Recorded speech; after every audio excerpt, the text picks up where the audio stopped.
the sky so blue. See the birds fly, add a touch to the view. Spend a lot of time trying to make a lie true. Staring through your eyes trying to find the real you. But the you I thought I knew, I would give the world, it'd just be us two. Everything got swirled and got twisted and skewed. Never saw the signs, in the end I got screwed. But I don't ever hold grudges. God's the only one with the right to go and judge us. Try to make it work, trying to run with two crutches. Love at least to hurt when you roll with the punches.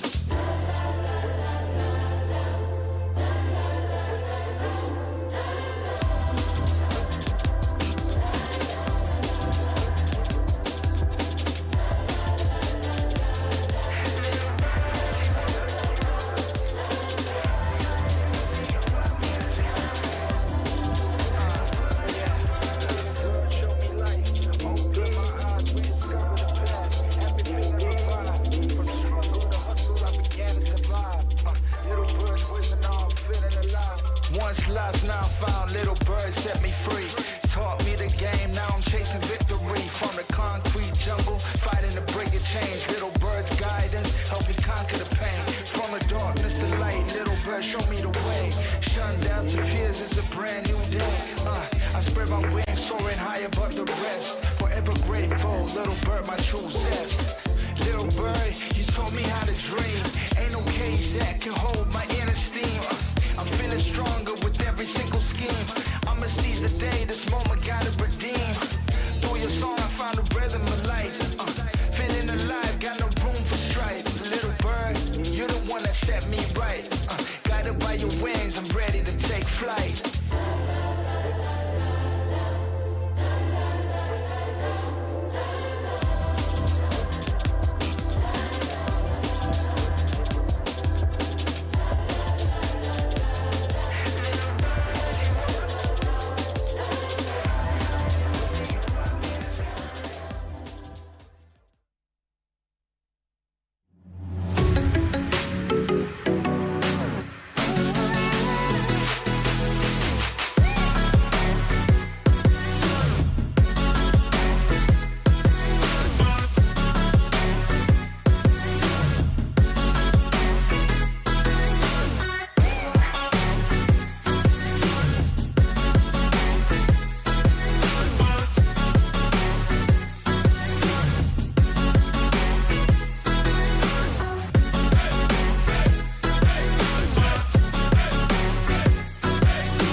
Welcome, Capsulers, as we venture into Farlight 84 Philippines Championship Season 3, the ultimate survivor claim.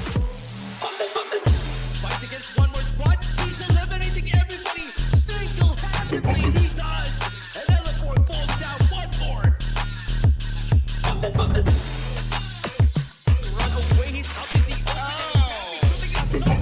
problema namin while in the game. I don't think naman na kami mahirapan. Di naman sa pagmamayabang po. We're just ready. Tapos sa NCG, congrats. Babalik kami mas malakas.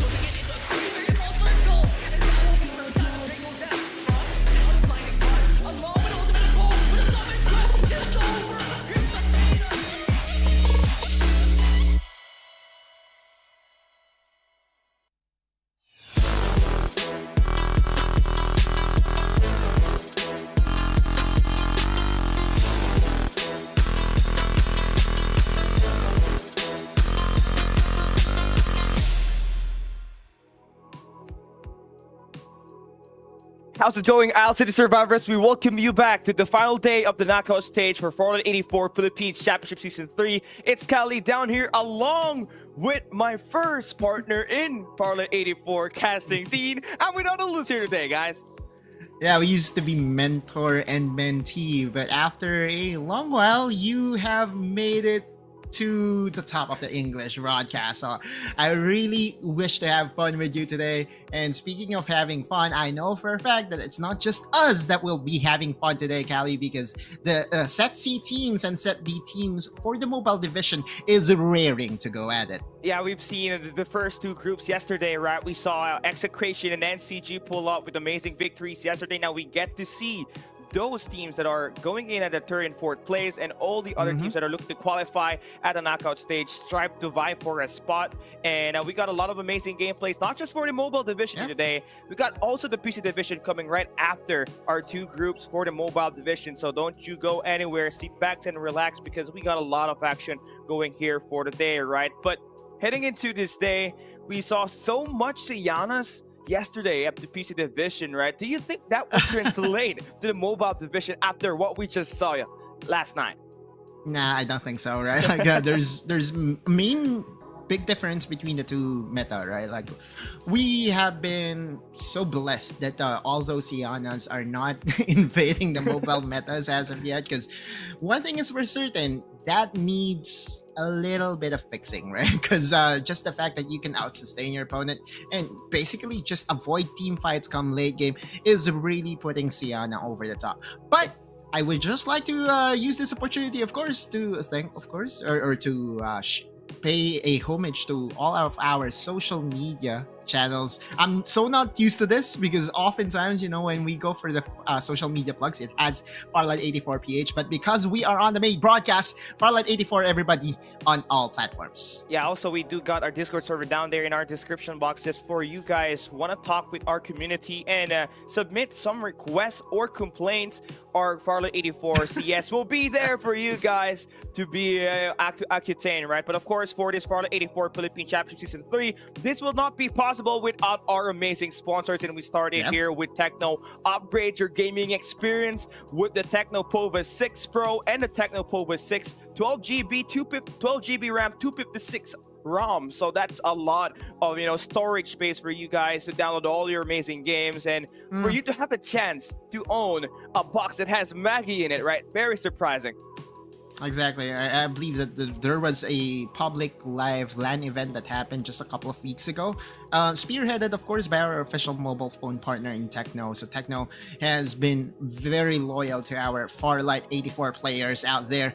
And of course, it's not just Tecno that we would love to give a huge shout out to, of course. Our official share partner, Fantech, has been with us since Season 2. And since since we are about to have our live event a couple of weeks from now, to be precise, Fantech, I'm so looking forward to their booth once again. Just wanted to check out the peripherals and, of course, their gaming chairs. And they got the gaming chairs. They got almost every peripherals that you want to have on your PC, right? Either it be the mouse or the keyboards or the headphones. So what are you waiting for, guys?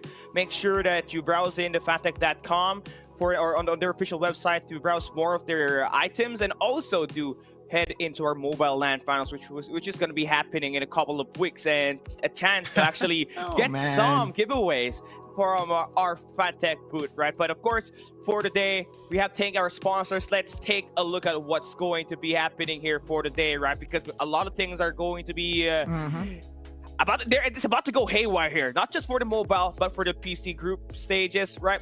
For now, it's going to be the knockout stages. So from 60 teams, we cut it down to 30 heading into the PC and the mobile finals. Exactly. We are dividing them or eliminating half of the teams that registered or that got through to the knockout stages. We have to remind everybody, right? Like the main reason why they are here today fighting for their spot was because of the amount of points that they accumulated over the weeks during the weekly qualifiers. And after 5 weekly qualifiers, now that we are closing in on towards the finals event, I just cannot reiterate this enough. This is basically one of the main reasons why they are putting up their best prize pool of $37,500. Yeah, that's a lot of money, right? And we've been having this amount of prize pool for 3 seasons already. That's 112,500 US dollars that these teams have fought over for, and that equates to almost 6 million if you equate that into the Philippine pesos, right? So definitely seen a lot of competition and a lot of storylines driven, not just to become the champions, but to own a huge sum of the prize pool that we got here for today. And for the mobile division, we saw Execration take that Season 1 champion. Season 2, it was NCG. Do we see, a contender rise up to the occasion and take away this Season 3 champions? Is a very big question that we're about to unravel in this coming weeks. We got out at least. Yeah, well, Ghost Reborn is no more. And there is this one team that I am really looking at right now, especially with their roster change and their performance in week number 4 and week number 5. I dare say it, there is this third contender for the crown, and their name is Oasis Gaming. Yeah, this is a team that we've seen played all throughout the seasons, right? And they just continue to get better, right? They did have some adjustments on their roster, but they still kept Tamayo in there, which has been their core player and has been leading this team down to the T. But they added so much talents in there that has translated in putting this team at the top 3 so far in the leaderboards heading into this knockout stage. Exactly. It's been a 3-team race so far, and it's been it's been the trend. And I cannot wait to see them in action later. Yeah, and if you guys are just tuning in, right, make sure you watch this video that we got prepared, brought to you by Farlight 84. We'll be right back.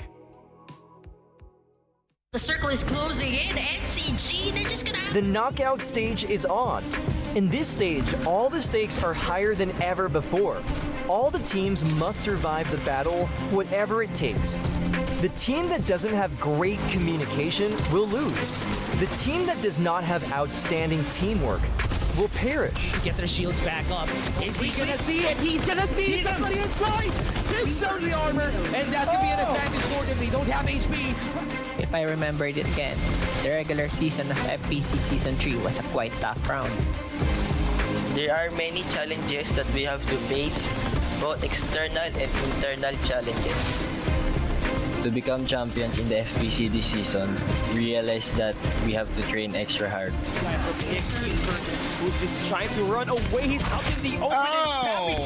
60 teams will compete, and all of them must have the highest determination. The team that dares to do whatever it takes has the highest chance to advance to the next round. Looking on top side, My team members and I have the same vision and thoughts. We have to be champions, whatever it takes. We must be able to beat any of our opponents to the last drop of blood. We are willing to do anything, whatever it takes, to be at the top of the leaderboard.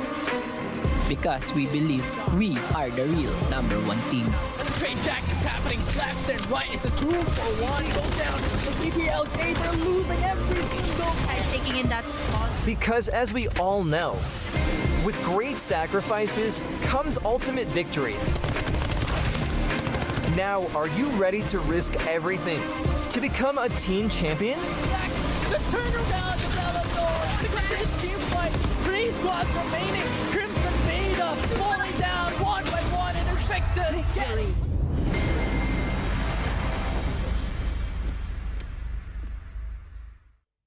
All right, you guys watched that, right? And it's not just the champions from the past seasons that are looking to try to take the Season 3 trophy right here. It is also these challengers that are rising up to the occasion, one of which we have talked about already.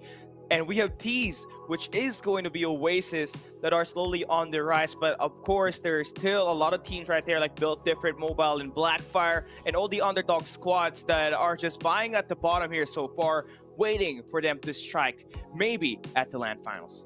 Yeah, we've been waiting for dark horses, even, right? Like since season 1, to upend and to upset all these favorite teams. And if there is that one hope or wish that I have, is that this season we will be seeing more explosive fights coming in from our contenders. We've seen a team actually dismantle SR Nakage yesterday, and that was Onslaught, right? It was not through gunfights. It was not through gunfights. It was insane because they were the first one to adapt to the Sayana strategy that we had for the PC division, which is kind of interesting if we see that develop here today. It's really, I would say it's acceptable if it ever happens, if Siana will really infest our mobile meta, then sure, right? It's so easy to do, it's so easy to use, and just by pressing on your medkit, you basically win the game. You just stack the medkits and you're gonna have a chance to survive. But coming right up next is our mobile group C, where we got 15 teams competing again, not just to earn points, but to earn their slot at the finals of the mobile division. We got a lot of teams competing here, only 30 makes it, and when we come back, there's going to be one great battle, ladies and gentlemen. It's going to be the mobile group C and it's going to be 3 maps, Sunderland Realms. We'll be right back.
And now we're back here in Farlight 84 Philippines Championship Season 3 knockout stage for the Group C division. 3 maps that they're going to play here today, and they need to get as much points as they can get to qualify to the Mobile LAN Finals. Once again, this is Cali down here with Autolus, and it's going to be an amazing day here for us. 2 groups of action in the mobile stage, and it's just about to start.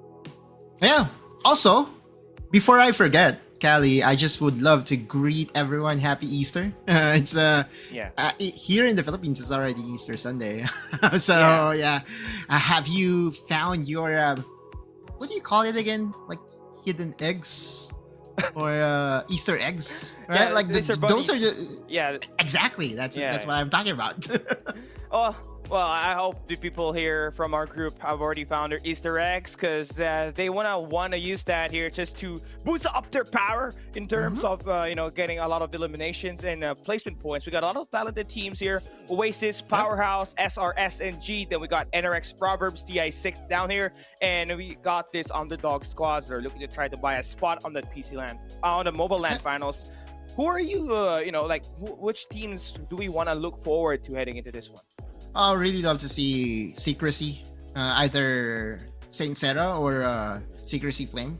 Those are the organizations that I've been closely monitoring, week in, week out. And I really think that one of them might be able to crawl themselves on towards the knockout stages. Not the knockout stages, but the live event, which will happen weeks from now. Aside from the Secrecy teams, I just would like to give a huge shout out to all of the teams that has qualified here. Of course, we have 2 Liege. We do have the Aquila teams, Legacy and Kiffy. And then we have X-Fire team, Viva Invictus Aces, Ivy League X Arcane, Hestia Hydra, and of course, Cerulean Main. We do have a total of 14 teams here. Callie, it's not just 48 players that will be battling each other, because we all know that there is an opportunity for them to sub in just in case that they need to. Yeah, and apart from the teams that we just mentioned here, I want to talk about Fire Team even more, right? Because that team has one of the best product creators in the Philippines, and that's Ray. So hopefully they do bring out the best in them and maybe try to snag in a great placement to secure their spot at the Mobile LAN Finals, right? But that's still going to be a long stretch. It's not a battle, not just up against these other squads, it's a battle for their own self as well. They need to acquire as much points as they can get in this knockout stage just for them to have a chance to move to the next stage. Yeah, oftentimes when all things considered, when it comes to the knockout stages, every game really matters. The tension will be there from the get-go. Map number 1, I won't be surprised if we will have more passive plays, especially in this group. Oasis Gaming, I kind of want to break them down here, Callie, because for Oasis Gaming, I really don't see them as an early game team. I always see them perform at their best when they reach the late game. The only question I do have for them is, how do they get there? Yeah, it's going to be quite hard, right? Maybe try to play through Static Shield devices and get those sponsor boxes that are going to be around in the features that we got for Sanderland Realms. But it's going to be quite a long stretch, because different lobbies means different playstyle, different pacing, and some of these other teams might just be able to acquire that information up against Oasis Gaming and maybe try to use their strategies up against them and maybe intercept them in that early to that mid-game team, right? Of course, for the squad, they are very insane. They got the talent. They got Lancelot from Blackfire. They got Pautegate from Now's Esports, and they also got Ludi in there as well. The gunfights are definitely strong for this team, but they gotta be patient with it, right? Individually, they have shown what it takes to be well known in the community of Farlight 84 PH. I don't have any qualms off their roster, right? In fact, I gave them a 5-star with their roster construction. It's all about playing together. But oftentimes when I get to observe their progress all throughout the 5 weeks that we have, and I know that you agree with me on this, there are instances in where Oasis will get eliminated at number 10, 9, 8, and that is unacceptable, especially if you are vying to be one of the top 3 contenders that we do have here in Season 3. It's quite tough because it still lingers them, right? The former Oasis teams that they have formed back in Season 1 and Season 2, back when they always drop at, the Carnival drop in Sunset City. every time they go into the other spots, they always try to get that contest and then they drop 15, 13, 12. But yeah, I hope that they just kind of step away from the early gunfights. Like what you said, they are strong when they play at the late game. Just need to build up their resources off the start and find the soft spots around the map, right? Do not force yourself in an area where there's multiple squads. And now that you hear that music right there, that means we're about to land in Sunderland Bros. 3 maps of action for Group C is on their way, ladies and gentlemen. Let's get it going here on the loose. Crazy. Map number 1 underway, ladies and gents. And again, for the Group C, the expectation is that we will have 14 teams join us today for our first map. Hopefully, everyone is in complete attendance because I really am having fun casting Farlight 84 games that has a lot more capsulers in it. Here we go. This is going to be compact. We got 14 squads playing here today. Perfect. And it's gonna be interesting who's going to be dropping on who, and are there going to be alternate drops here? What do we have on the map here? Well, Oasis so far has decided to be the first dropper and is uncontested here in the Pioneer Center. More resources for them and does have a lot of shields to work with. This is just in line with the quiet early game, explosive late game plan that I love seeing from them. Yeah, it's just try to build up, right? I mean, Oasis, Lancelot, and Powder Cake and get those static shield devices around the Wind Valley. Then they can head up north, rendezvous with their teammates, and get 5 extra static shield devices that could grant them so much of those resources. But on the opposite side, right, while Oasis is taking their time, at the opposite side, on the lower left of the map is where most of these contests are going to happen. Testia, Secrecy, all of those teams, they're going to be fighting just for a sub-minimal amount of resources there. You look at the first circle, right? It's so forgiving. It's as if the circle wasn't even there to begin with, right? Like, as you did say, there's been a lot of gunfight heard around the laboratory, and I believe that there's some, respawners that has already been expended. Can't wait to see them in action, but then again, we are still closely monitoring Oasis Gaming, which you have mentioned, right? Like, it's just around lab. Yeah, and so when we go to these gunfights are just gonna happen at the laboratory.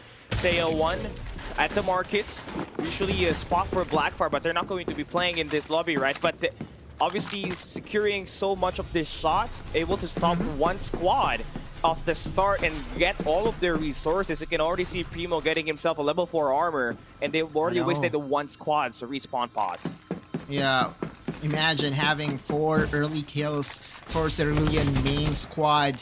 And I'm looking at Liege. 2 Liege, one of their members needs to get respawned or needs to get helped up. That's definitely not the best start that you kind of want to do. Yeah, there you go. I think it's Blaze that needs to get helped up. The only concern I do have for 2 Liege is I'm looking at the map right now, and Blaze's buddy is nowhere near. Yeah, he might have been, dropped into a split. They might just get that split drop earlier than they just recover that body right now. But going to be great here because now they are going to head into Nova Bazaar, but some of these resources have already been taken already by SRSNG, who is now already on rotation, by the way. So it's a race to getting yourself that level 3 armor heading into that second circle and also increasing your player XP to get a great amount of damage. Exactly.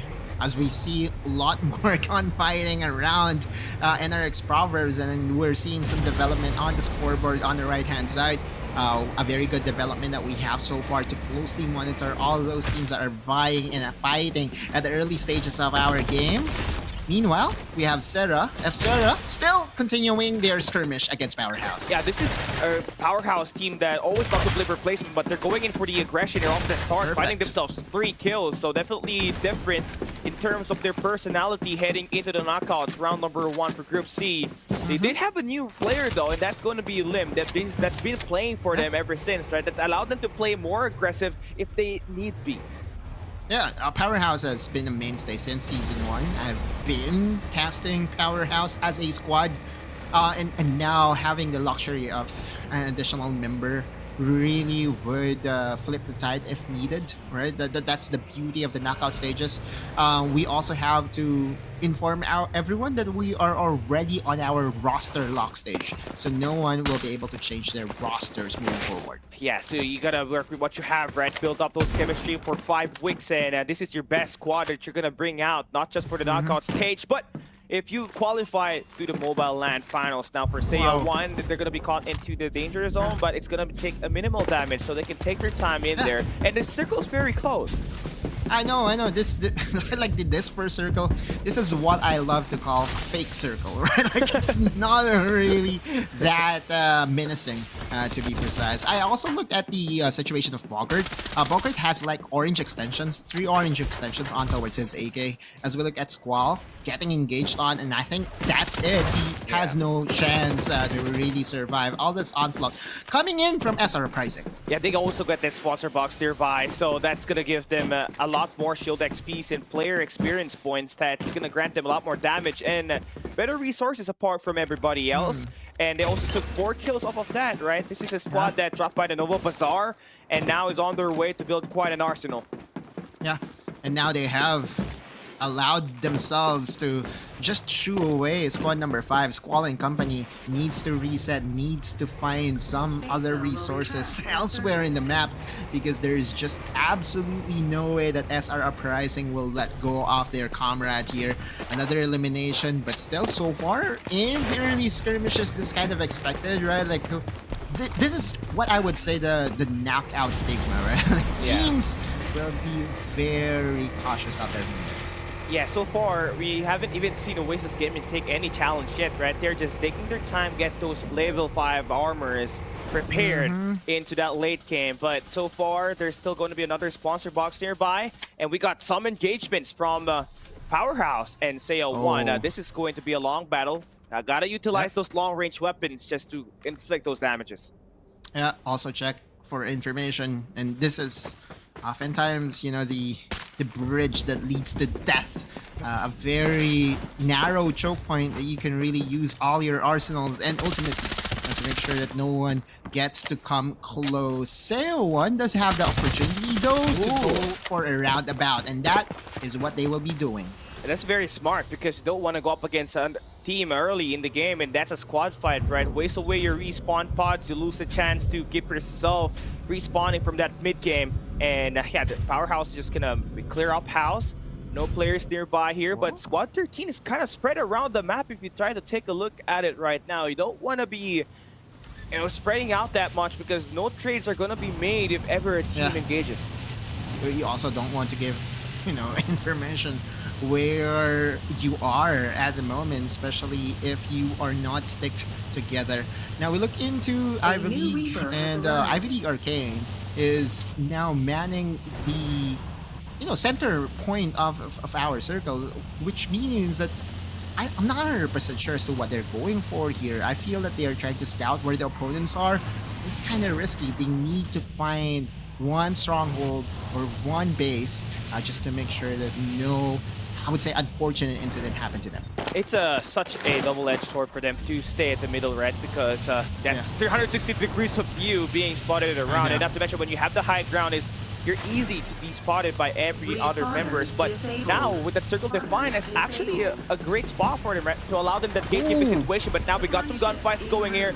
Now this is Cerulean main now going to be engaged. Fire team, Kyle goes down. Mitchell, he is gonna get damage here, and he is gonna be able to get the trade. So Fire team only loses 1 member, and they managed to take down Cerulean main.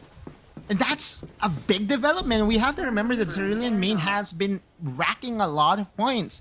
But you look at their situation right now, they're already eliminated. No more than 7 points for them. And more importantly, for the other squads, they were able to mitigate the positional placements that Cerulean main was able to get, or is able to get in map number 1.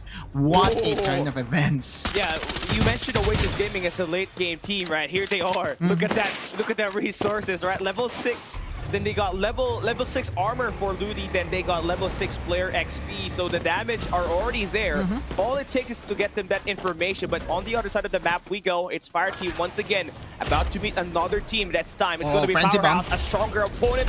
Now they are going to be skipping the wrath of the ball. But this time Shanzani be able to get that.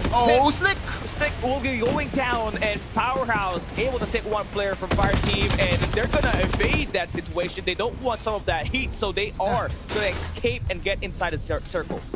Slick, not so slick, and Powerhouse still manning the front around the lower left-hand side of our map. Very good gunfighting overall, but again, we still have 14 squads. There is another potential skirmish in Akala, trying to square off with squad number 3. Are they going for it though? Because oftentimes whenever we see the square offs, they decide against it because the reward is not really that high compared to the risk. Yeah, I gotta agree. And with AXG, you don't want to be going up against SR Uprising because they always have that high ground ever since the start of that circle, right? And it's just the best way for them to just hold it down, let that circle get more defined before they move in. Now, speaking of moving in, Oasis looking for some skirmishes. They haven't had any of the heat yet, but now that they got so much of these vehicles, all it takes is for them to hear a sound cue before they move in and flush out some of these teams that we got alive here. But it's really challenging for them to invade the refinery area, right? Like, I think that their best play available right now is to wait for the next circle and to decide what to do by the time that they get the information. But Oasis, yeah, there we go. Oasis is still trying to stick with their game plan. No extracurricular activity. It's all about farming. It's all about finding the safe spot, and now we're going to play keep away. This is amazing strategy for them, right? It's a 3-1 split. They sent down Tamayo to hold down the other edge of the circle so that they get 2 angles covered, 3 lanes covered, and that's going to give them a lot of information. But on the other side of the map, it's Wombo Bazaar. Powerhouse once again able to get that reposition, but this time going up against AXG, they got the high ground. Yeah, Powerhouse is just solidifying themselves as one of the favorites here in this group and is just seconds away from going for a full-on engage. Frenzy Bomb, I believe, will be the start of the chaos that will happen here. Can't wait for them to be in action because AXG, KFY, they are pretty much stick together. Oh, there we go. The jump is in. All it takes is that Summit Crush to go, and that is it. Immobilized now is going to be the players inside for AXG, and Powerhouse are about to clean things up. Cody, they have managed to stack it up. Everybody is spreading out just to maintain their life out there. But Powerhouse is able to clean one, slides in. That's going to be Lim taking down Tanta. And AXG will be your third team out on this round number 1. And we got more action. This time it's Viva and Hestia going at it within the Nova Bazaar. It's time for you to shop some kills, and Viva able to get 3 in there. It's not yet over for Viva Invictus Aces. There's still some stragglers from squad number 12 around the area. Even squad number 2 is trying to get some revenge for their fallen comrades. But for Escanar Dax, I believe this is a situation in where the wiser play is to not really fight anymore and to just go for positional placements. Just want to look into the engage of Powerhouse. You can see it from a mile away, right? The springboard, the hologram guide, Summit Crush, the synergy between all the abilities that is available to the composition of Powerhouse. And that mainly is the reason why you don't see Sienna, because if you have a Sienna, you won't be able to really survive that. One Medix won't be able to save you from the Wombo combo of Powerhouse's lineup.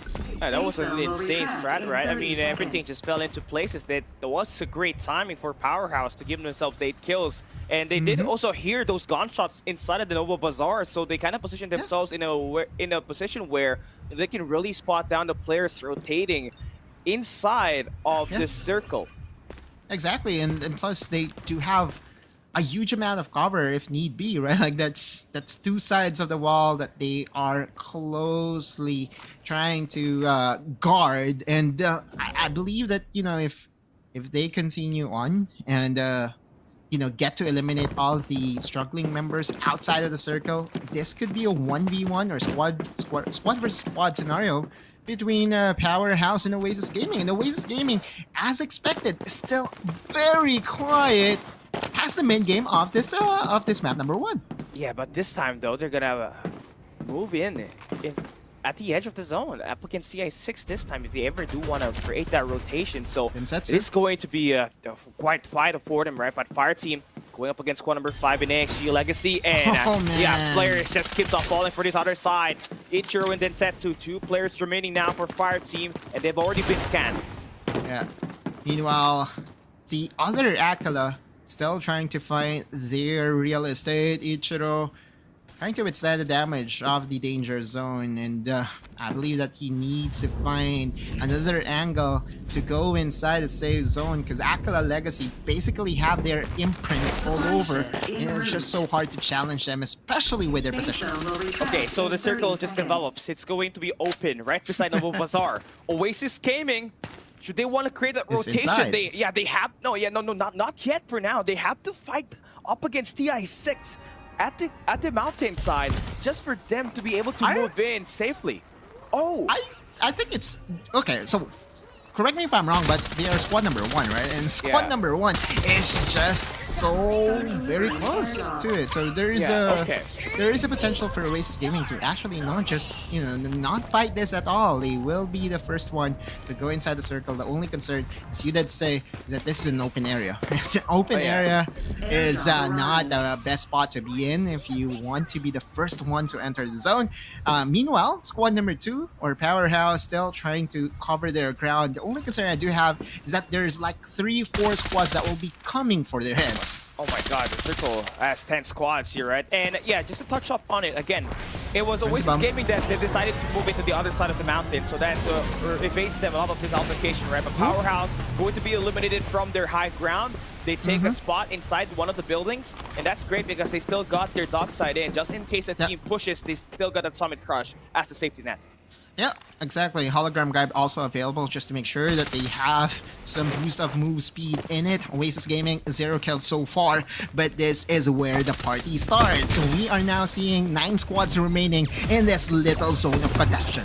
Yeah, now so many teams fighting outside the zone. Ichiro, last guy standing, he is down for the count, and Fire Team gonna be eliminated now. Sarah just trying to survive, don't got any medkits at all, and another one falls. SR uprising, trying to survive the onslaught, heavily high ground, takes down LaFerrari on the high ground, and there we go. 7 kills for them in a great spot inside the circle. Yeah, and then Oasis does have information that SR Uprising is just across. They will have full vantage point, but they have to be wary. Squad number 4 could blindside them any given moment. We are down to 6 squads. We still have like 4 squads that are pretty much intact. Powerhouse International does have 10 kills, and on top of the 10 kills, they also have had a lot of resources, right? We have to remember that, in the recent patches, they kind of reward you if you get a lot of those kills with the growth XPs and shield XPs that is being provided. So the more aggressive you are, the better it is for your team. Yeah, I can't agree more with that. Now the search zone is shrinking once again. Oasis still maintaining high ground. It's a 2-2 split for them. They get all of those information, but now for Licoric, only the last guy standing for the squad. He's gonna get eliminated, and Powerhouse will maintain position. SR Uprising now decides to go in for the push. It is going to be needed for them to pull out all of those grenades from the bow for them to create this distraction. But Insanity holding down the corner. Spots one, gets the second, but the team up there is just too good for the side of SR Uprising, and Powerhouse falls. Wow, Powerhouse did not stand a chance against SR Uprising, and there is no one to punish them because there is a team that is serving as their wall. Squad number 4 is the main reason why Oasis Gaming cannot just go in, right? Like NRX Proverbs, man, what a keep away that is happening right now. We are down to 3 squads. Well, technically 4 squads, but Ragnil will most likely get eliminated very soon. Yeah, unless that guy is holding a Sienna around right there. There's a high potential that he could score a top 3 placement here. Get that 17 points at least, but Oasis still maintaining high ground. Gonna be a lot easier for them to take those eliminations, and yeah, just maintaining everything, calculating all this aggression has paid off so far for them. Yeah, now this is a battle between 2 levels, and Lancelot going for the initial burst. And then it doesn't really catch one, but man, this is a squad showdown between two squads. Finally, Dragnell falls down, and we're down to 3 squads. Yeah, TI6 is just holding one corner, circles closing in once again. Oasis Ludi now spots that second player. TI6 down to their last 2 players, then Oasis gonna pick and choose their gunfights once again. A bloody mark can be very beneficial. Now they utilize the absolute gravity, but it's not going to be working very well. And now they position themselves inside of the circle. Let these other players feel the burn of the danger zone. And Oasis Gaming just needing to deal with one more member, and that's Cinco. Just trying to survive. They're healing as much as possible. He's got tons of loot boxes around, got a lot of med kits, and they need to search for him to stop him from healing up. Yeah, well, thing here is it's not a Sienna, so wait, hang on. I think there are like 3 members. It's a duck side. It's a battle between 2 defense heroes. A lot of HP to work with for both squads. This is not your typical heal off. This is a duck side versus a duck side. But in the end, Tamayo remains standing and is the recipient of the top 1 finisher. It's a very interesting top 1 victory, a top 1 spot, right? Claimed by Oasis Gaming because it didn't came off through sudden explosion. They had to pull it off very nicely. We did not see them engage at the early to that mid game, which was what you were talking about earlier. The keys to victory is to play that late game, build up those resources, and it definitely paid off for them. Again, when it comes to their late game decision making, late game team fighting, I really think Oasis Gaming has proven themselves to be one of the contenders here in Season 3. In case in point, just in map number 1, they displayed everything beautifully. Yeah, sure, you may say that's not a lot of points, right? They were not able to, get a lot of kills. But if the scenario was not the same, right? If NRX Proverbs was not in their way, they could have joined the party between SR Uprising and Powerhouse, and that could have netted them more kills. Still, you have to commend them, right? Their discipline is 100%. Yeah, they did not let go of the high ground ever since the circle kicked in, and that's going to be a nice read for them. And also, the decision to not contest TI6 at the prior to that final circle and just opting in for the other side of the mountain to move into a better spot is, I believe, one of the best ways for them to take over this map number 1. Definitely an insane gameplay from them to end off map number 1. Exactly. What a way to, I would say, to play map number 1. It is within our script, as I would say, right? It is within our expectation. Powerhouse will continue to be very aggressive, and then there are bloodthirsty teams that we see on a week-by-week basis. For example, Sayo1, Cerulean main, they were already recipients of, a very good set of kills this early. But, their decision-making come mid-game, very risky to a point that they got eliminated at number 13 or at number 14, and that's not going to cut it, right? Moving forward, if you already got the necessary advantage, play the safe play, right? Or play the safe game, because that's pretty much what will catapult you on towards the final stages. And there's this play style that is very effective, and I believe what is being done by Oasis Gaming here: only take the necessary gunfights in the early game if you ever need to, then try to build up, be passive in that mid game, and then come that late game, you already got those sponsor boxes, those resources, and then there you try to pull in all of those eliminations, which is what is definitely what's needed here for these other squads like Cerulean main, because they did get aggressive at the start. They did get 7 kills. They felt pretty confident. They charged in at that mid game. Boy, they got third party like crazy. It's I really think that Laboratory is a very risky place to settle in as your first drop. And it just goes to show that in the next few games that will be closely monitored. But let's move over to the highlights to witness map number 1 once again.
Let's see. Let's come take a look at the standings. Hit through map number 1, see what we got. Oasis Gaming takes the number 1 spot, and what do we have on the other side here? Yeah. I mean, you look at the disparity between the kills of Oasis Gaming and the bloodthirsty powerhouse. That's just 4 kills, right? The game plan for Oasis Gaming to play until the late game. Imagine having just 1 kill at round number 4, not stopping them from getting that number 1 spot. Of course, at number 2 is SR Uprising, number 3 Powerhouse International, and then number 4 and 5 is Viva Esports and Xfire Team. The rest of the squads, they're pretty much behind. Yeah, it's such a a big jump for them if they do want to take the number 3 or the number 1 spot here today, right? Because they already lost through the placement points, and you need a big one if you're a team placing at 8 and up until the 14th spot, and even consider that 6th spot right now, because that's a heavy big trouble right there. But this is your MVP for now, map number 1, brought to you by Techno. It's Lancelot with 3 kills and 929 damage. Oh, this is new. Headshot percentage. Love to see it, right? At least more emphasis will be highlighted by our team, by our esports event team, that the accuracy of the gunshots being thrown out or being let out by our players, Lancelot being one of them, is pretty much accurate. Again, for Oasis Gaming, it's not the early game, it's not the mid game, it's the late game that they are very, very formidable. And just to note for you guys that's watching just right now, Lancelot only got 3. Yes, it's low, but the total kills that Oasis got is 8 in total. So we almost had half of the team kills. So definitely was big for Oasis Gaming, especially when he was the one engaging up against TI6 at that final circle. Was able to take down 2 in there, and they just managed to quickly sweep them off and just go in for that healing battle at the end. Yeah, that was, I believe that was Tamayo versus Cinco for our heal off, right? Yeah. Had it been that it was a Siana on Cinco's hands, then sure, yeah, it will be very different. But here in the mobile division, you kind of see why Siana is not really favored by a lot of teams. That's mainly because of all the potential engages and combo that, you know, each team does have. We do have Young, that gives you information, and one divulge will give you what is necessary for you to decide what your next move is, right? Like Young, you have the bow for the frenzy bomb, and then of course the support in tandem of Duckside, and the Sunil is just, I would say, a perfectly placed or a perfect unit so far. I even love this more compared to the meta that we had before, the EMP Shock and Absolute Gravity. That's a thing of the past. This is, you know, more exciting, and this is a lot better. This is the next generation of, Farlight 84. But before we head into our map number 2, we're gonna take a quick break. When we come back, we'll see more action at the mobile division.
We just saw your boys from Oasis Gaming take away that #1 spot a little bit earlier, taking away 33 points off of map #1, and the late game was pretty strong for them. Let's see if they can replicate that heading into our final 2 maps that we got in this Group C.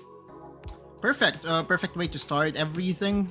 It basically has set the tempo for Group C. We do have 14 squads. We kind of expected, a lot of teams to go at it at the early stages of the game. But when it comes to reaching the late game stages, it proves to be a puzzle for almost every team that we have here. Even Powerhouse, right? Powerhouse was poised to be in a 1v1 scenario against Oasis Gaming, but in the end, they got upended by SR Pricing. The problem there for them was that they were bullied away from the high ground at the Nova Bazaar, right? Because of the frenzy bomb that was invested, and then they had to fight within the buildings where they could not really get themselves going because it was just a non-stop barrage of attacks from the duck side from SR Uprising, and they just couldn't handle that heat. And yeah, let's see if they're going to be able to get those bounce back. One thing more than likely, though, that we saw from this map #1 is that this other teams is letting Oasis Gaming take so much space. And that problem right there helps Oasis Gaming get so much of these resources. But enough of that first for now. Let's give you guys our first milestone reward. That's going to be 1,000 gold coins. Make sure you activate that in your CD key inside of the Farlight 84 game application. Yeah, very limited giveaway, so fastest fingers first, ladies and gents. So just hop on towards your Farlight 84 app and put in the CD key. That is for you guys to enjoy. And again, just going back, right? Like, I love that you pointed out that Oasis Gaming has just been gifted a real estate, equivalent to haciendas here in the Philippines, right? Because that pretty much is the main reason why, as the mid game, we are already witnessing, or we are already looking at one of the members of Oasis Gaming with a red armor, because all of the XP devices on the far right hand side of the Sunderland Realms was taken and was basically eaten by Oasis Gaming. Yeah, and there was no contest made whatsoever, right? They maintained their position up until round #3 at the Pioneer and the Wind Valley section, and then they didn't even have any kill entering round #4. So it was definitely mind-boggling that the other teams, right, we got on this lobby respects them too much. Let's see though if there are going to be mid-game adjustments that will be made, especially for those teams that were jumping at the laboratory. There were tons of those teams just fighting off of just 2 positions when the Wind Valley and the Pioneer Center were just pretty much left wide open for a 2-2 split for Oasis. I feel that Lab is really one of the more heated zones at the early stages of the Sunderland Realms. In recent weeks that we've casted together, Callie, in fact, if someone throws me the question, what is the most heated drop point for all squads, I really think that Lab comes out at #1, because one thing is for certain in Lab, you don't really have to deal with a lot of ridges and multiple level of covers, right? It's pretty much an open area. You choose your building, you get to prepare for any upcoming skirmish. It also has some safe way, quote unquote, towards the institution or towards the transport port. So yeah, I kind of understand the rationale of teams electing to go towards the laboratory, but is it really worth it if there are like 4 or 5 teams trying to vie for the ownership of the lab? We'll see. Yeah, let's take a look at this, guys. We're heading into Sounder Realms once again for map #2, Core Group C. Again, if you guys are just watching right now, we just saw Oasis Gaming end up as the winner of map #1 with only 8 kills, playing that late game, and now we get to start the map. Looking at our flight path, seems like it's going to be very deliverable, right? But Oasis Gaming, once again, we need to see what kind of action are they going to get at this early game. Will it be another free Wind Valley and Pioneer Center, or will it be finally contested? Looks like it, right? Like 2 of the members of squad #1 has already decided to drop towards the Pioneer Center. And now the remaining 2 member, Pau2K and most likely Tamayo, will be manning Wind Valley. And it's not just it's not just the free resources that is available on Wind Valley and etc. It's the fact that the Wind Valley is the purple zone, so more advantages being gifted towards Oasis Gaming. Yeah, I can't just agree more, right? I mean, they're getting a lot of resources from that. Not to mention the static shield devices nearby once again are going to be playing a big factor, but we got some early gunfights going here. It's the Secrecy teams going up against each other. That's crazy, right? Like, normally sister teams should have communicated where they wish to drop. But it does look like that Saints and Sarah F is not really having a good day towards one another. Some sibling rivalry, as we love to call it. And so far, it has been the Saints coming out on top. Yeah, Secrecy Saints, they gotta be desperate because they were the first one to go out of that map number 1. You can see in the score that they only got 3 points. They need to do a lot better, especially in this map number 2. Maybe get at least a double-digit kills in total, then get yourself a great amount of placement points in order for you to get as much points that can help you climb up the top 30 spot that will get an invite on the Mobile LAN finals. And for the other teams, you know, it's not yet over for them. Just gotta do a lot better in the engagements. And now we're witnessing some sort of a change, right? Like, Laboratory is now pretty safe, but RTZ is not safe enough. He is going to get found out by the Divulge. Immediate cast of the Restoration Field just to provide utility. And Saint Sarah still 4-man strong. Aquila Legacy not really surviving the skirmish, at least in the first half of their fight.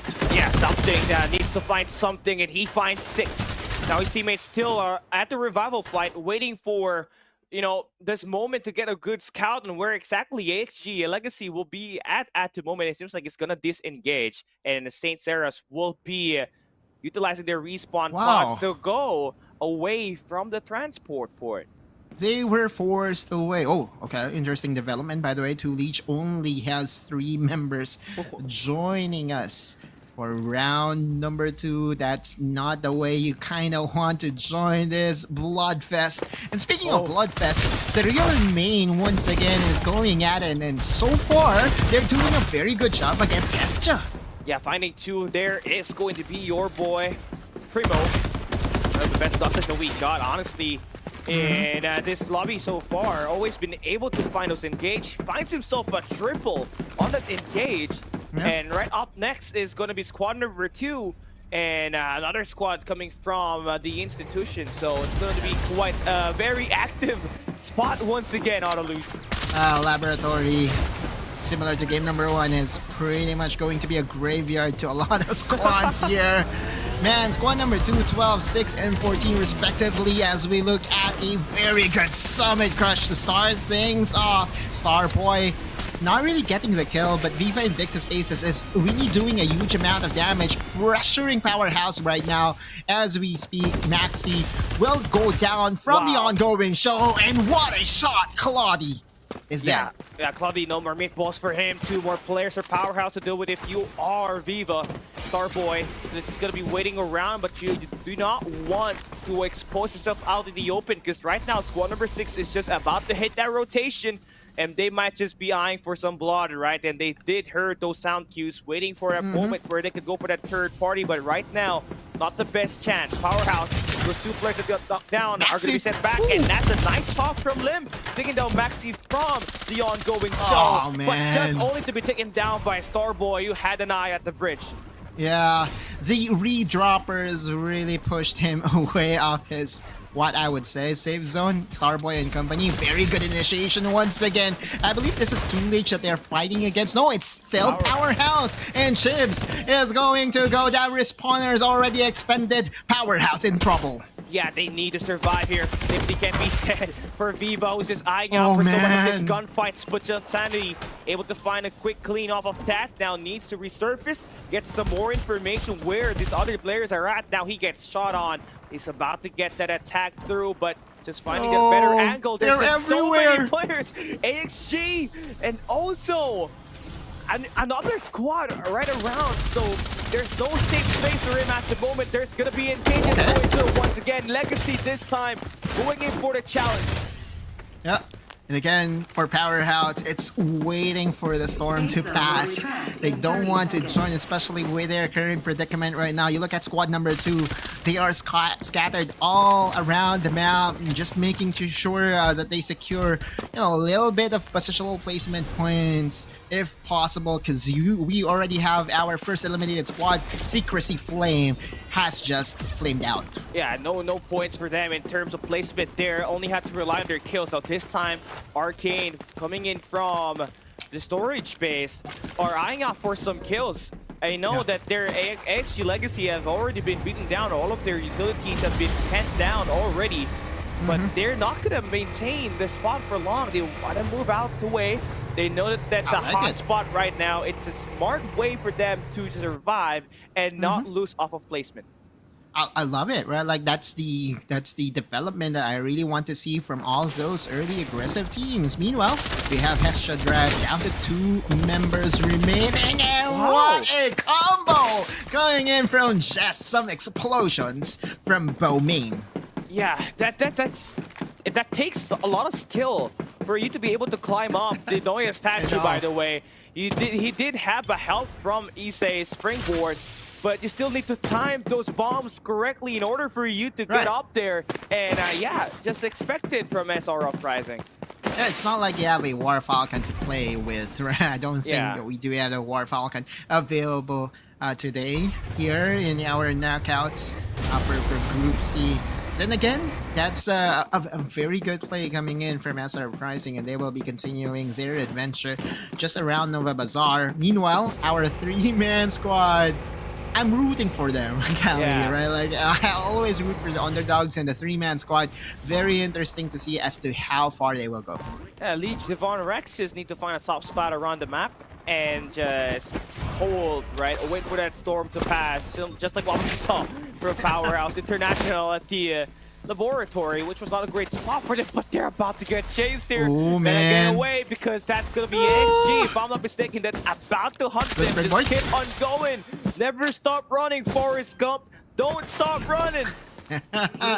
Box of chocolates, no, box of bullets is waiting to rain down on you, ladies and gents. And now we do have 3-man squad. Squad number 6 is basically sandwiched by 2 squads. Yeah, the fire team up front, then you got AXG at the back. And I think this is a nice setup, right? We might just see 2 Leech get eliminated, but we're about to see a squad go up against each other on a 4v4 gunfight. This time it's AXG with the super high ground with Squally, with the ongoing show invested. Squall just have enough and perfect information. This Frenzy Bomb is pretty much missing its mark, and although it did miss its mark, it doesn't really matter because one of the ways to utilize your Frenzy Bomb is to shoo away your opponent, and Squall just got shooed away. Yeah, and it seems like we're not going to have any engagements there for now. Seems like the Frenzy Bomb investment there managed to spot down some of the players from AXG just moving around in the open space, and no engagement for XG for a few moments. We're going to focus on the teams that are currently at the mid-map, Nova Bazaar, Transport Fort. That's where exactly these teams are going to be on. A fire team just looking for a safe spot for them to get more of the static shield devices, while these other squads are eyeing out for some kills. Yeah, this is pretty much a weird way to play NRX Proverbs though. They know what they're after and they're gunning for more kill points. And I believe that is converted by NRX Proverbs. More points waiting to be converted around Transport Port. The only question is, do they have information? Because I know for a fact that NRX Proverbs is only going to do this if they have prior information that there are strugglers around the area. Yeah, 2 needs to divulge could be very helpful here to spot down the struggler for Arcane. That's just all over the map at the Transport Port. Yeah, they're gonna need that investment. Seems like they're gonna spot that player, and yeah, Kizo is about to close that distance down. Toby 1, Kenobi about to be approached. Kizo sprays it down. The car is there to hunt him. It is not going to be a friendly sight for him. Toby is out. Yeah, I believe though still has 1 more member trying to just secure more placement points, and finally Oasis Gaming is on the board, right? First blood for them. pretty much same story with map number 1, right? Oasis Gaming is not really going to mind going for the early eliminations, but look at their position right now. They are in a perfect spot to go and clean and clear up some of the Aquila members that are desperately trying to survive. This is gonna leverage the kills that they did not really had a lot on at map number 1. Got 4 right now. We're still barely approaching round number 4. TI6, AXG currently just around the map, just trying to survive one by one. There's still not going to be an ace provided for them. Still got some players are alive north of where exactly Oasis is at the moment. Oh man, this is a lot of points waiting to be converted, and they are seeing some struggling members just trying to play with their jetpacks that has been taken away by the game. And you look at Looney, he's just shooting them like ducks. Yeah, there was a duck side in there too, so it was literally a shooting duck that we saw for Oasis Gaming. Level 6 armors for 3 of their members. Now on the other side of the map, it's Cerulean up against Powerhouse once again at the southern portion of the circle. And it seems like the Cerulean may manage to regather themselves. And 8 kills, and this confirmed kill on Chips gives them 9. And that's a nice shot coming in for Honesto. Dude, Powerhouse International, what a table flip for their squad. They got eliminated second in this map number 2. Yeah, sure, you can say that they have had a lot of kills, but their performance in map number 1 and map number 2 is day and night. Yeah, they had played for placement on that map number 1. This time they got caught placing 13th, so not much of placement points that they're going to get, and that's definitely gonna affect their performance and their standings through map number 2. But Cerulean Main is the 4th team to go out, and that's what we're talking about, right? They came off hot on the start of the game, and then come mid-game, that's where they disappear. Exactly, and again, it's, finding that risky plays all over again. I could not blame them though. It was down to a 1v1. Squall winning that was basically the only difference why they are not part of the game anymore in our second map. And as we were mentioning earlier, SR Pricing still has their main base here in Nova Bazaar, and they don't have information that Kahlua is just trying to survive around the area. So or do they? Well, they're checking all corners. They're basically trying to how should we call it, right? Like they're trying to uncover all sheets, all, how do you call it, Callie? Cover all sheets, cover all corners. I don't know. I don't know. Well, leave it to the chat, let us know, how do we want to pronounce that, right? How do we want to say that statement? But I guess since they did not get any of the ace, that's why they're just around the area, right? They want to confirm the kill. They don't want any other team just being able to get back to their feet and revive all of their members. So as much as possible, they're just trying to race away the clock for that revive time, and also just lose this chance for squad number 6 to have an opportunity to bounce back. Yeah, it's pretty much a grim scenario for all the squads that has less than 4 members remaining, just trying to survive for the longest to make sure to get some positional placements and secured. And Hestia Hydra is already out of the competition, as well as Hestia, and we are down to 9 spots. Yeah, now Fire Team just continues to line up more shots here. 3 kills for them right now. Not exactly a lot, but on the other side of the map, there is a team building up. Finally, they have taken down Kahlua. So, no more justice for him. SRSNG, 7 kills. Cinco with 3 kills, along with Mac. Those are going to be your main players that have been just finding these eliminations. But the next step is heading into the next circle, which is going to be up north. And there's a lot of teams that you need to worry about in order for you to get there safely. Yep. Am I hearing Oasis Gaming? Yeah, sure. Oasis Gaming is definitely one of the things, or one of the teams they kind of need to be wary of, especially at the later stages. And guess what? They already have found themselves inside the circle. They're not leaving anything to chances. It's all about execution, and this is why I think the Oasis Gaming is so ready to dominate Group C. Yeah, also TI6, they've been building quite a rapport for them, right? Also finding some kills, but you don't want to get in this engage. No One way. of the team loses the core. Playing Chariot now for Tunny is not going to be available, so he needs to be picked up, or else Oasis might just go in for the shots. crazy. And again, just the high ground advantage. And shooting stars are Oasis Gaming, getting the head of Aquila Legacy Ace, trying desperately to survive, but with two teams trying to target their backs, that is basically a done deal.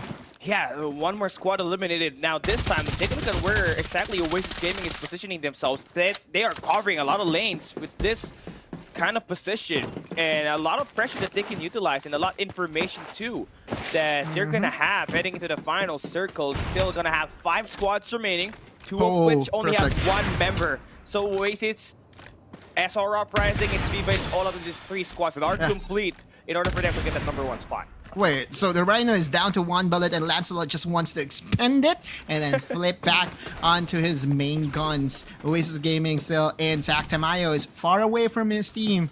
But this is the luxury that you have when you have this initial outburst or initial positional advantage against your opponent. Now you're looking at Oasis Gaming just systematically and methodically just getting space for themselves and now has a perfect opportunity to play keep away against squad number 4 and 3. Yeah, their teammates are going to be rendezvousing now in 1 spot, so they are going to be in a stronger position. SR Uprising still going to be fresh coming off from the Nova Bazaar. TI6 have been holding their position for too long, but you are at the zone's edge. Once the circle closes in, you're going to have to meet Oasis Gaming, who will be prepared for these gunfights, just holding down that building. But for Ludi, he has to be playing safe here because SR Uprising could just flood them there. Yeah, but I love this, right? Oasis Gaming just tries to make sure that they are not stick together, so no massive AoE ultimates will be coming their way. Just spread, right? Like make sure that no AoE will get intact onto your primary members. Oasis still has the higher ground.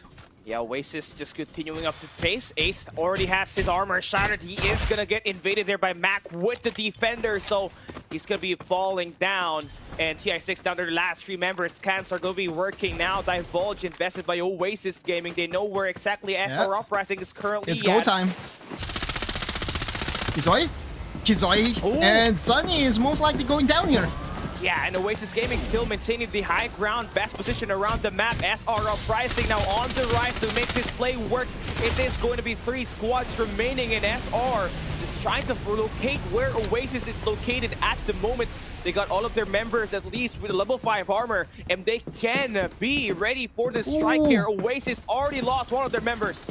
It's a 3v4 and we still have 3 squads remaining. 1 gazebo, that blinding mark is going to connect, and this Darkside is going to go down most likely. Yeah, Paltuke is already knocked down. SR Uprising, this is the best chance for them to take this win. Still complete at the end of this final circle. Ludi trying to stay alive, gets caught in the danger zone, and just 1 more player to beat down, and that's from the guys from the TI6. Kizoi does not even make it out alive from the danger zone. And here we got SR Uprising with a major bounce back, not just from the kills, but also taking the victory in this map number 2.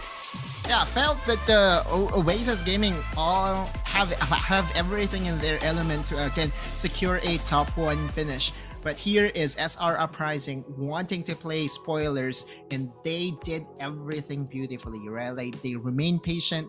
First things first, you were right. Ludi too far ahead, got isolated, and that 1 pickoff may have decided that final outcome.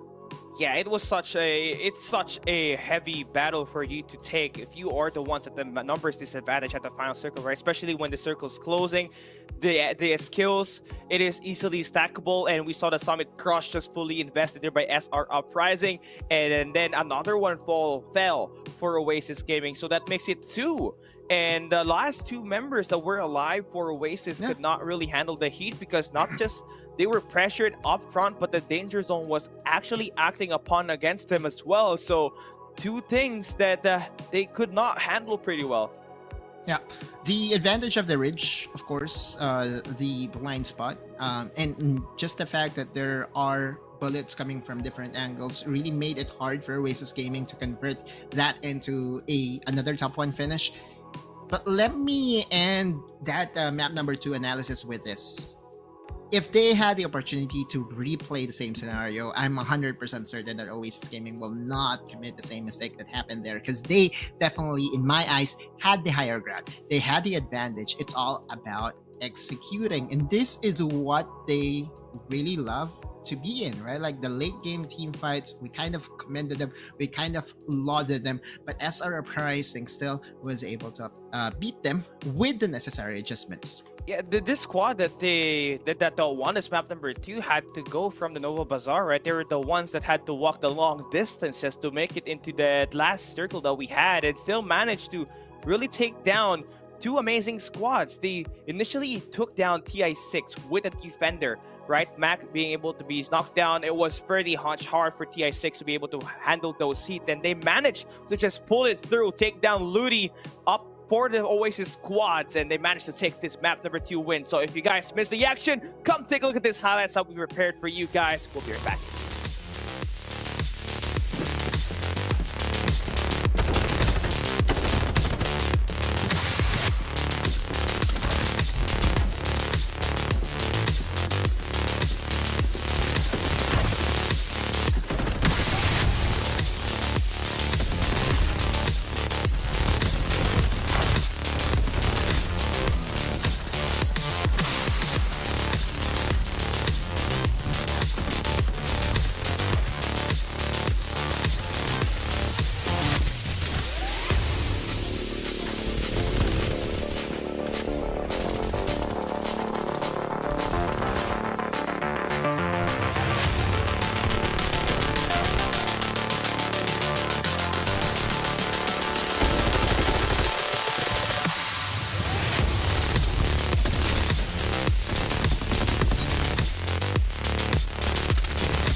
Here are our standings through map number 2. We got your number 1 team, of course, SR Uprising, scoring 43 points out of loose.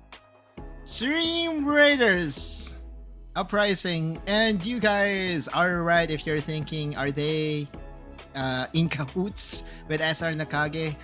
Which is one of our favorite teams. Yes, they are the secondary team, or Team B of Stream Raiders, and they will be bagging map number 2 and overall overtaking Oasis Gaming in our overall standings, I believe, as we show them those stats later. Viva Esports will be bagging number 2 for this map, and then number 3 is Oasis Gaming. Number 4, Aquila Legacy. Secrecy Saints, which is one of, I would say, my dark horse, right? Like, it's been Saint Sarah that has really caught my attention in the previous weeks, and at least so far in map number 2, they have at least shown their potential. Yeah, nice play for them to at least get 11 points off of placement by taking that number 5 spot. They were trying to heal up as much as they can at the final circle because they were stuck at the danger zone. So they managed to outleave not just, you know, Powerhouse International, but also their brothers in arms in Secrecy Flame, who scored only 1 point on this map number 2. So that's such a big blow in the matches that they are trying to play here for the day. But yeah, great to see Stream Raiders, Uprising, Issei, Cinco, Mac, and Jess get the number 1 spot on this map number 2. Believe it or not, this is a squad that has been playing since All Cup Solar Cup Asia. And the champion, no, not the champion though, but the MVP for this map number 2 is Mac with 7 kills. Another young MVP we got here for the day, Autolus. Yeah. And an overall better performance compared to the Young from earlier, right? Like, this is a total of 7 kills, 1592 damage, and more importantly, it's, you know, remaining true with, I would say, an aggressive start and converting it into a lead that is necessary to really win the whole thing. I still really have to commend SR Pricing, their execution in the later stages. First things first, right? They tried to scout where NRX Proverbs are. NRX Proverbs had no chance, right? They were the closest to the zone. It just so happened that Kizoy was able to get as much medkits as he can. And pretty much leave the two squads to fight against each other and then just eat medkits. Which is basically how you kind of want to do. Even I myself, if I was in the position of Kizoy, I would be doing the same thing, right? Like, I will let the Goliaths or the Giants battle against each other, and I'll just try to hide myself on towards a corner and eat my medkits.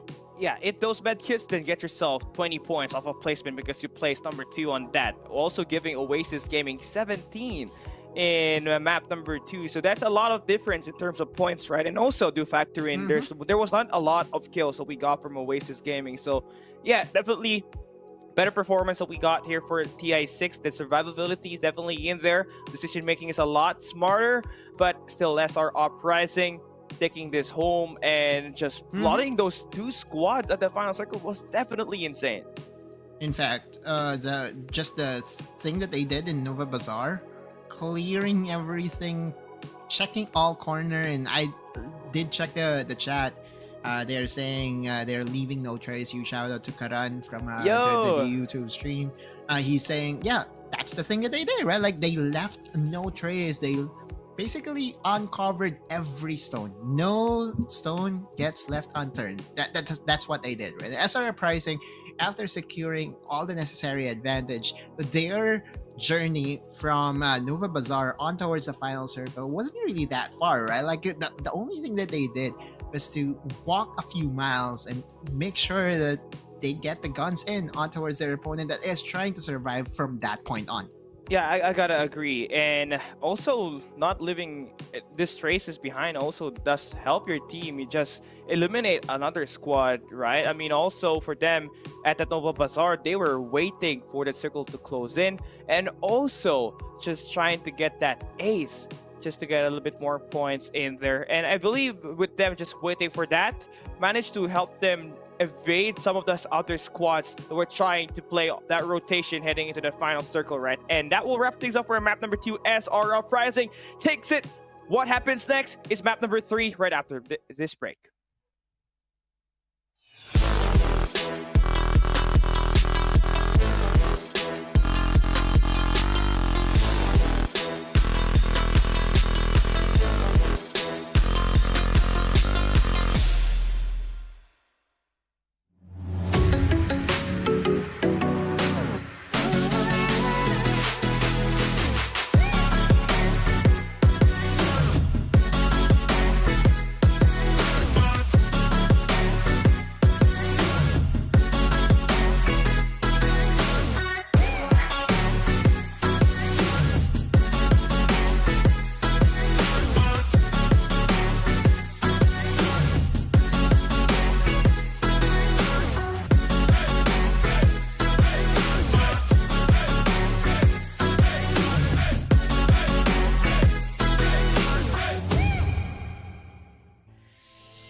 maps already down in Group C of the Mobile Division knockout stage. We got one last map for these teams to claim as much points as they can get just to increase their FPC points and get a top 30 spot to play at the Mobile LAN Finals. Once again, it's Kelly down here with Autolus. It is going to be, you know, an interesting battle because we saw map 1 turn into hands of Oasis, then map 2 in the hands of SR Uprising. Is it going to be a win for these past 2 champions of these last 2 maps, or a new challenger arise once again? Believe it or not, yeah, sure, SR Uprising was able to get map number 2, but I really think that Oasis Gaming should still feel satisfied with what happened in map number 2. Number 1 is their win condition. Their win condition is to make sure that they reach the late game. Yeah, sure, Tamayo got eliminated first. He got one bulleted or one tapped just alongside the Frenzy Bomb, and that basically screwed up their chances of securing a back-to-back top 1 finish. But if it was the live event already, if it is the grand finals, do you think they will commit the same mistake? I don't think so. Oasis Gaming still remains true to their promise to be the number 3 contender so far in this tournament.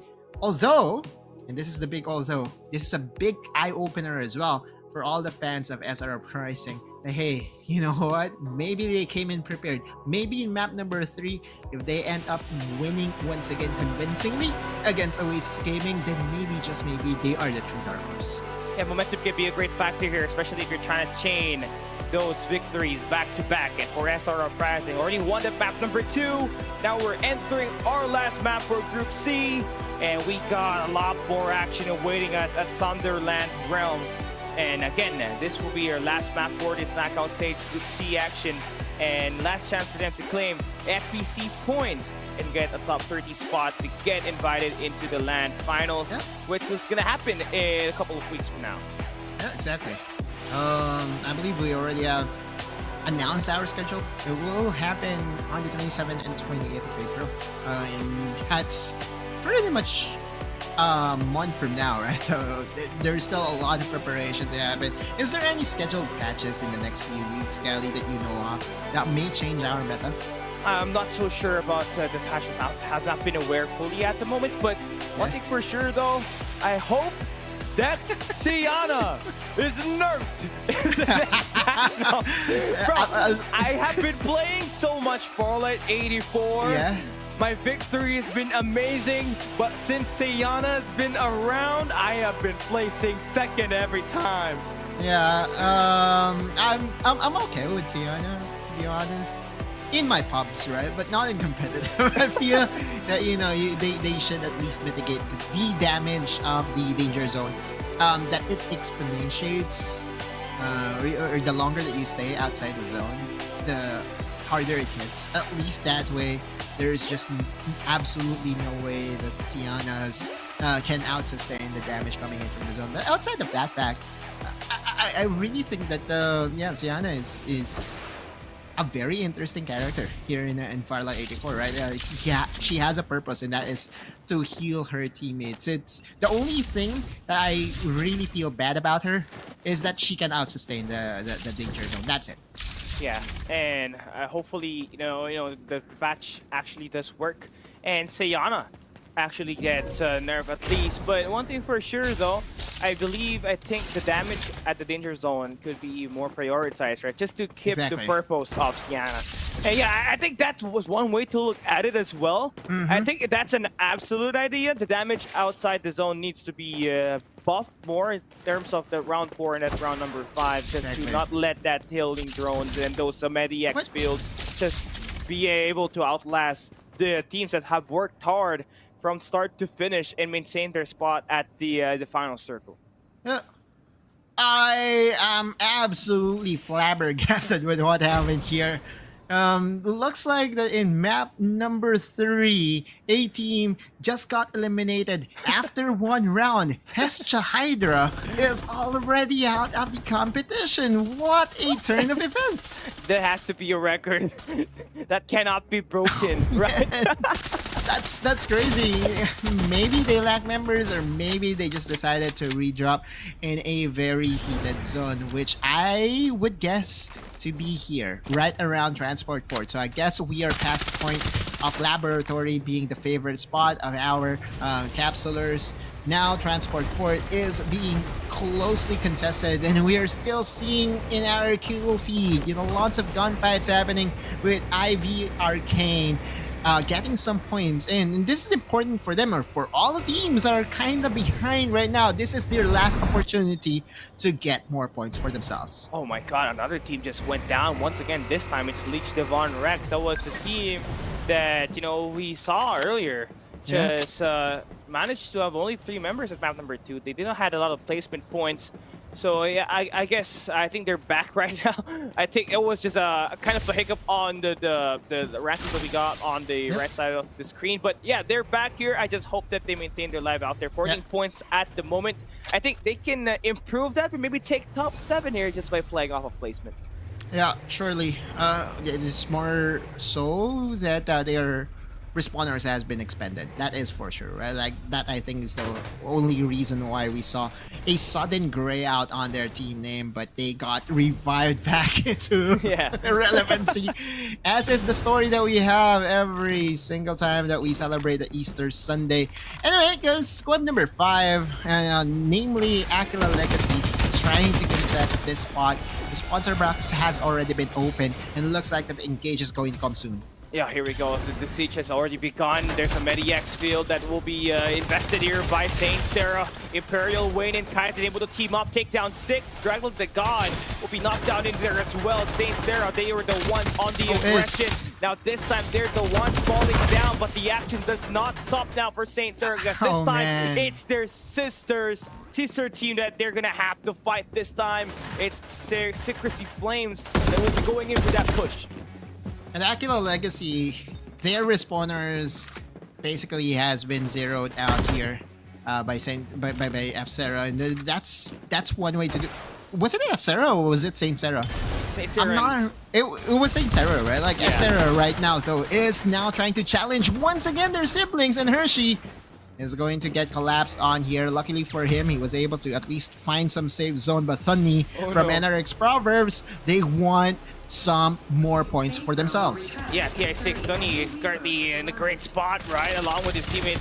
And he's gonna find that double on this altercation just to take down Secrecy Flames, and Ace able to complete that siege inside, bully out these players, and just trying to get that getaway car, but no, denied. There is the players from Secrecy Flames, and TI6 able to complete the push.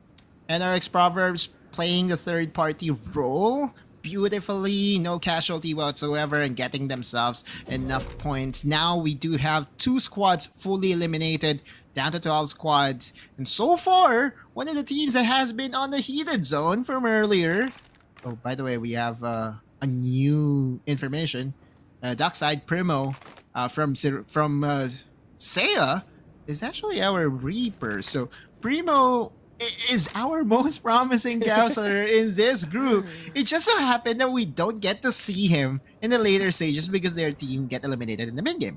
It's just hard to see Cerulean, right, that had so much potential, especially with a strong early to mid game, to not have their members staying alive, get a top 5 spot here at least. It has been impossible for them. Maybe this time, with not a lot of engagements going at the markets and the institution, they're going to have some time to think where they exactly want to go for the push. As soon as I say that, though, squad number 2, that was Powerhouse, about to rotate with T in their lane.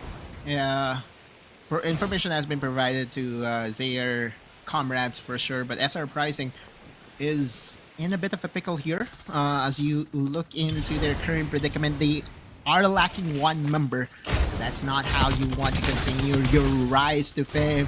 Meanwhile, Powerhouse, we know them. They got cold feet in round number 2, but in round number 3, they're spreading fire and they're winning once again. Yeah, Shansanity once again on this isolation. AK-77 not close. The damage is insane. Closing the distance down. Just hit that accelerator and it's over. Finds his information once again. It's a 1v1 in the open, and Shansanity able to take down Bogart. Not much he can do there from a high mobility hero. And Claudia once Reaper is hiding up. Oh, Primo. Show us what you got, man. Wait, he went down. Oh, he took down Shan Sanity, but no more because the team up for Powerhouse is going to be quick. And there we go, Primo gonna be sent back to the revival flight. Yeah, I don't think that's the right idea for Primo, right? Like, although the numbers was really not in his favor, him going down there basically cemented his death. Now, for Powerhouse, welcome back to their squad, right? It's not often that we see them get eliminated at the early stages of the game.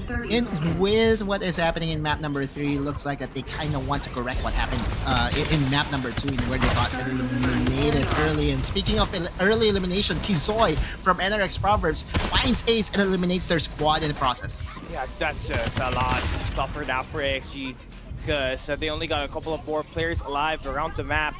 And TI6, once again, just completely cleaning up house on the same spot where they got their first 4 kills. And now I think it's about time for them to make that rotation, because circle damage is going to be quite something to behold, right? Yeah. So far for them, seems like rotation is going to be the main thing. Something can be said for Secrecy Saints.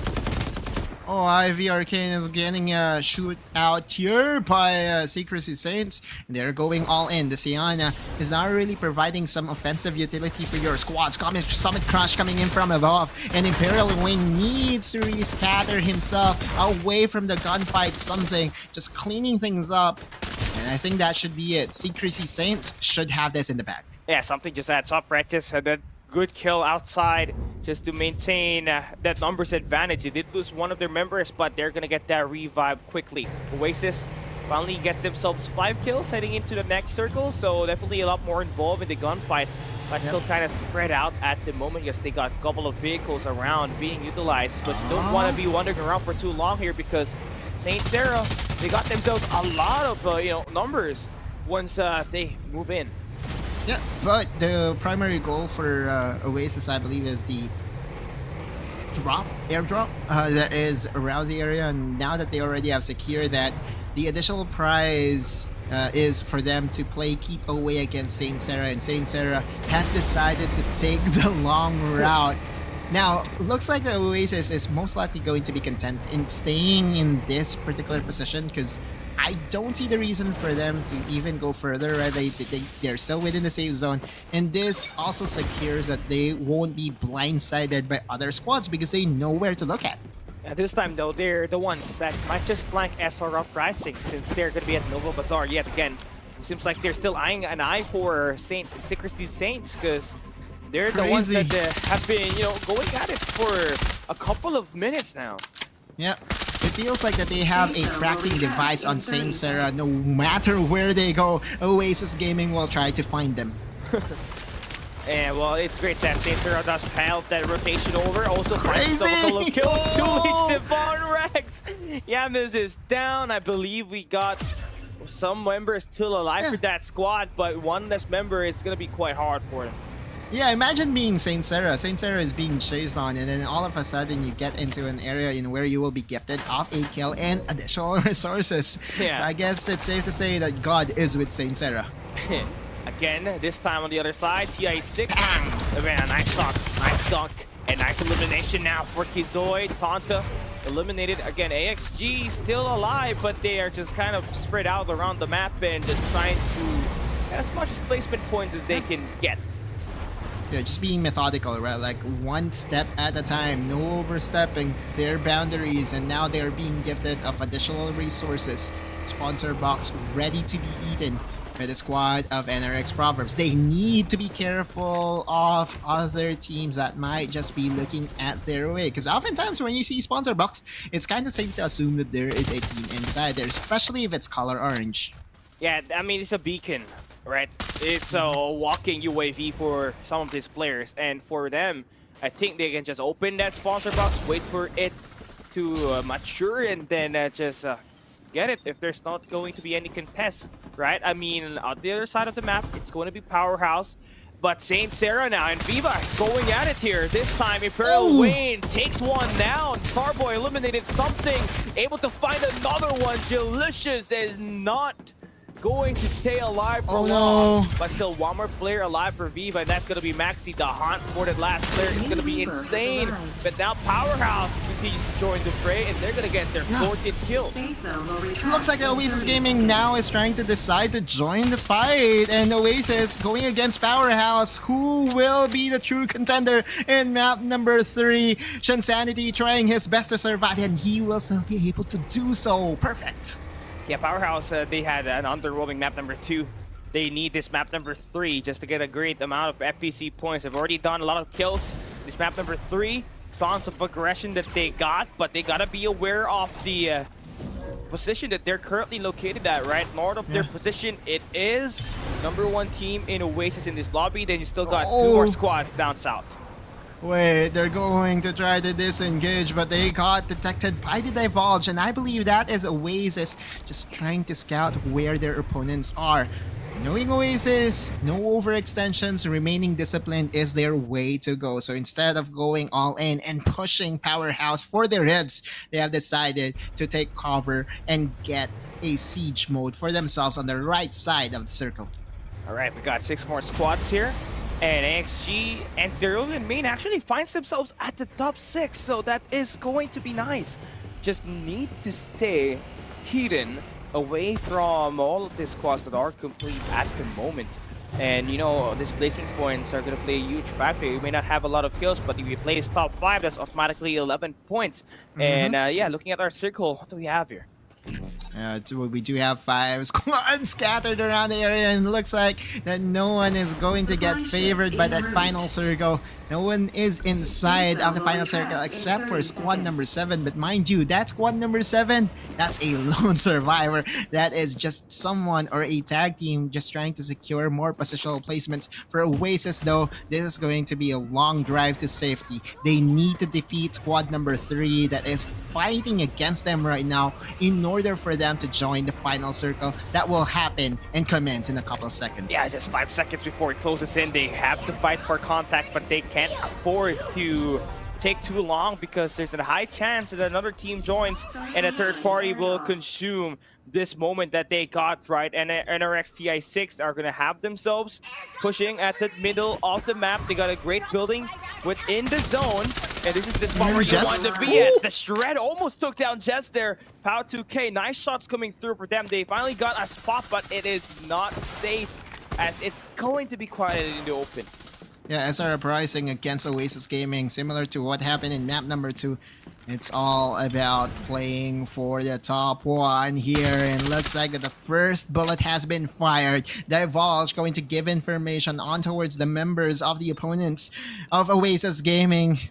And they're still standing their ground here, Callie. Look at SR Uprising. They just want to keep them away. They just want them to not join this final circle. And looks like Zimpo will be the one to get eliminated first. Yeah, nice shots for them, right? 8 kills now for Oasis. 2 more players they need to take down from SR Uprising, but they still do need to take care of the teams located at the left side of their position. That is going to be 2 squads that are complete. Jess now already eliminated. There's 1 more player from SR Uprising. That's Mac, the MVP of map number 2. Seems like he's just trying to heal up as much as he can, but he's gonna be running limited on those resources now. So it's between these 3 squads that are complete: Oasis Gaming, Viva, and Powerhouse. Oasis Gaming just is returning the favor, right? SR Uprising was in their way to secure that back-to-back. Now, it's their chance to give them the same dose of medicine. And once Oasis is already secured of the information that SR Uprising is eliminated, then they can reset and go for another engage against another team in their way. We do have 3 squads remaining: NRX, Proverbs, Powerhouse, and Oasis. Yeah, Oasis needs to make this engage fast. TI6 is just holding this corner, and Powerhouse is just holding a choke point. There's only 2 lanes that they can go into, so it's going to be a lot easier if you can take down the bigger opponent first, and that's going to be TI6. Now, one thing more than likely, Oasis Gaming, only team that won a map in this group that is still left alive in this map number 3. So a back-to-back, 2 wins in this group C is going to be very beneficial for them. Yeah, the crucial thing to consider here is Oasis Gaming can actually borrow a play from what Kizoy did from earlier, and that is to just hide away from any potential skirmish and use medkits after medkits. Shin already eliminated, and again, as expected, we do have 3 squads remaining.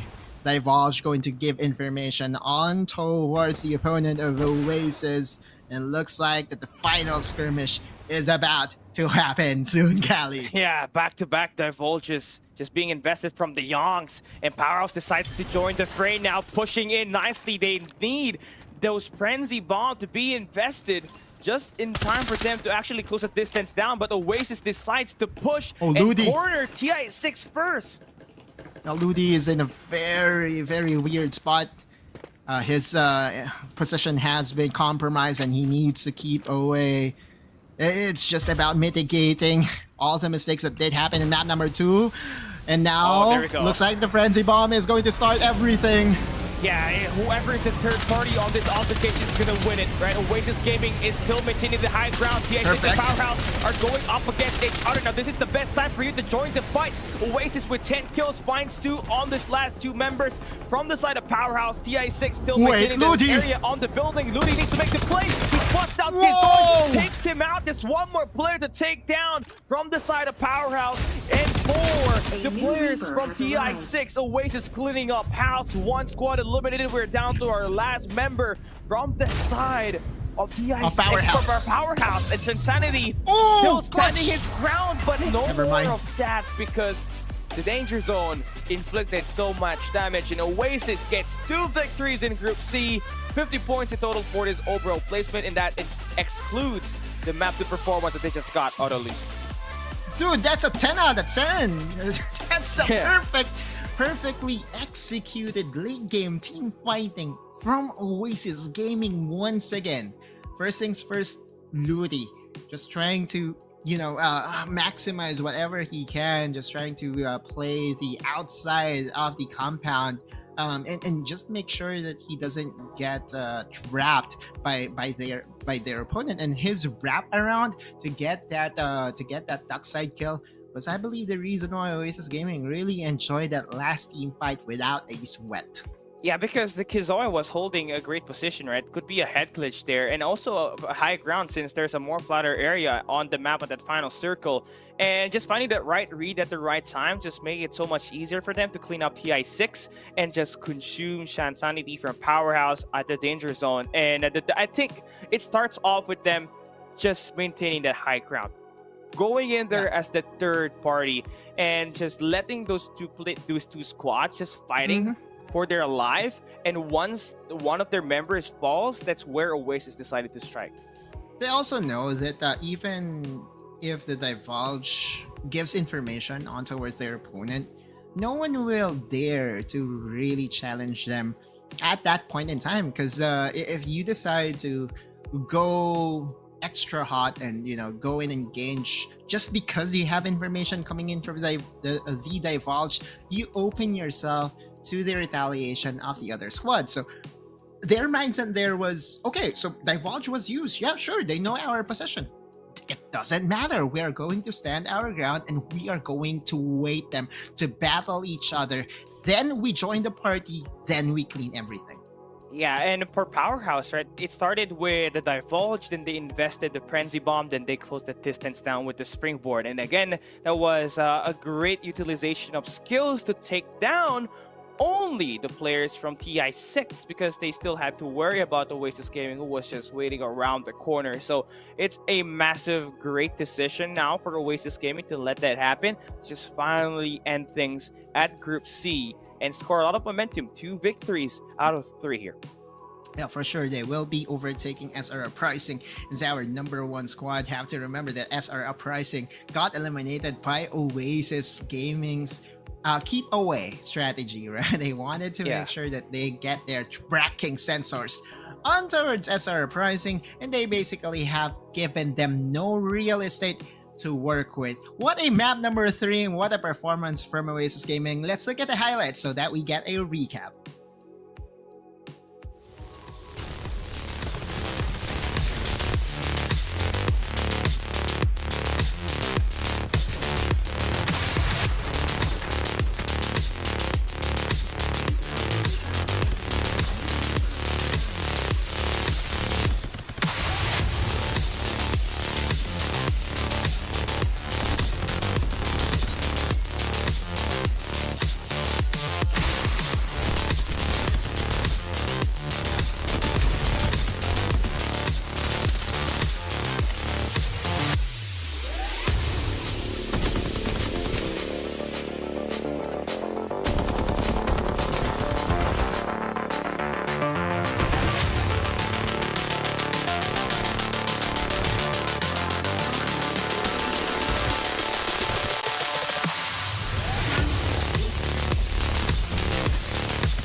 right, let's take a look at our standings through map number 3.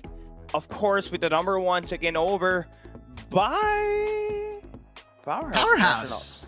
Okay. Yeah, it's the kill points that made them get the upper hand against Oasis Gaming just by 1 point though. Like you compare the amount of kills that they were able to get to Oasis Gaming, that's 19-13, and the total overall points that got secured here by Powerhouse International is 39. But everything said and considered is kind of expected, right? Like Powerhouse International heading into this group is also one of our closely monitored teams in terms of being a contender. They've been active since season 0, and now they're just showing that whatever happened in map number 2, they were able to move on and they were able to reverse their fortune. It's such a massive bounce back, right? And for Powerhouse International, I'm definitely more shocked because they got a lot of kills, because this is more of a placement team. Just like, ever since season 2, they're always up there at the top of the leaderboard, all because of their placement points. But yeah, nice gameplay for them. It is map number 3 now. Let's take a look at our MVP, brought to you by Techno for Group C map number 3. Shansanity with 6 kills and the duck side to top it all off. Yeah, crazy. The MVP performance for Shansanity. Oh, wow. Okay, so our MVP is no longer with whoever secure the top 1 spot, right? Like, we are going to base our MVP from the number 1 team, points considered, which I believe is a very good development. At least that way, if there will be someone from the number 2 team that has a very good performance, such as Shansanity's performance in map number 3, he still deserves the MVP. And this is the way to go, right? Like, I like this change.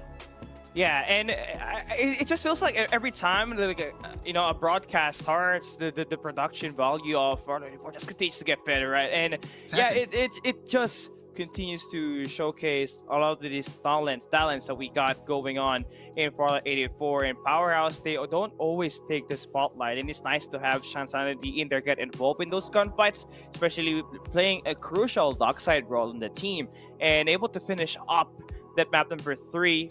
Getting a huge bounce back because they placed 8 at map number 2, Otto. Yeah, again, this is when they got eliminated at map number 2, we were spamming our question mark pings, right? Like, dude, okay, Powerhouse International, what happened, right? Like, they've had a very promising start in game number 1. And then in game number 2, they got eliminated early and fast during the mid game, which is something that is not within your luxury, especially when going against the best of the best teams. In fact, I dare say it, right? Like, they have to copy the play style or the game plan of Oasis Gaming, because come late game, Powerhouse International is also that one team that knows what to do. And now here is our team ranking for Mobile Group C. Oasis takes the number 1 spot with 95 weekly score. Following them up is SR Uprising with 86. TI6 getting that 3rd spot with 81 points, is very close on that top 2 to the top 3 spot, and Powerhouse claiming the number 4 spot with 71. Now, as expected, Oasis, their late game looking pretty strong, and once they just convert that keys to victory at the land finals, high chance at taking home. Dude, you gotta love the promise Oasis Gaming has been showing so far ever since week number 4, and where they secured the top 1 spot. Oasis Gaming has really flown on towards the radar of all the Farlight 84 enthusiasts that we have right now. I bet that their organization is really looking happy with the promise that is being shown by the boys. I can't wait to see them in action in the live event, because we all know that POW2K has been there. Lancelot has been there. Even their mainstay Tamayo has been there as well. So it's all about converting that promise into a reality. And the reality is starting to become, real because of how much presence that they've been building up all throughout. Week 1, week number 3, they've been kind of subpar. But as I said, week number 4, where they took the number 1 spot, is a great way for them to continue the performance to go even higher. And with this performance at the knockout stage, I think sky is the limit for this team. They definitely got a lot of potential moving to the land finals. And I just hope that the keys to victory will not be changed, right? This is the gameplay for them. Just just maintain your life out there up until the very end. Get those armors, those player XPs, those resources leveled up at the early to mid game, and right after that, just build on over to the late game stage where you just play the circle at your best position. Exactly. We will be closely monitoring as to how they move forward. But before anything, we are going to get joined by Oasis Gaming very own captain in Lancelot in a very quick interview. We just have to wait for everything to be ready and settled over here, Callie. But this is a very exciting moment. Yeah, and now we're gonna be ready. Let's have a word with our Tagalog casters. Casters, take it away.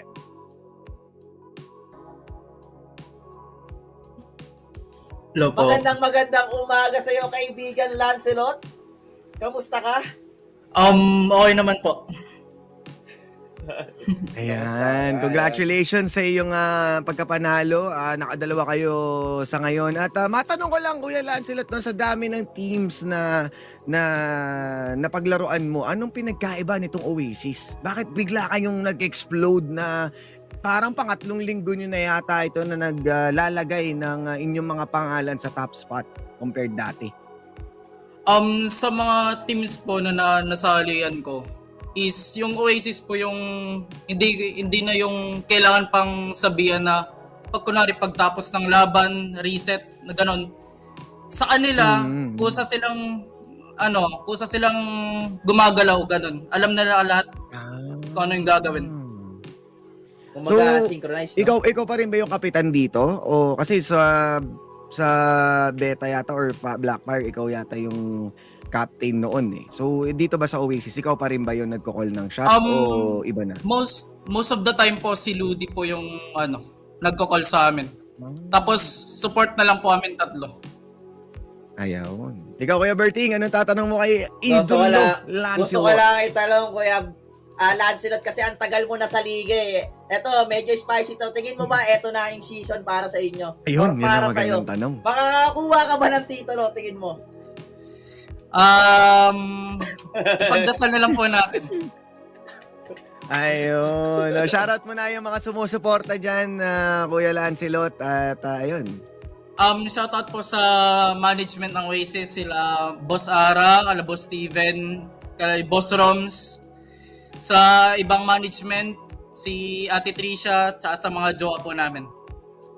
Ayun, yung mga jowa namin. So lahat, no? Thank you, Lancelot. See you sa finals. Ayun, maraming All right, Oasis Gaming, definitely something that needs to be watched over as we head into the LAN finals. Lancelot, we talked about it at the back end. I think is the player that delivers so much impact for Oasis Gaming. Alongside all the new and recently acquired players by Oasis Gaming, Tamayo, being their mainstay, still is a very, very formidable member. And all we know, Callies, whatever they have shown so far, I think all the check boxes that needs to be checked in order for them to be considered as the number 3 contender for FPC Season 3 has already been checked. Just in time for the Mobile LAN finals, right? So definitely looking forward to how are they going to be pairing up well. But yes, saw there coming right up next is going to be the final group of the Mobile Division, Group D, where we have Build Different and Hasbulla, one of the best stock side that we got in the Mobile Division. We'll be right back right after this break.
We welcome you back to Farlight 84 Philippines Championship Season 3 Mobile Division. It's a knockout stage, and we are down to our final group of this division. Group D is coming right up next, and once again, joining you for this show, it is Cali Gaming down here with Autoloose.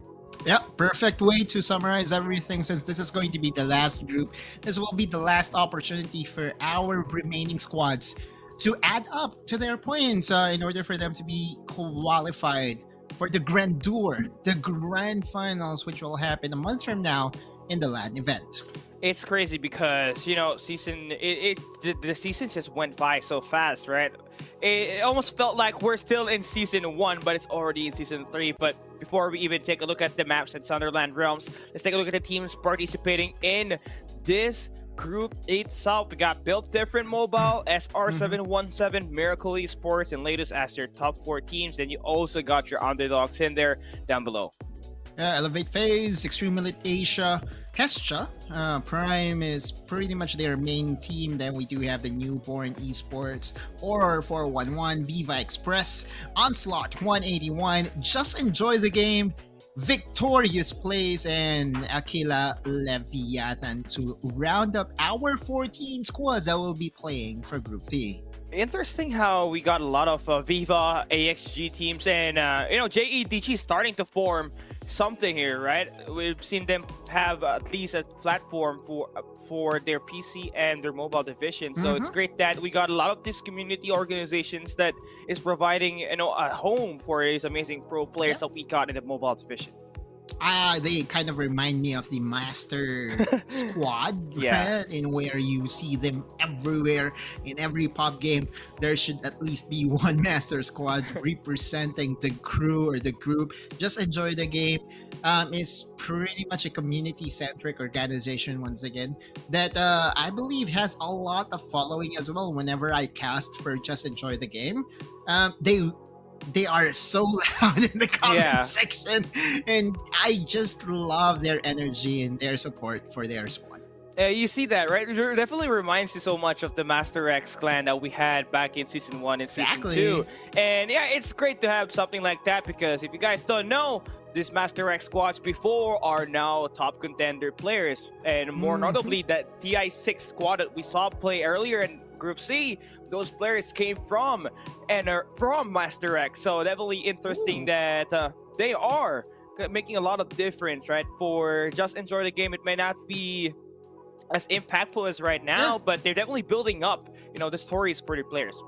It's a very healthy ecosystem, and again, in a tournament such as this, a local flavor at that, you need to have some sort of a training ground or a launch pad for all aspiring pro players. And Just Enjoy the Game, Master Aviators, or Master X, alongside all the other organization that really just wants to support up-and-coming players, I give you my salute. Thank you for building Farlight, or a healthier Farlight 84 community. That said and done, I also would love to bring out one topic at hand here, Callie, and that is Latest Esports, right? Like, I know for a fact that in Group C, I kind of have set the tone in saying that Oasis Gaming does have some sort of a win condition.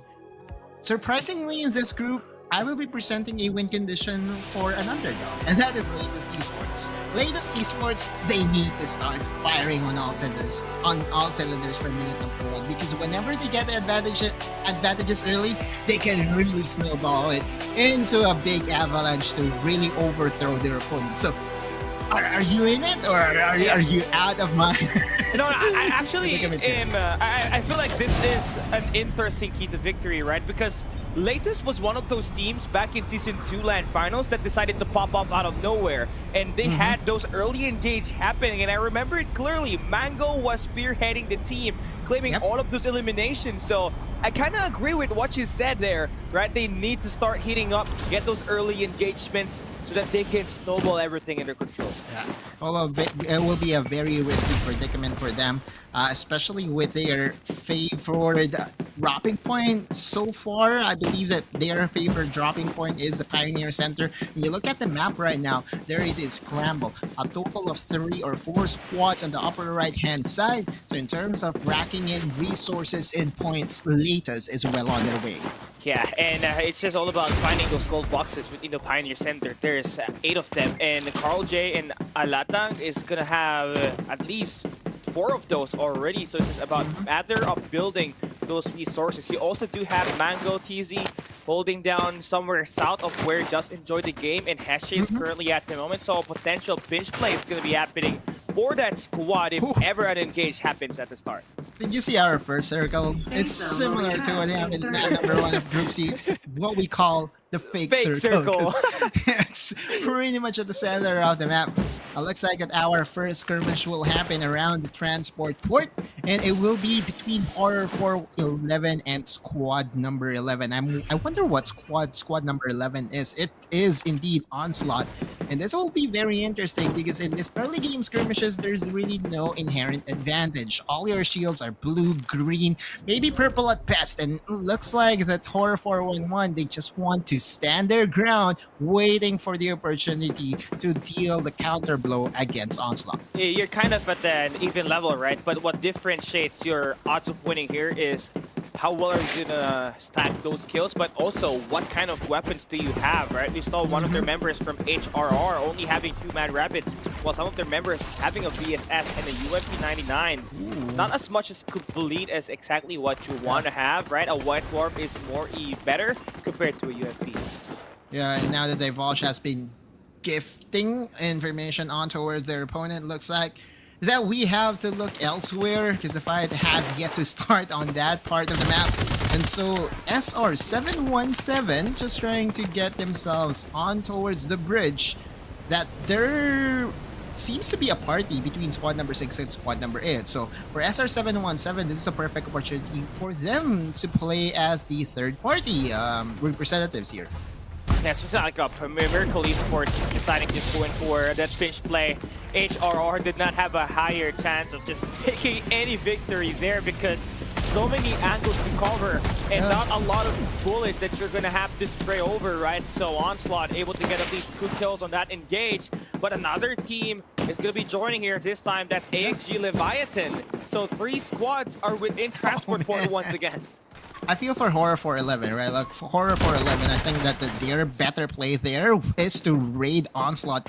And as we did say that, it looks like that Aquila Leviathan will be the one to do the raiding. They kind of want to challenge Onslaught right now. And we did talk about Shao 1. I don't think this is the same Shao from Oasis Gaming, right? Yeah, it's not. It's a different, guys. Just like what we had last week where there was a Hasbola instead of a Hasbola. It was a post-circle moment for Hasbola when he was able to take down his imposter, right? But Miracle Esports, again, I have to dealing with Ultimate being invested here at the moment. Ghost gets out with his life. But his teammate Gil is in a position where he can actually go in for a swing at the window, but he's gonna take his time right here, wait for his teammate to gather.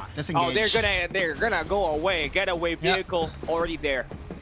Especially in a situation in where there are 3 squads stacked on top of another.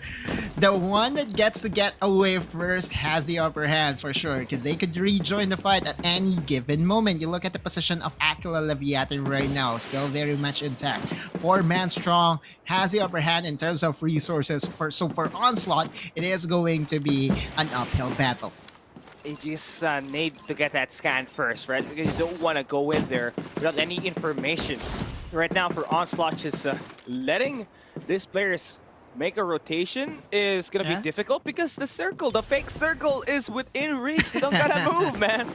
Yeah, fake circle, at least for the first circle. But as we move on to the latter stages of the game, that will definitely be a lot more scary, a lot more impactful. For Just Enjoy the Game, though, does look like that they already got their first frag, but they're being wary of a potential raid here by Latas. You look at the position by Just Enjoy the Game, they're stacked on top of another. The Summit Crash is going to dissuade Carl J to enter the fray. Yeah, nice adjustment now being made by Just Enjoy the Game to take down J-Zack, who in there, make this a 4v3 off the start, but Mango TZ Forward player from KMX still alive for latest. Lightning But the mark. swing on back for Perfect. T-Walks now will get him knocked down. Alata get that kill. So far, JEDG, 2 members fall, but now they clean it up. They take down Alatang, but there's still gonna be members alive here, and that's Mango TZ now for latest. Trying to swing on by, gets the blinding mark. Elimination is inevitable. He needs to swing one more time to finish, but a nice slide there for the player.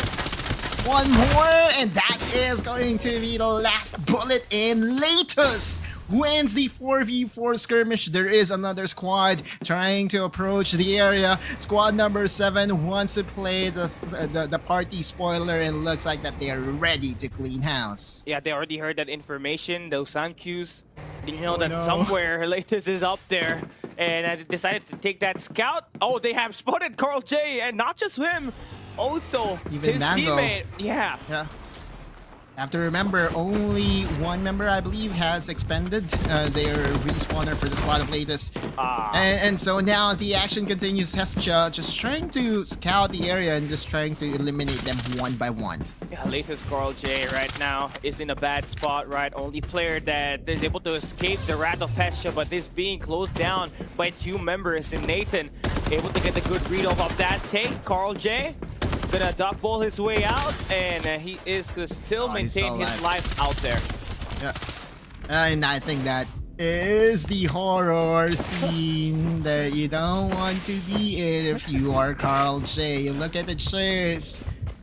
Okay, Carl J.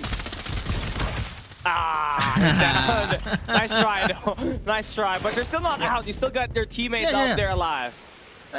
Okay, so that's the thing. They were able to secure the early game advantage against a team, or Latest Esports was able to get the necessary advantage with their initial skirmish. But then again, there to punish them, of course, is the third-party play, third-party nuisance, as we would love to call them. So they are now back to 0. Pdif Mobile, however, is not going to stop anytime soon because they have spotted Just Enjoy the Game in an open area, which is a very interesting place to be in. Yeah, exactly where you want to be at, right? I mean, this time, AXG just holding down Refinery. I mean, they can still settle down, hold down the side of this Refinery, and then they're still going to be good, right? But I think the reason why they are up there is because they want to get that high ground. They want to get that information on where Horror Efficient is at the moment. Then that's at the northern portion of Refinery right now. And yeah, it's still just waiting for them to close and let those players get pushed out. Ooh, SR717 just going for the chase now. Dan will most likely die here. Just don't think he has any escape route whatsoever. We are down to 13 squads. Just enjoy the game. Didn't really enjoy their stay in map number 1. Yeah, they enjoy that right there, right? And they will be forcing themselves to go back to the lobby. Unfair because a 14th placement means you only get 0 placement points. It's not, it is not good because they only got 3 points to end map number 1. But there's still time for them to bounce back, right? Still got 2 maps for them to play and score as much points to get invited to the top 30 spot for the LAN finals. Exactly. Would love to see at least one Just Enjoy the Game squad to join us in the LAN finals. Alright, so back to the game. We do have Hestia, the main squad. This most likely will be them just trying to scout where the other members of Horror 411 are. We have to remember, HRR 411, they don't have respawners anymore here, so eliminating kills will definitely be the end of them. Yeah, and now Hestia Zen, I think, may have spotted already these players from Horror 4. Echo trying to run with his life out in the open. Oh, Zen, a nice slide there to get himself still maintaining his life, but yeah, still got a lot of players to deal with here, and that's not just Horror 4, but also AXG Leviathan. Aquila Leviathan, which was the squad that tried to refine their way in this map, just trying to secure Refinery for themselves. Unfortunately for them, the circle isn't going to favor them, and that they do have to move away from their territory. Pdif Mobile this is one team that you kind of have prepped up to be one of the contenders or one of the favorites in this group, and looks like that so far so good for their squad. Yeah, the key to victory for them is just have Hasbulla and his teammate Remy just finding themselves that open spots and get this elimination threat. And so far, that's been working so far. They've closed that distance down. They're about to beat these players down. Yeah, Calyx and company has been very solid. And I really think that they are the team that has most improved from season to season, right? Like in season 1, we call them the team that is the best third-party team in the country. And then in season number 2, they really elevated themselves as to one of the more aggressive ones. And season number 3 is all about refining their gameplay. Yeah, and also just maintaining the dominance from Hasbulla while also emphasizing a huge adjustment for them, right? They dropped down Mango, they added in Nash TZ here for the squad, so it definitely was a huge boost because Nash was their former teammate back in another game title, so the team chemistry is not going to be any problem for them, and they will be able to take down some of the players from Testja there, gets themselves 9 kills as we close the next circle. And you look at their current position right now, they do have the opportunity to actually enter the Rocky Zone, but without prior information, that's kind of risky, right? Like, and for BTF Mobile, it's safer for them to just stay here and wait for sound cues, wait for other teams to show up, and knowing that they do have what it takes to really be the third-party player in the refinery, things are looking up for BTF Mobile. Yeah, most definitely. Now, on the other side of the map, it's Newborn Esports. New blood. Yeah, Yeah, this Newborn. is going to be a full circle moment for them because they're fighting for the airdrop range that's nearby that is going to be giving them a lot of loot, right? So far for them, it is keeping that distance up against Squad 13. Yeah, I'm trying to figure. Okay, so they are stocked one on top of another, and that's the reason why there's just one number 8 showing. So yeah, a bit of a confusing state there, but looks like that a team that needs to survive is being chased on here. SR717 trying to survive against one number 4, and looks like that BTF Mobile has heard the sound cues to really go time. Yeah, just one more player left for SR717. He's trying to close things up. He fights one, slides away, 1v1, but AFG gets the elimination, and SR717 surprisingly falls, but built different is gonna claim the lives of AXG. And back there, we just saw a glimpse of what we saw from this squad back in season 1. The third party, a full circle moment for this team.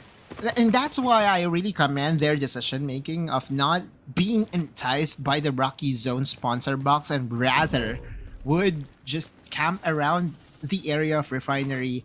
Once they hear some sound cues, once they see some names prep up in the kill feed, that's the go time. And the go time is almost always perfect when it comes to third party for BTF Mobile. Now they're standing with 14 kills here for this Newborn Esports. They bring out the Frenzy Bomb. They sent out the Sonic Crush, immobilize players inside the building. Easy for Loki to take down. One player already knocked down already.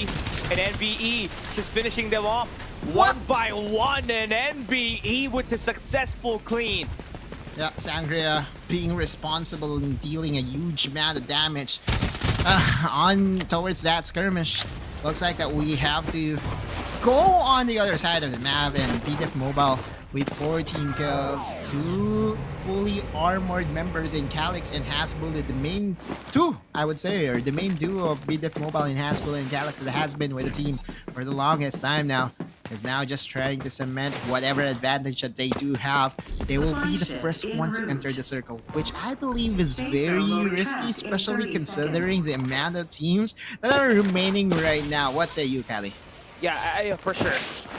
You may have the high ground, but you're exposed in many angles here at the moment. And VSS can just be the devastator that could just bring you down one by one. So I believe just finding the buildings as the primary cover here for the squad is going to be a huge boost. But looking at what's happening and where the circle is defined, I guess this is still the best spot at the map because that's the only high ground that you're going to be able to get in the final circle. Yeah, we'll see though. Like at the end of the day, I don't feel confident in their decision to enter this safe zone this early. But what do I know? Maybe Bidif Mobile has already practiced this and has experienced the same situation over their scrims and practice times. For the other squads, though, they need to squeeze in fast. Elevate is now trying to deal damage on towards the members of Onslaught. And you look at the PIB plus the Absolute Gravity to get information. Buhat will have to go down. Yeah, that's also a great area to take note of. If you're built different, right? All those, again, those gunshots are going to be heard. And they just have so many contacts all around the map. This is latest that they're dealing with coming from the Rocky Zone. You got players just are coming by the Noble Bazaar. So you're going to have to divide your attention, which might just be a con for this team. Yeah, looks like that latest is now between a rock and a hard place. And you look at it, Frenzy Bomb, picture perfect, coming in from Bidif Mobile. And yeah, they're like that shot right there from Hasbulla. He takes down his former teammate in Mango. And just that team, Daedalus Esports, you know, are going to only have one member alive. And E8 FaZe is just falling one by one. It's all down to Boy. They clutch it. And they finish Seiya down to get the revive back their fallen teammate. Yeah. It's not yet over for them, as we are seeing Bidif Mobile just trying to secure more kills for themselves. Already up to 17. Just going for the raid against Victorious Squad. A nice dog there by Hasbulla. He finds Glenn Sanity, another player to take down. It's just running away. But this, you know, this area right here can just be utilized once again. By the side of Built Different, it's just gonna be a clean-up house here for them. Yeah, I think Latest is already out. Oh no, that one member from Latest still is trying his best to get more points for his squad. Similar can be said for the struggling member from the Victorious Squad, which is Baby Cakes. Baby Cakes going to get squashed here, similar to Carl J, the lone member from Latest. Oh man, Carl J. Okay, yo, he's not still enough alive. though. Never mind. There we go. There we go. As soon as I said it, he fell down to the ground, but that's gonna buy some time for these other teams to actually be able to move around the map, because Remy still reviving back his teammate, but nice shot by Hasbulla on the long range with the VSS. He takes down one. They may have just played spoiler, right? Like, because of that situation, now Bidif Mobile is lacking one member, and that's a... Whoa, never mind. They were able to at least revive their fallen comrade, and back to format strong is Calyx and company. Yeah, squad number 5 though has got one of their members holding the high ground, and Ash Fizzy is in an open spot, so that's going to be very difficult for him at the moment. Wraith has got himself a full armor, so Elevate FaZe will be in a nice spot to counter Build Difference position at the moment.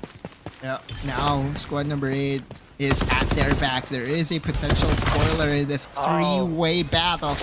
Not for Raid 2K though. Raid 2K immediately got down here by Bidif Mobile. Yeah, NBE decides to make that push up against Built Different by taking over the high ground, but Built Different, Hasbulla able to take down Buhat, but is the one that will fall right after. The trades will continue, but Calyx will be able to get that swing on by and eliminate the members coming in from NBE. It's going to be a 2v1. It's a 1v3 situation with Basic holding down the high ground. Do they have that info? Not at the moment, but they do have Calyx swinging and eliminating the last player from NBE, and that is Built Different Mobile, the 4th best team in Season 1 and Season 2, showcasing what they truly have in their arsenal. Okay. Now, I'm no longer going to question whatever decision they have come into the latter stages of the game, because that has been just a perfect way of doing a final salvo or a final circle play for Bidif Mobile, right? Like, they went in, got the higher ground that we kind of expected that they will utilize, right? Still, you kind of have to give them credit to just because they know what to do in that situation. They know where to swing, they know where to focus on, they know what to do against Latest Esports that was really trying to play spoiler against them. Because I tell you what, right? Like, if there's this one team that I firmly believe will be able to deal an upset blow against them, I really think and I really believe it is Latest just because of their recent relevance in the competitive matches as well. Yeah, I couldn't agree more. It's just that Latest had a bit of a meltdown when there was just so many teams compiling at the Pioneer Center. But they still got 2 maps to worry about the performance that they got after that underwhelming map number 1. They still did have a top 8 placement, if I'm not mistaken. So there's still a lot of placement points that they managed to get there. But yeah, I just think they just have to have a complete squad heading into that final circle and play through Mango and Jzaku. Yeah, it's actually Jaco. It's pronounced as Jaco. I heard it from Quintoyo. Quintoyo is one of the, I would say, main handlers of Jaco from the previous esports that he played under. And yeah, it's not Jzaku. It's Jaco for short. So yeah, for Jaco and company for Latest, even that final swing, was it Remy? Calix. Yeah. Okay, so there was one point in where Latest had a down member, or Latest had the last remaining member that was still able to at least down one member from BDF Mobile. From that point on, things could got very shaky, or could get very shaky for BDF Mobile, right? Because their 4-man strong formation is pretty much a requirement for them to really cement that top 1 finish. Luckily for them, they didn't really get punished by the other squads that are looking at them, right? Like, they were still able to deal with them one by one, and that's the key word, right? One by one. They didn't really face them as a 1v5 or 1v4 scenario. They played it methodically. They looked for the weak points. They targeted those struggling members and then just eliminated them one by one. Yeah, no one was really able to contest Built Different because almost everybody at the final circle had an incomplete member, right? Either 3, 2s, or even 1s. So it was easier for a team like Built Different Mobile to isolate those members one at a time and go in for those eliminations. But should we see Latest or a team like SR717 be able to line up a complete squad at the end? Yeah, this is really a high chance Built Different will have it very rough, because we saw the potential, right? We saw the potential and the meltdown that could bring Built Different down to the ground. Yeah, it's for Big Diff Mobile to lose, I guess, because pretty much in map number 1, if it's any indication of what is to come in the next few games here, Cali, I feel that Big Diff Mobile is on a different tier, at least compared to the other squads here. There may be an upset from time to time, like from Latest or from SR717. But for BDF Mobile, their mission here is to have a dominating finish, similar to what we saw from the likes of Execration, from the likes of Nakage, and of course Oasis. Yeah, so just maintaining the number 4 spot, right, is Built Different Mobile. I must say, it's great, but it's also a curse for them at the moment, because Season 1, they were placed 4th after the Grand Final. Season 2, number 4. Entering this knockout stage, still number 4. Cursed as the number 4 team in the Philippines. Man, Probably. Yeah, I guess so. Yeah, that's it also has something to do with them not getting over the hump. So the question is why, how, right? Like, and now we are going to look into their recent roster changes, right? Like, first week or first season, I believe Iska was still playing for them and was their main shot caller. Iska had, maybe passed on whatever she needed to pass on towards her teammates. In season 2, Iska was no longer with their squad under CMX, but they still performed beautifully. And for season 3, now with the backing of a very trusted organization, BDF Mobile, maybe this is what they need to really get over the hump. I can't agree with that, right? You're gonna have to feel pretty confident when you're being backed up by a great organization. The confidence that you got there to just play at your Farlight 84 is just going to be different compared to back when you were orgless, right? So definitely it's going to be interesting what kind of gameplay are we going to be seeing for Built Different Mobile in the next 2 maps, right? But before we even go there, come take a look at these highlights. We will be bringing you guys back into the lobby after this one.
All right, let's take a look at our placement after that map number 1 and see who takes the number 1 spot. I mean, after all the dominance from Build Different, right, you're going to have to expect them to take that 26 kills, 25 points off of placement, 51 in total there, how to lose.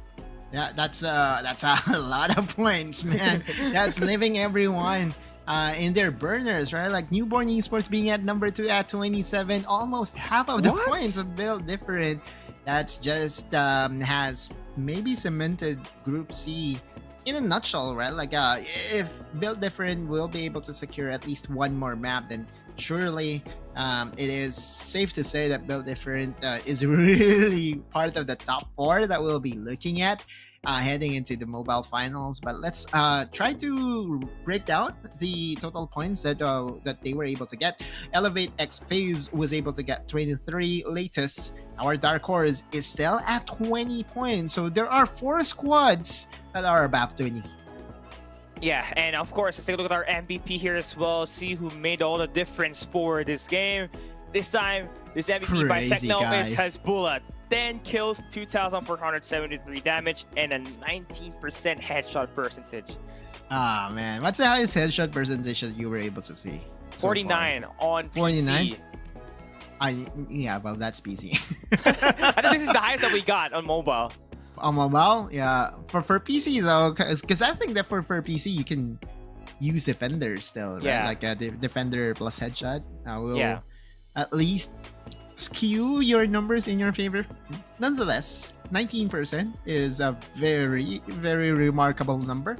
And Hezbollah has really impressed so far. In fact, you know, we've been asked of our MVP choices. Hezbollah has always been one of the MVP choices by the talent roster, alongside, you know, Majoy and company, and you know, just making true of his promise here in game number 1. He dominated on that backside. And here's an interesting note, right? He got 10 kills, and nobody outside of Build Different averaged 10 total kills as a team.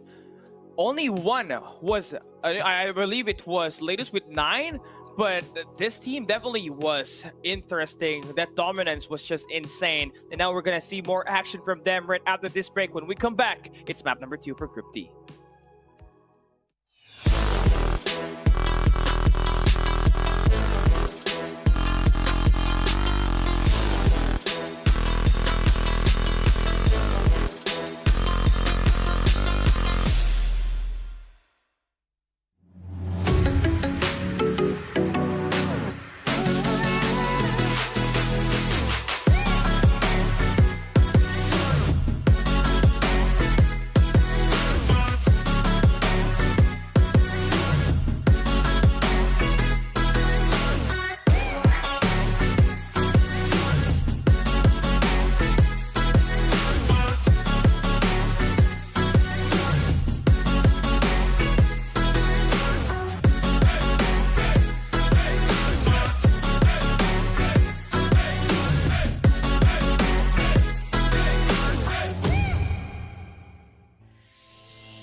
Yeah, built different, just average, just scored 51 total points. That map number 1, the dominance that they just got right there was crazy. 26 kills and 25 points off of placement.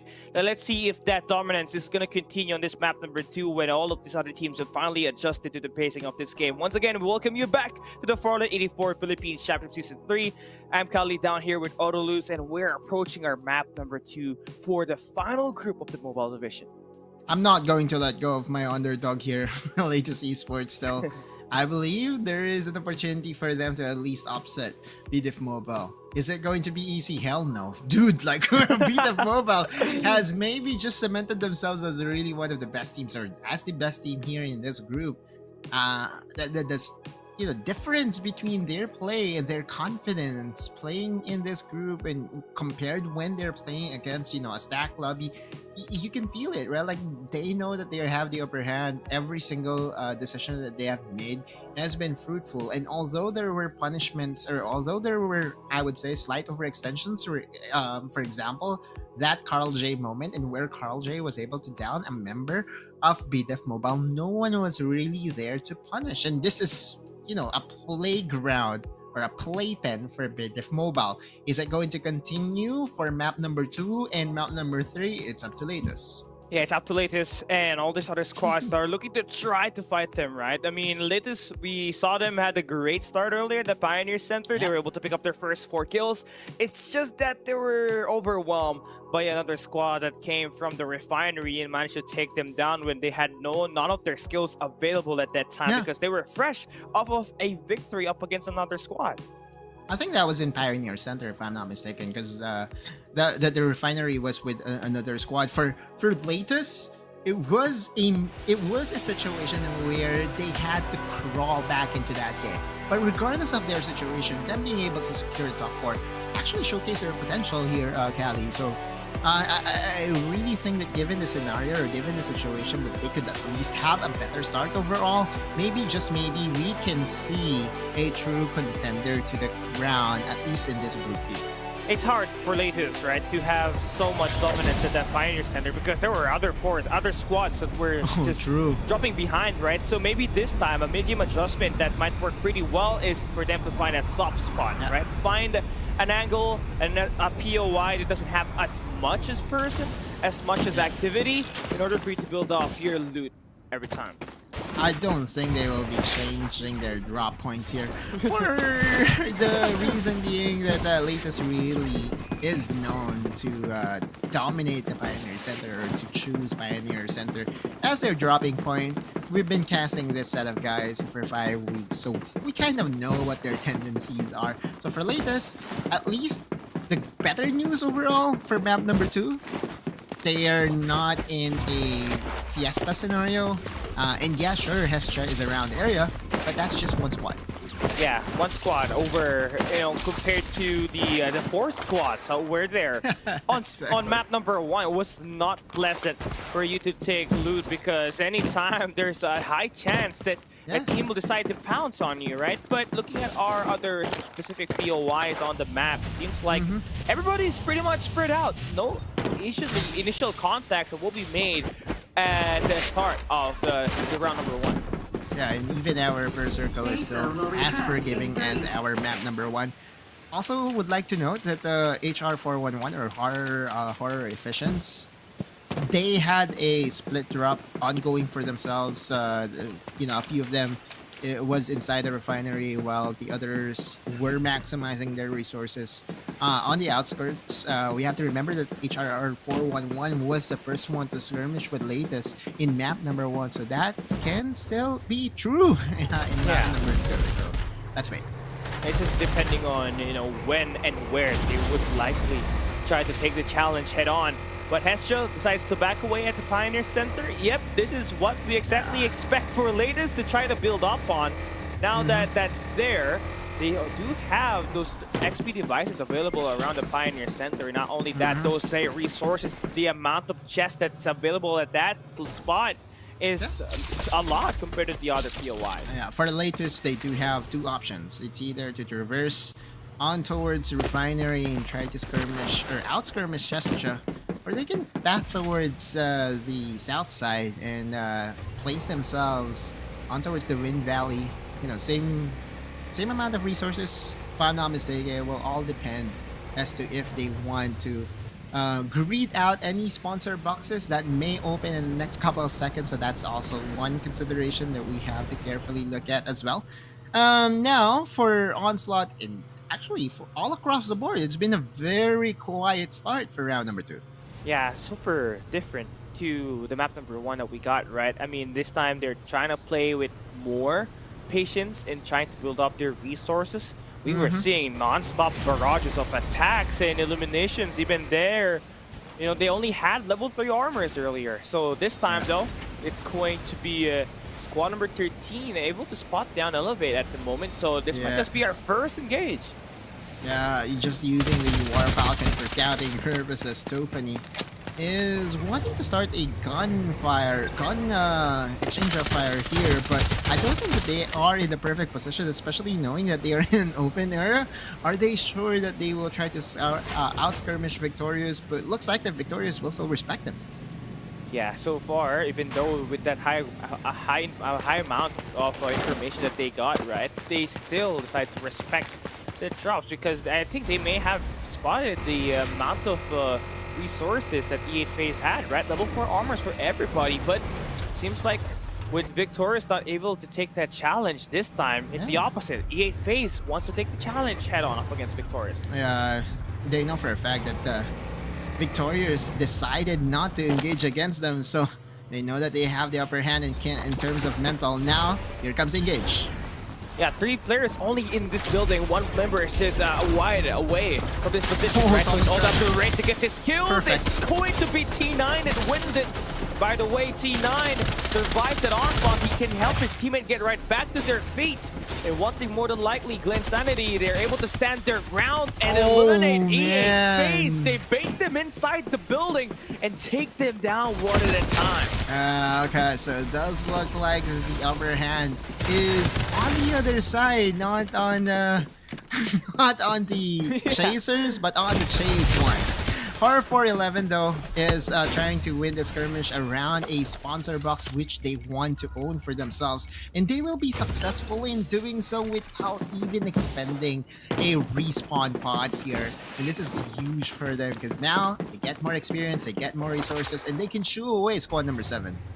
Yeah, that's absolutely nice, right? I mean, your player XP is going to grow even further as you get those resources inside of the sponsor box. But right now, if you're Hestia, where do you want to rotate is the very main question. Do you want to stay in the refinery, or do you want to find yourself in a rocky zone or somewhere around the area where it's going to be close? But we're built different. Oh no, they're getting away with so much of, you know, keys to victory. And the sponsor box is just one way for you to get lit up by this team later on. Yeah, the thing here is it's not often that we see sponsor boxes get maximized by a lot of teams, because I understand the rationale. Sponsor boxes are basically a trap.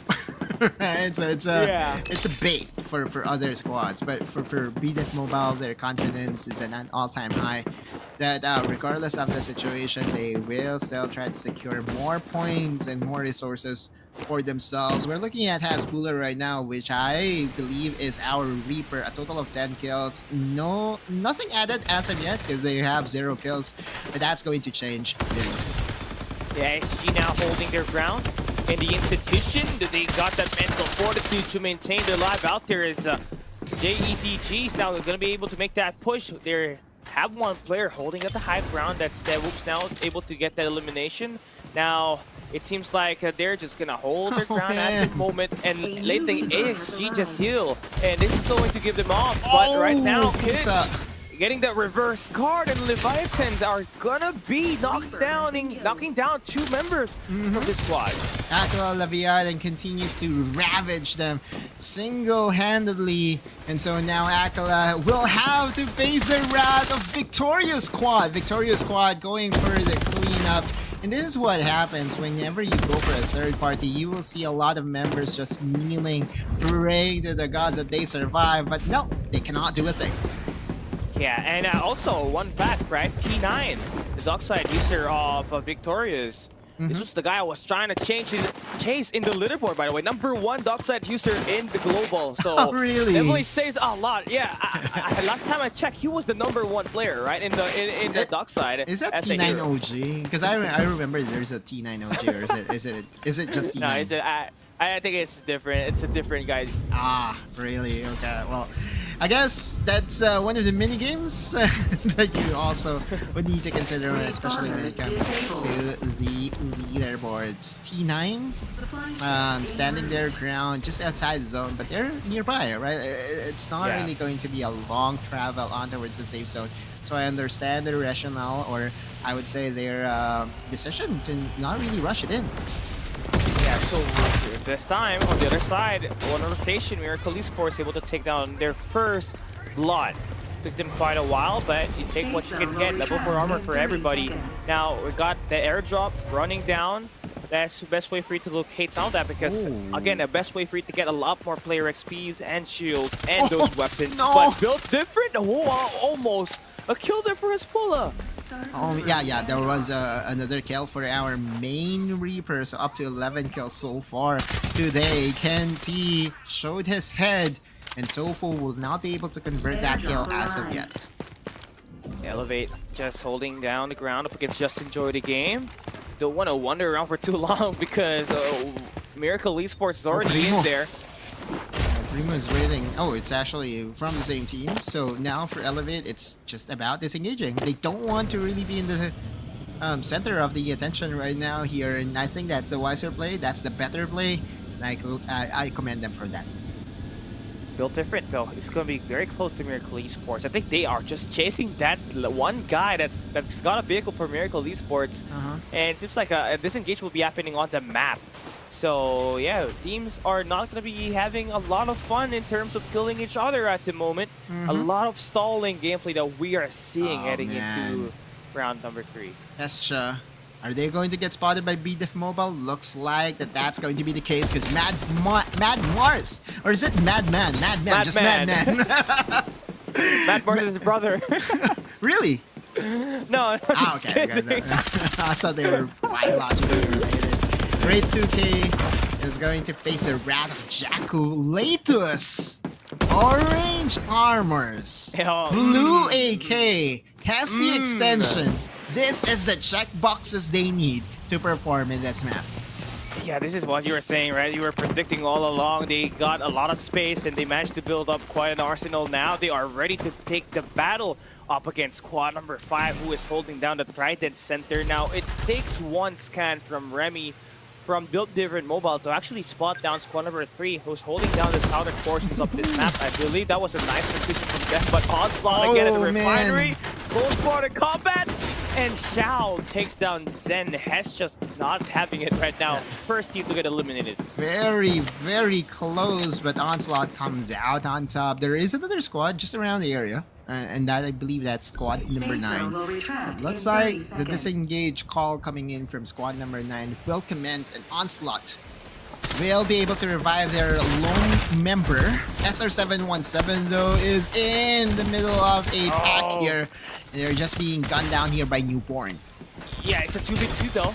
Now Frenzy Bomb is going to be invested. Rora and Gab now just trying to distance away from that ultimate. And then Calyx will be able to get the third party here. No. And oh my god, the timing is just unreal for this squad. Just watching over Refinery, and now is able to deal the killing blow. Sangria holding his life out there, but Nash able to take that elimination. One more to take down on the God Rocks is Remy. And yeah, 2 squads eliminated off of that. Built Different on to 9 kills in this map number 2. Stream Raiders had a very promising game number 1, and Built Different just has decided to eliminate them as the number 10 squad of this game. That's a very big development for the placement points that we have in this current game. That is going to get gunned down here by HRR 411. They still have the Sienna for that Medi-X for extra sustainability, and dollars will be going down here. A 2v1 scenario. Clyde goes down. Zaya wins it all. Al-Qaid will be able to help out his teammates, and that's a picture-perfect skirmish win for XEA. Yeah, and the best thing about this is that there's no team that will look to go for that third party for them, so they can take their time at reviving and stealing away the resources that they just took up against a team that they just won against. With latest though, we just saw glimpse of them. Right? yeah, latest. I mean, and they're just developing all of their resources right now. One player with the level 6 armor already, definitely the only team that can challenge, build different mobile heading into the late game.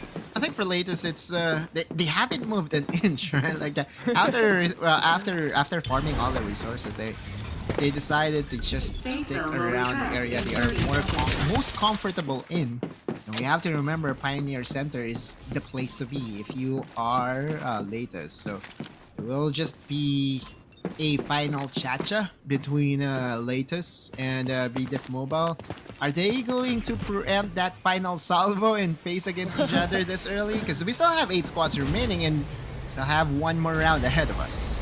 It's a no-brainer for Built Different to take the challenge head-on up against Latest, who owns that Pioneer Center at the moment, by the way. And they got a chance to defend their territory, right? This has been their baby all along, for the first 5 weeks of action at the Open Qualifiers. So they defend that, they take that map number 2. But they got to be worried about the other teams that will be approaching their direction as well, because still got 2 squads approaching from the left side of the Pioneer Center. And this time it's Seiya and Onslaught 181. I think Onslaught will have to go the other way, and Extreme Elite Asia will have to find the roundabout, try to secure those eliminating kills from the other side of the map. But squad number 5 is already ahead of them and will most likely get the eliminating kills against Onslaught. Meanwhile, on the other side of the map, BDF Mobile still trying to hunt their prey, right? Like one by one, squad number 13 will be the first one in their sights. Oh, Glenn Sanity just got shredded by Hasbulla. Gives himself 3 kills in this map at the moment, and Built Different again at Stone's Edge. They can just really light it up for these other remaining players, but they also gotta worry about that circle. And they're gonna have to head over to that direction, but they gotta have to meet from latest in there. Yeah, and there still is a heavy skirmish, a 4v4 happening between squad number 13 and 11. And here comes BDF Mobile. Third party is in their genes, but they're deciding against that. They want to play it safe. Wow, what a development. Yeah, victorious. Oh, nice beatdown there from Xiao. Survives. Gets themselves 16 kills, by the way. That's a lot. And if they can just maintain a top 3 placement, that's even gonna end their map number 2 a lot higher in terms of the leaderboard ranking. Yeah, but for BDF Mobile, the most surprising development for me is them not deciding to enter that big blown out team fight on the southwest side of the circle, right? Like, they held them off and they just want to secure themselves a very good position into the final circle. So again, not within my expectation, but nonetheless a very good decision overall. And they're getting shot at here by Miracle Esports. Now, it's a lot of players that is being controlled here by the team on the high ground. That's going to be latest, right? They just maintain the highest position inside of that circle. Just let all of these other players just go in there and fight for their lives. Yeah, they're waiting. They're just trying to play it as methodical as possible. I think that's a miss. Calix and company, though, will still wait for the proper timing. And we all know that they know when the perfect timing is. The situation that they have right now, though, is far from what they want. Right? They're being sandwiched right now by squad number 13, squad number 6, so they have to be extra careful. Remy just needs to heal back. Oh, he's gonna be investing the Frenzy Bomb. That's gonna force out Victor's from their rock position, and that's gonna be them trying to maintain their play, but they're gonna get shot down by Built Different, and he also got that covering far from latest. It's hard to bounce back from that investment. Calix, nice investment, and that's gonna bring down the Victor's down to their last player. Yeah, General, the lone general waiting to get eliminated here.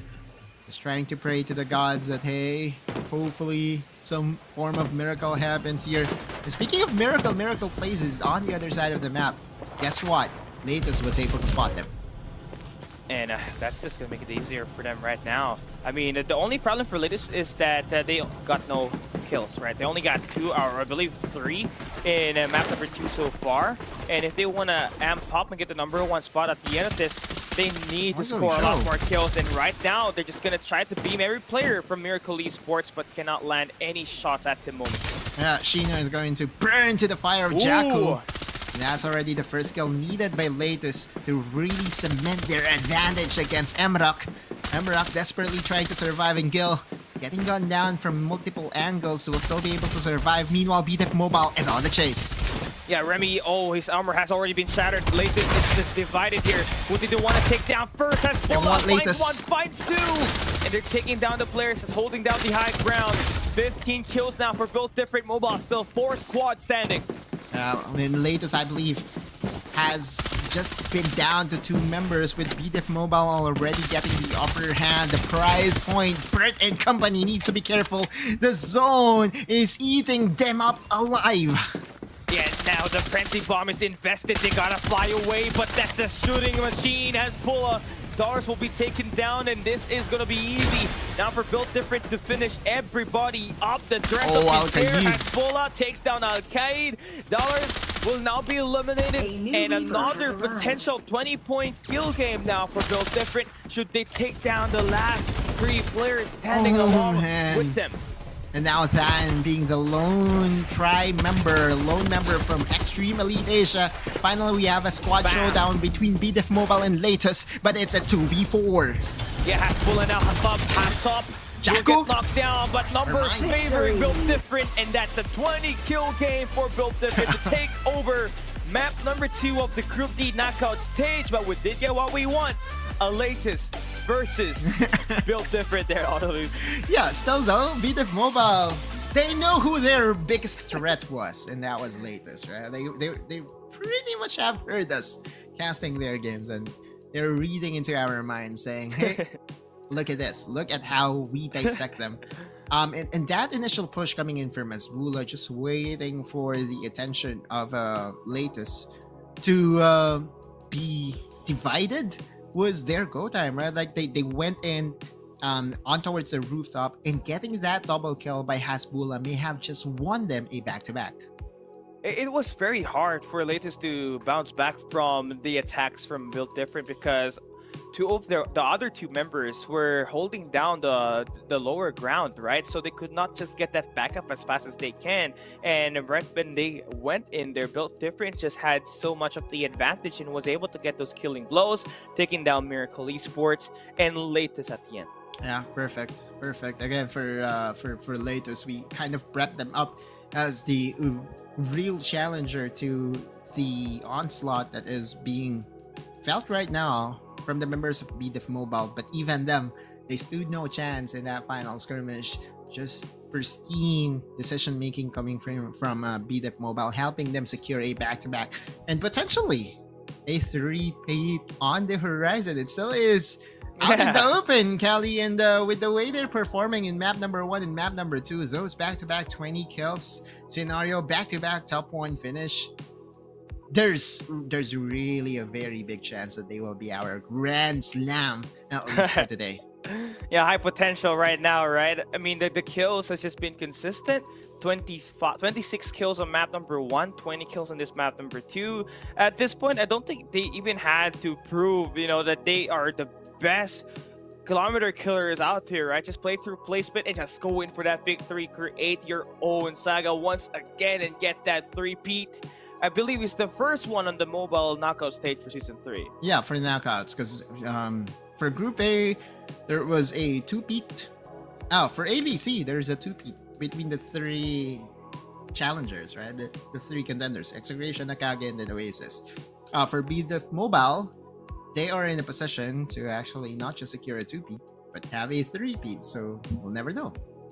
And they have been already dominating, right? It's just obvious that they can potentially end it with a 3-peat. If you guys missed the action on map number 2, well, come take a look at how much dominance Built Different had up against the map 2 on Sunderlands. We'll be right back.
And we got our round standings brought to you by Farlight 84. Again, back-to-back dominant victory for Built Different.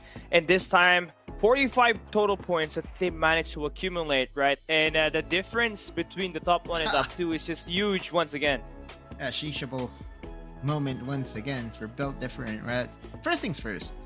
One of their primary challengers in stream, Raider 717, just got eliminated in an instant, right? Like they hunted them down, and then afterwards it was just one step at a time for BDiff. Victorious Squad, Latest Esports, Extreme Elite Asia rounds up our number 4, and then at number 5 will be Miracle Plays. And they only have 18 points. This is the thing, right? Like you having less than 20 points after 2 maps, it's not going to bode well for your chances. And this often happens whenever there is pretty much a dominating side of the teams, and Built Different, Latest, Victorious, and Extreme Elite Asia are our dominators, at least in map number 2.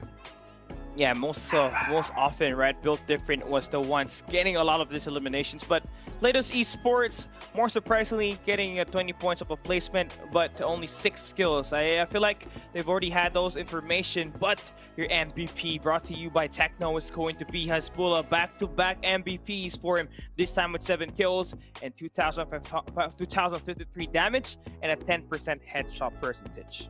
Less than 19%, but a win is a win. 2k damage is still 2k damage for Mr. H. Hasbulla has really cemented himself as one of our top marksmen and has been our reaper in this Group D. In fact, I really think he is going to challenge Majok for the most kills for the entirety of the knockouts. I will be reviewing the stats later because I know for a fact that Majok is that one player that had like an average kill count of 7.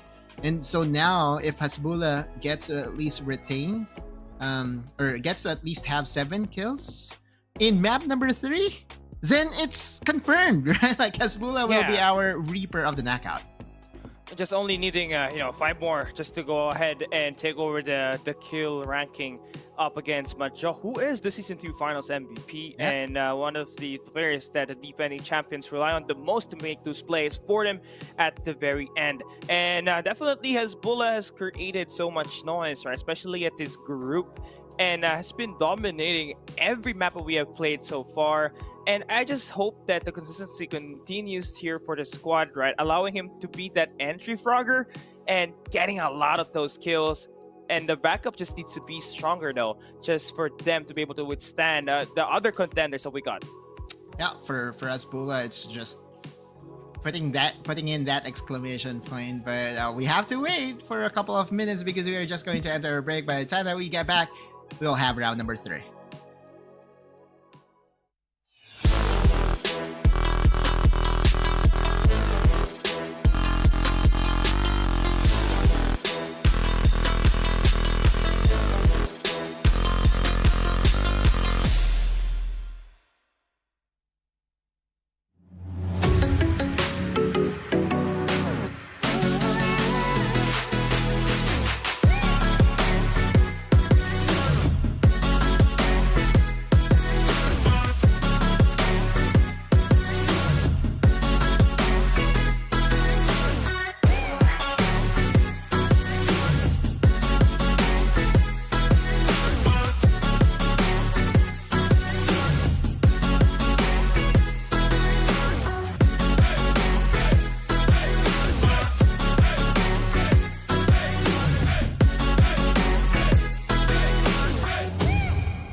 And we welcome you back to Farlight 84 Philippines Championship Season 3 knockout stage.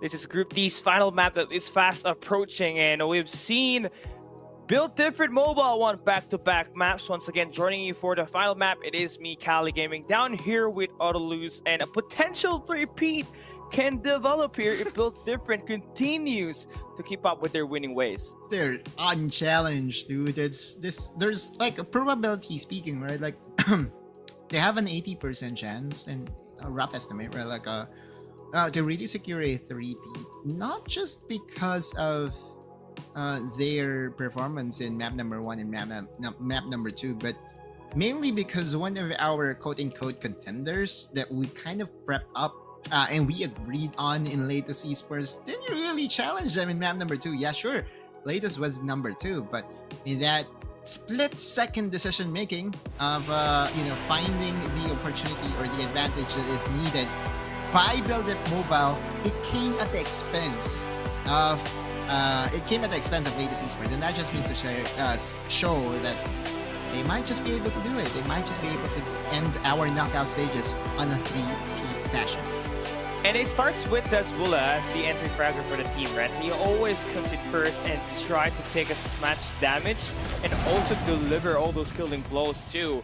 And it just is going to be great because you allow a high mobility player like Desbula's Dockside to create those altercations for you. Makes it a lot easier for you to create a lot of these distractions, right? But here we go. Final map for Group D Mobile. Here's our flight path. Yeah, the flight path is not really favoring those teams that are kind of want to drop on the right side of the map. You're looking at latest, they will be late with their flight on towards the Pioneer Center. But that's fine. That's their end goal. Seems like Built Different still maintaining that Rocky Zone, while also looking at Calix and Desbula, who split drop at the northern portion of Nova Bazaar. Now, latest seems like we'll still be busy with Hestia at the Pioneer Center, something that's been going on since the start of map number 1. But yeah, a lot of altercation happening at the Hydro plant. There is 3 squads fighting at the Hydro plant. So interesting point of attack there for the teams that have just been having trouble all along in this 3-map of action for Group D. Yeah, it's not often that we see people prioritize the Hydro plant, right? for even the storage base, it's kind of a rare side, and that mainly I think is because of the resources that is available in the area. Because oftentimes, when it comes to the early game skirmishes, there will be favored point of interests, and one of them is definitely going to be the laboratory. The other unmanned area most of the time is the Rocky Zone, but we all know that BDF Mobile has really mastered the Rocky Zone drop, as evident right now.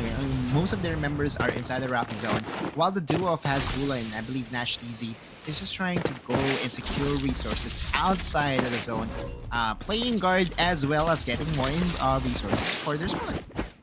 Yeah, so for them, right? They already got level 4 armors already. So starting great here is Built Different Mobile. Now they can either make a rotation in the Wind Valley or just somewhere around Refinery, where they've always managed to get that third-party action going every time they decided to go up there. Interesting development. There is a squad just nearby in squad number 11. Are they prepared to face the wrath of BDF Mobile? That is the kind of question that we do have. Like this early, wow. I mean, this is the moment that you can actually flip it, right? Like there is a chance that you can end up being the upset favor or the upsetting team in any given scenario if the resources that the team or the favorite team is not fully intact yet. It looks like the Just Enjoy the Game will be the first one to get themselves shot at by BDF Mobile. Yeah, Hasbula, Top Reaper already managed to take down, the armor and almost every health of Pitch. Oh, nice shot there for Calix and Ash TZ, getting that team up happening and letting JEDG have one of their members already waiting for a revive. Pitch didn't really have any chances there to survive that one out. Meanwhile, well, we're seeing some shots coming in from Victorious. Good shots overall, as they were able to at least secure some points. But the bigger threat is here. Def Mobile will be standing in their way. It looks like the decision here by Victor. Oh, they're standing their ground. It is going to be a 4v4 clash. All right, a level 4 armor team versus a level 3. Who's gonna take it, right? This is currently being owned by Hezbollah as the Summit card is already invested. Yeah, immobilized players here. T9, number 1 player in the world in the dock side, will be shot down by Hezbollah. The top reaper of this group, he finds a double at this altercation. Yeah, I'm not not understanding this, right? Surely they had information that BDF Mobile is just across the area. But they have decided to challenge them right now. Looks like that Elevate phase will be the one to reap the prize because they are getting themselves in a bit of a pinch though. Calyx, without gunshot, will make him go down. It's now down to a 3v3. Elevate phase, Nash CC also goes down. Nice shots there for Buat. Definitely a huge volley there, but Remy now trying to make a play, takes down Primo. It's a 1v2 situation right now. Buat trying to make himself activated here. Has to restore his health points at the moment. But Tofu is going to get shredded there by Remy once again. And here comes Hezbollah with the team up. Lightning Mark invested. They find the last player. Elevate phase will get knocked down, sent back down to the revival flight. And that's additional resources and points heading over to the number 1 team so far. Hezbollah, 17 kills so far, plus 2. That's already a total of 19 kills just from the knockout stages. Really poised to get the Reaper of the knockout stages award that we have. That will be finalizing after this group ends. And man, what a performance by them. Can't wait to see them again in the live stages. Yeah, and again, the story for this build different mobile squad is that they've been stuck as the number 4 team in the past 2 seasons. Right? I mean, a different roster, but still number 4. But looking like they have already found the right roster, right? Having Nash around, former teammates, finally back playing with each other, and they are poised to really try to make a statement here in the knockouts and maybe create all the difference at the LAN finals in April. Yeah, Hezbollah and company is pretty much continuing where they left off from season 1 and season 2 and just improve season after season. For MROC though, looks like that they kind of want to have a duel against Onslaught, but Onslaught is deciding against that and is just going to run away from them, and no kills to be had for MROC. Yep, MROC. I mean, this is a squad that we saw end up with a great placement points, but only a couple of kills at map number 2, right? So need to get a lot better in terms of engaging, but as much as possible, you don't want to waste your respawn pods here early also. So kind of caught in between for that squad. But Seiya, this is a squad that currently is holding the Nova Bazaar. Not sure where do they want to rotate. I mean, they are already right beside the circle. They're still deciding whether they want to push Nova or just head up north. I think they're heading north right now. They're not going to go for senseless skirmishes. They want to at least secure a lot of resources needed to improve their chances, but for Elevate phase, the time is now for them to really decide what to do because they're getting chased on by Aquila Leviathan, and Aquila Leviathan has the upper hand. Duhat and company is on the precipice of being eliminated. No more respawners for them, remember that. Yeah, it's hard. It's hard. You just gotta have to wait now.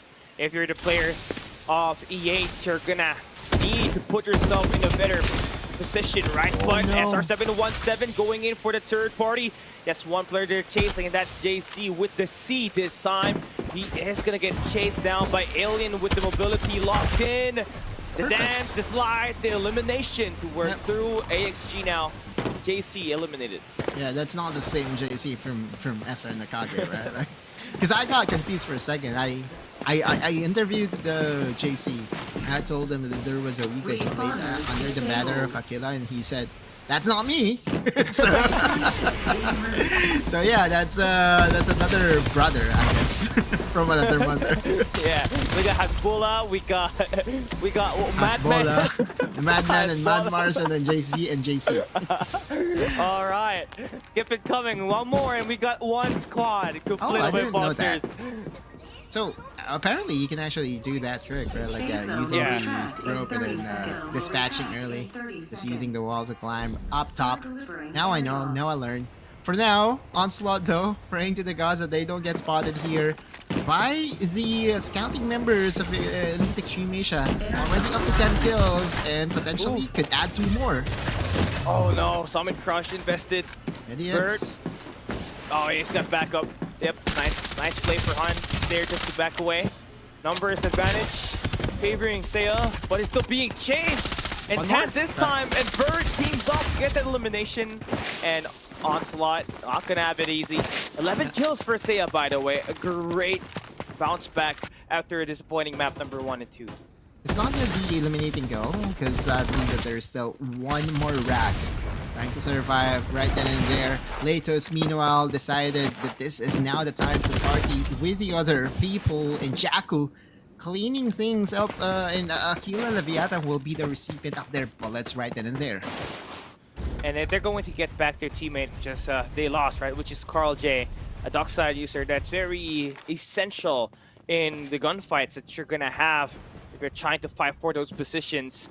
And so far for the Pioneer Center, right? Victorious is still back up here. They've already wasted their respawn pods early, so they gotta take care of their lives here a lot better. But they're not afraid to engage and get some of the skills.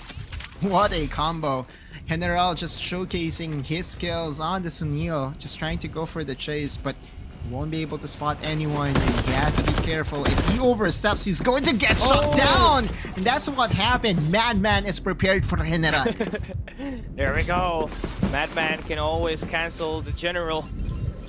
Now we got Hestia still stuck outside the zone though.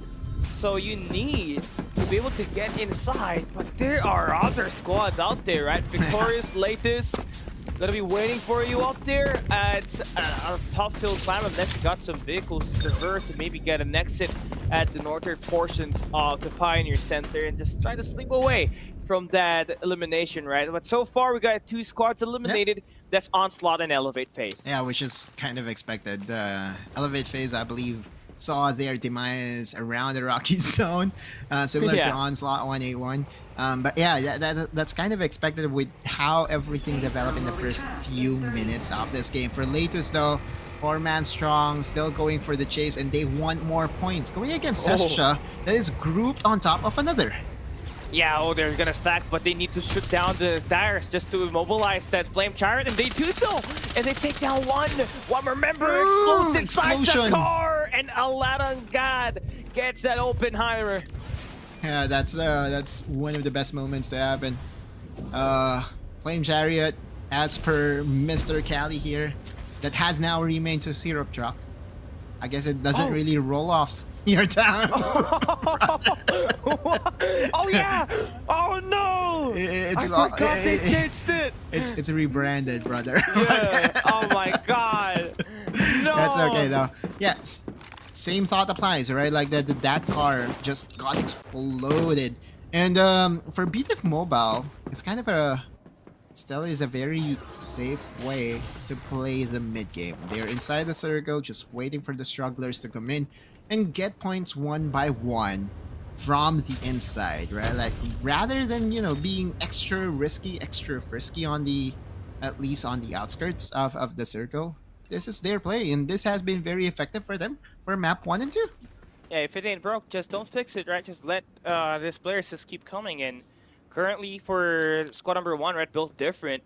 They are poised to gatekeep not just squad number 3, but also squad number 12, if I'm not mistaken, who is at the south portion of the circle. Oh man, I feel for the car. Like, good thing is that there is some sort of a cliff trying to cover the Syrup Truck or Flame Chariot, however you want to call it. Flamethrower for the old ones. Oh geez, yeah.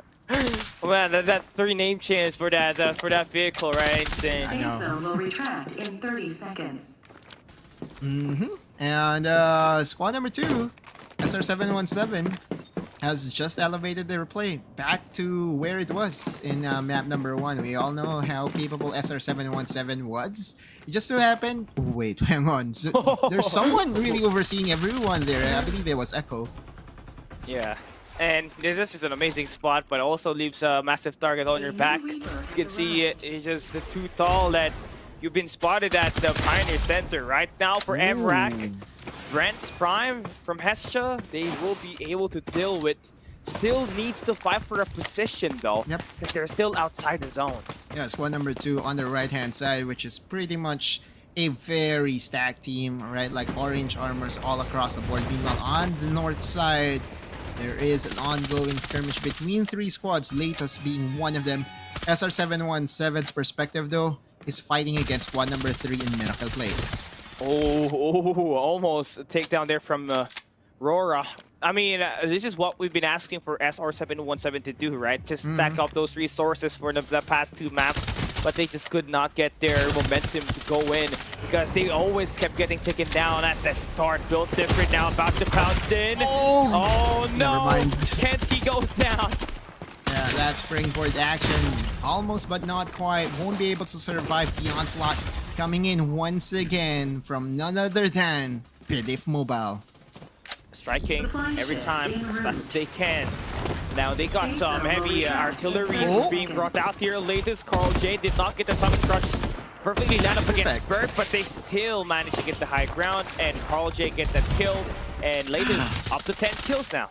Yeah, holding their breath as Latest, even using the Rocket Tarantula to cover fire. This is a situation that Latest is very familiar of playing. They know that they have the advantage come late game if they do have enough resources. And so far, so good for their squad. For Bidif Mobile though, same can be said, right? 11 kills. Hasbulla is already up to 4 kills, and the magic number that we have for him is that if he even reaches 5 kills, he will be our top reaper for the knockouts. So 1 more kill for Mr. H. Yeah, 1 more kill. Yeah, Mr. H, come on. Just needs to set a record here. Put your teammates' morale higher. Right, and there, I think Believe will be the 5th kill. Shino will be eliminated from Miracle Esports, but now they're going to be contested by squad number 2 in SR717, who would want to get that final airdrop. Yeah. Hasbulla might just be able to win the individual prize, but it's the team win that they want. Bidif Mobile, though, already lacking 1 member. That spray and pray against Gab was very effective, but Gab still survives that one out, and Remy and company will most likely just reset. Yeah, Divulge is very essential there for them just to get that information. And what this split is looking like for SR717. Hasbulla, nice flank for him on the left side, but still need to take down 1 to even up the gaps here. Remy's taking so much damage from the base blaster. 12 kills still for Build Different, but SR717 have been preparing for this long, right? They want to stop the tribute from making it happen, so Alien decides to push out. Simon Crush invested, able to stop down that CZ there, and Hasbulla is now left to make a play, but his teammates are going down 1 at a time. It's him against the world, and he will be knocked down by Aurora, and Build Different, the team who won the last 2 maps, will be poisoned by SR717. SR717 returns the favor and stops the three-peat. No team was able to accomplish a 3 out of 3 perfect record for A, B, and C. And now in Group D, Built Different follows the contenders of only having 2 wins. So it's all down to ever complete here at Latest Esports, Stream Raider 717. Also NBE, could they just play that third party later on? Interesting take here because now Circle's gonna end up by Refinery. So tons of verticality, but you leave Refinery, it's an open space. Yep, Refinery is one of my favorite spots, but it's multi-level, right? Like you don't really know where you kind of where your opponents are, because the footsteps are not really giving that much information, and that's the reason why Young in Refinery clashes is very, very important. Those Divulge will come in handy. And speaking of Divulge, there you go. They're gonna get scanned. Latest, Jakku. We were expecting this team to really pull it off, right? And at the moment, they got the most potential to do so. Another team will be going down. NBEMT now facing the rattled Latest. And SR717 is able to take down Seiya Tan. So 4 squads are going to be left here. And Circle again is going to be a very tight one in Refinery. It's so tight right now. We are down to 4 squads. The only complete attendance team is Stream Raider 717. And they're playing this so beautifully. Yeah, just holding down every area. Now just flooding these players with the numbers. Jakku now shot down. Carl J on the opposite side of the fence. Now this guy's got a Rhino. Summon Crush invested, but that's information now for him to take that slam once again. And this guy, Carl J, slippery, but the danger zone cuts him off, and we are down to our last 3 squads. Alien, this is all for formality because SR717 is all everywhere, all across the map. They've been dominating. They eliminated PDF Mobile, and now for the prize of the top 1 finish, it's all up to them to find this dark side that is currently hiding and healing up. And not much of loot boxes nearby this side, right? So it's gonna be a healing battle again. Might potentially with a dark side versus a dark side. Possibly, right? Like the other members will not even bother to use the medkits. I'll just let this galaxy-themed dark side to win it for themselves. This is SR717 on the right-hand side, and on the left side, not 100% sure as to who this is, but yeah, whoever it is, they're pretty lucky. Yeah, they're pretty lucky because 20 points if you get top 2, 25 if you get top 1. But you know what? Which one's rare? Which skin is rare? The one on the right side. You have to invite 25 people, friends. Yeah, 25 friends to get this skin. I tried, but I only reached 12. And yeah, the grind that this guy has, the amount of, you know, sales talk he did just to get his friends invited. I mean, crazy. I would have an easy time if I'm still attending school, right? Like, have every single one of my classmates click on my link, and I think that's what he did. And he's going to end up winning the rarer skin, the astronaut dockside. Wins map number 3, and that formalizes everything for SR717. That will conclude the group stage, the knockout stage for the mobile division. We got all the groups finishing all their maps, and we got a taste of the top contenders and every underdog that was able to pull up with a victory in the 4 groups that we had in the mobile stage. Perfect way to play that one out. SR717 continues to rise. And I've seen a trend here, Callie, right? Like even in Group 3 or Group C, the SR uprising also showed their flashes of brilliance. So it is very possible that come the knockouts, we'll have 3 SR teams to join us for the live event. Oftentimes we only see 2, right? Like SR Nakage main team and then SR team 2. But after everything is considered, with their performances, with the performance of SR717 and SR Uprising, we could be sending and we could be seeing 3 teams from Stream Raiders. It's crazy because it's not just, you know, one team that's a big threat here. SR Uprising and this team that just won, 717, it just showcase a bigger, you know, potential that they can also hang with the best teams. And they just built up their resources. It's like every other team that has won a victory, and the maps that we got for Sunderland Realms, right? So yeah, definitely looking forward if we get to see 3 teams from Stream Raiders make it to the LAN finals. It's going to be a great massive reunion for them, and also going to be a big threat because more SR teams, Stream Raiders Nakage teams, means there's a lot more threat in the competition.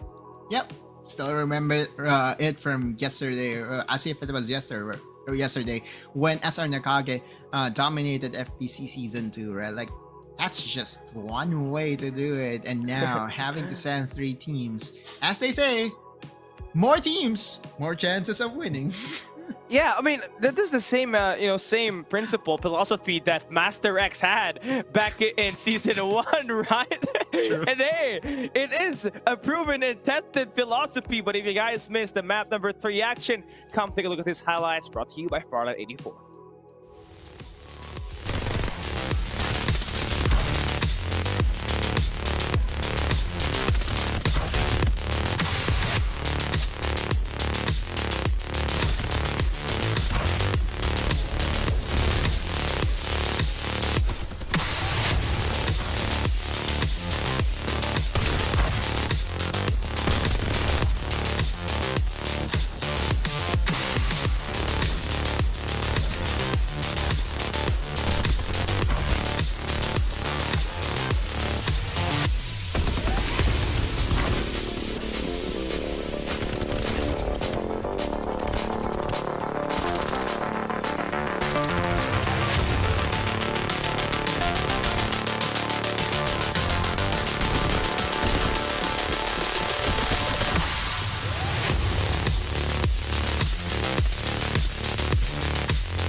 here we have our round placement after map number 3. Number 1 goes to Stream Raider 717 with 50 points. Just, 1 point difference from the 51 total points accumulated by Built Different from map number 1. So this team definitely capable of taking it over. I know, SR717, very impressive in map number 3. They are followed by Extreme Elite Asia, Latest Esports, very consistent. Latest has always been part of our top 3 standings wise, right? And then we have Newborn Esports, Built Different. Got Slowed Down is part of our top 5 still. And more importantly for them, Hasbula is going to represent the squad as number 1 Reaper from the knockout stages. He's gonna have to feel great because the player he just managed to get that number 1 spot on was NCG Majo, who happens to be a Dockside user and also happens to be the Season 2 and Finals MVP of Farlight 84 Philippines Championship. So right now he's on point, right? But the thing here is for Built Different, what they need is the team wins, right? Not just those individual accolades. So maybe utilize this moment and maybe try to replicate that as we land into our LAN stage in April. Yeah, exactly. With 1 group already completed, that just means one thing, Mr. Kelly. And you know what that is. We have to wait for the official standings. The computation, the calculation will be done. The numbers are in, right? It's just that we're just trying to make sure that we'll be posting the correct set of teams that will be playing in our live event. And of course, in order for them to be able to participate for the live event, there's still, some sort of a requirement that they need to pass and so. But that's, half of the battle already, right? The more important part is for you to, of course, secure your spot first. Hoping to see Secrecy, the squads from Secrecy just enjoy the game. Hopefully we'll also be part of it, because the more teams that we have there, the more representations that we have here, the better it is. Yeah, the more support, right? I mean, we talked about it earlier that JEDG has a lot of supporters in the live chat, right? We got every time we play at the Open Weekly Qualifiers, so maybe get to see some of their players be able to really get themselves a spot at the top 30 at the mobile finals in April. Is going to be a huge one for them, right? But yeah, this round setting is going to be pretty much over with. One thing more than likely Built Different was the back-to-back winner on map 1 and map number 2 with 51 and 45 points consecutively. Then you add in the 21 points that they got here in this round number 3. Definitely a lot of points that they just got. But let's take a look at our MVP and see who does well and who created the plays here for Stream Raider 717. Your MVP for map number 3, brought to you by Techno, is Gab. Oh wow, 2.2k damage, 7 kills, headshot percentage 9%, and more importantly, Mayshell, the Filipino hero, is our MVP. It's great to have Mayshell able to get an MVP, right? It's been the Docksides, it's been the Yongs, it's been it's just everybody except Mayshell, and it's great that Gab managed to utilize him to the full extent. I mean, the high ground with an ongoing show is always to be very beneficial at that late game, right? Also, the base blaster to push out enemies that are hiding behind trees or within the buildings. Yeah, Michelle has really provided a refuge for all those teams that kind of wants to have a disengage option.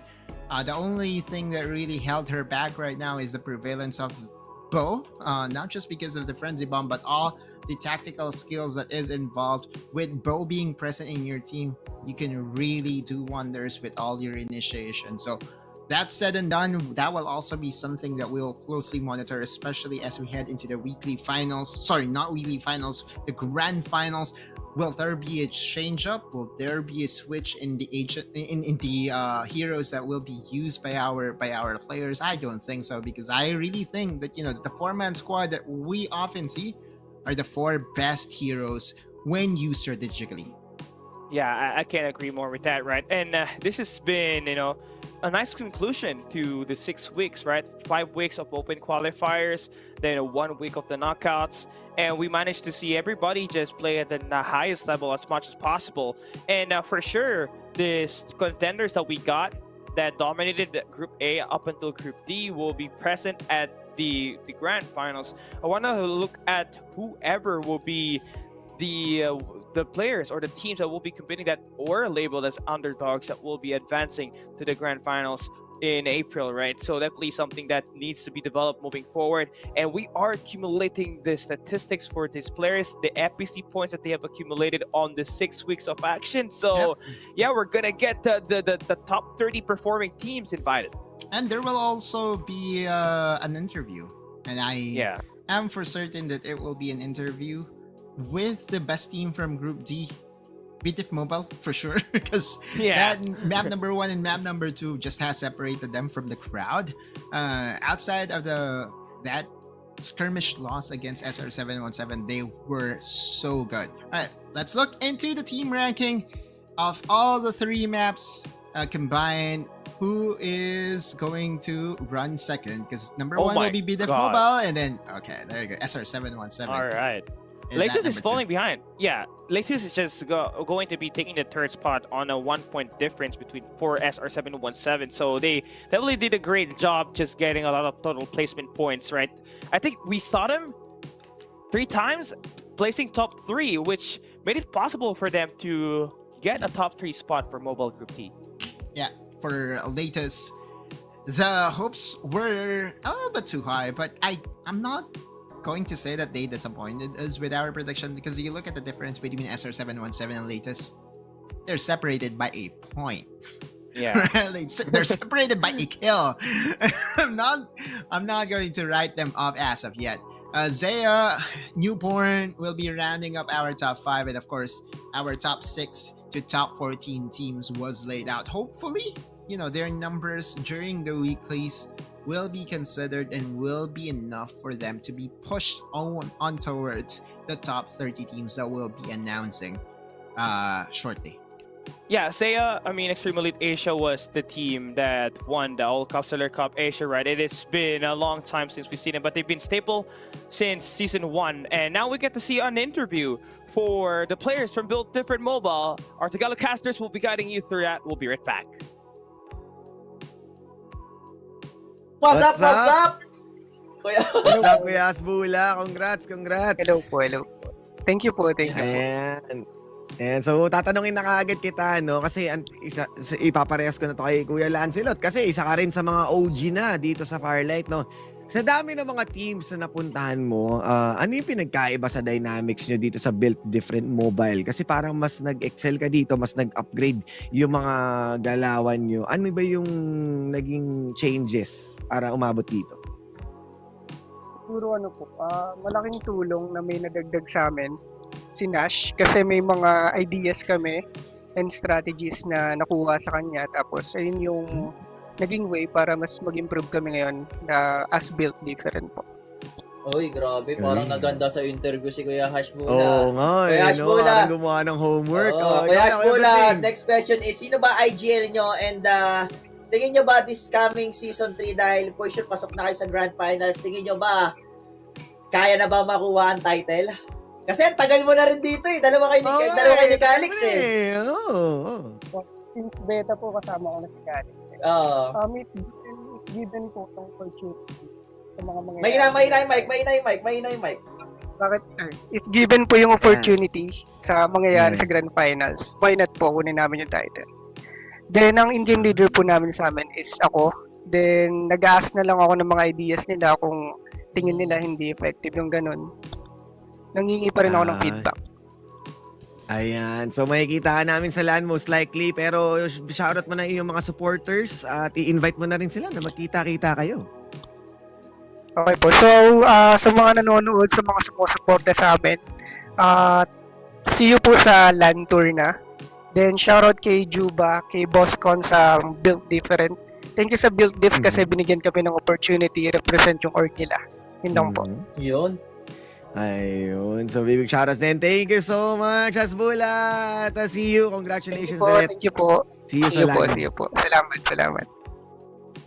Well, obviously, therefore, Built Different Mobile, right? They acquired the former roster of KMax, which was the back-to-back 4th place for FPC Season 1 and Season 2. It's interesting because they added Dash in the roster, and Haspul has said that it gave them opportunities to reach new potential, and they acquired new strategies from Dash.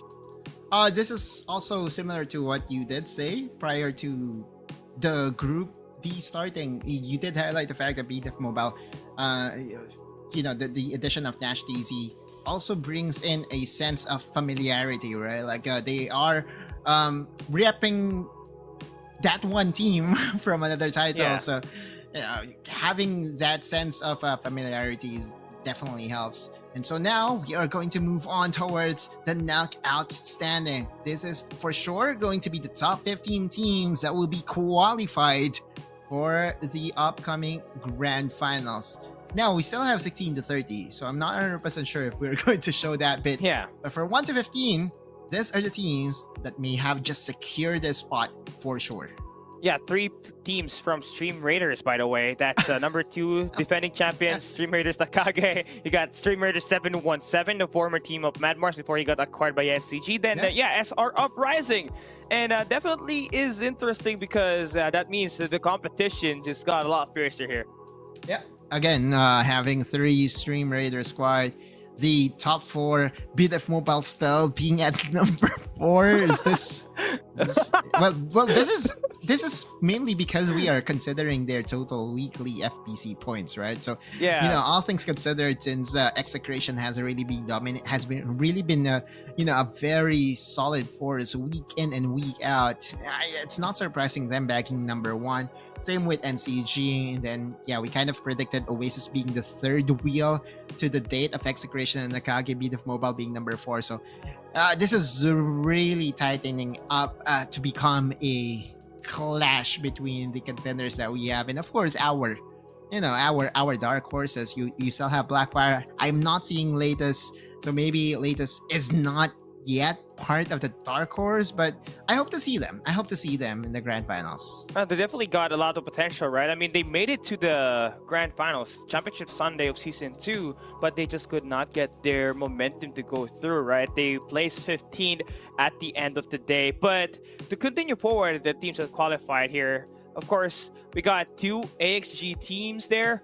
And that's also great because they've been investing so much on finding the right talents at the right time, and they managed to get that through. Yeah, BDF Mobile is also an organization that we kind of have predicted to really make leaps and bounds in the Farlight 84 ecosystem for the esports. And they have proven that it's not just on the PC division that they will be respected, right? Even on the mobile division, after acquiring CMX, they're really splashing tides left and right. But nonetheless, knockouts are already over. Is there one big takeaway that you kind of want to share to the crowd right now, Mr. Cali? Honestly, for me, I think it's just looking forward to who is going to be the champion, right? I mean, I feel like Execration has been doing well at the start of the open qualifiers, but NCG decided to ramp it up heading into the LAN finals. Right in time at the knockout stage, they were pretty much dominant, right? But looking forward to Oasis as well as the players from Built Different Mobile also.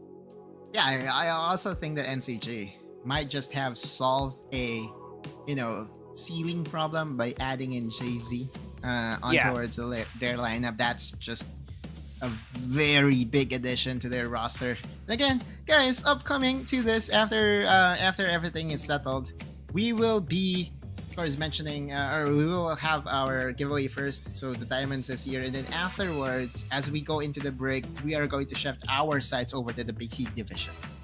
It's going to be the land of Siana Realms, that will be bringing you guys back in there once again, right? We've been calling it that because 5 of the 6 maps that we played yesterday, right? It was insane. But yeah, the players that will be playing there definitely loves their Siana. Yeah, I mean, the only thing stopping you from healing up is the lack of medkits. And that's not going to happen, right? Yeah. Well, we will see, because coming right up is the PC Group C that will be brought to you by Infinity and Dash, the voice of FPC English. Man, I can't wait for these players to play, and I can't wait to see the reactions that we're gonna get from Dash and Infinity, because the land of medkits, the land of Sayana. Sayana Realms, a lot of nicknames that we got will be coming through. Signing off here is Cali down here with Autolus. I must say, it's a pleasure to cast with you once again in the English division. We'll see you guys right after this break.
Welcome back, everybody, to Farlight 84 Philippines Championship Season 3. And I'm here with Infinity, and we're going to be your shoutcasters for today's matches. It is the PC division. Yesterday, we casted the mobile division, but now we're here in PC. Yeah, we're here in the PC division finally. I mean, yesterday we were talking about this, Dash. We were talking about the differences of mobile division and PC division, and we took a sneak peek yesterday during the knockout stages of those Sianas, those pretty much annoying healing meta that we have in the final zone. Yeah, it's crazy. It's crazy. This meta that we do have is a bit whack, if you ask me, because of how different it is compared to how normally we see the meta works. And I hope it changes sometime soon, because right now, let's take a look at this first. Take a look at the qualified teams for Group C. Do have a lot of things in store for us today, and kind of excited on how we are going to be able to see how things will work out for this group, because most of these people are very familiar to us. Very familiar indeed. Like, first of all, you have Paragons. This name has been popping off every single time already, so a lot of expectations on that name. But even then, you also have the likes of Ghost No Fear that showed a lot of promise during a couple of final weeks in the qualifiers.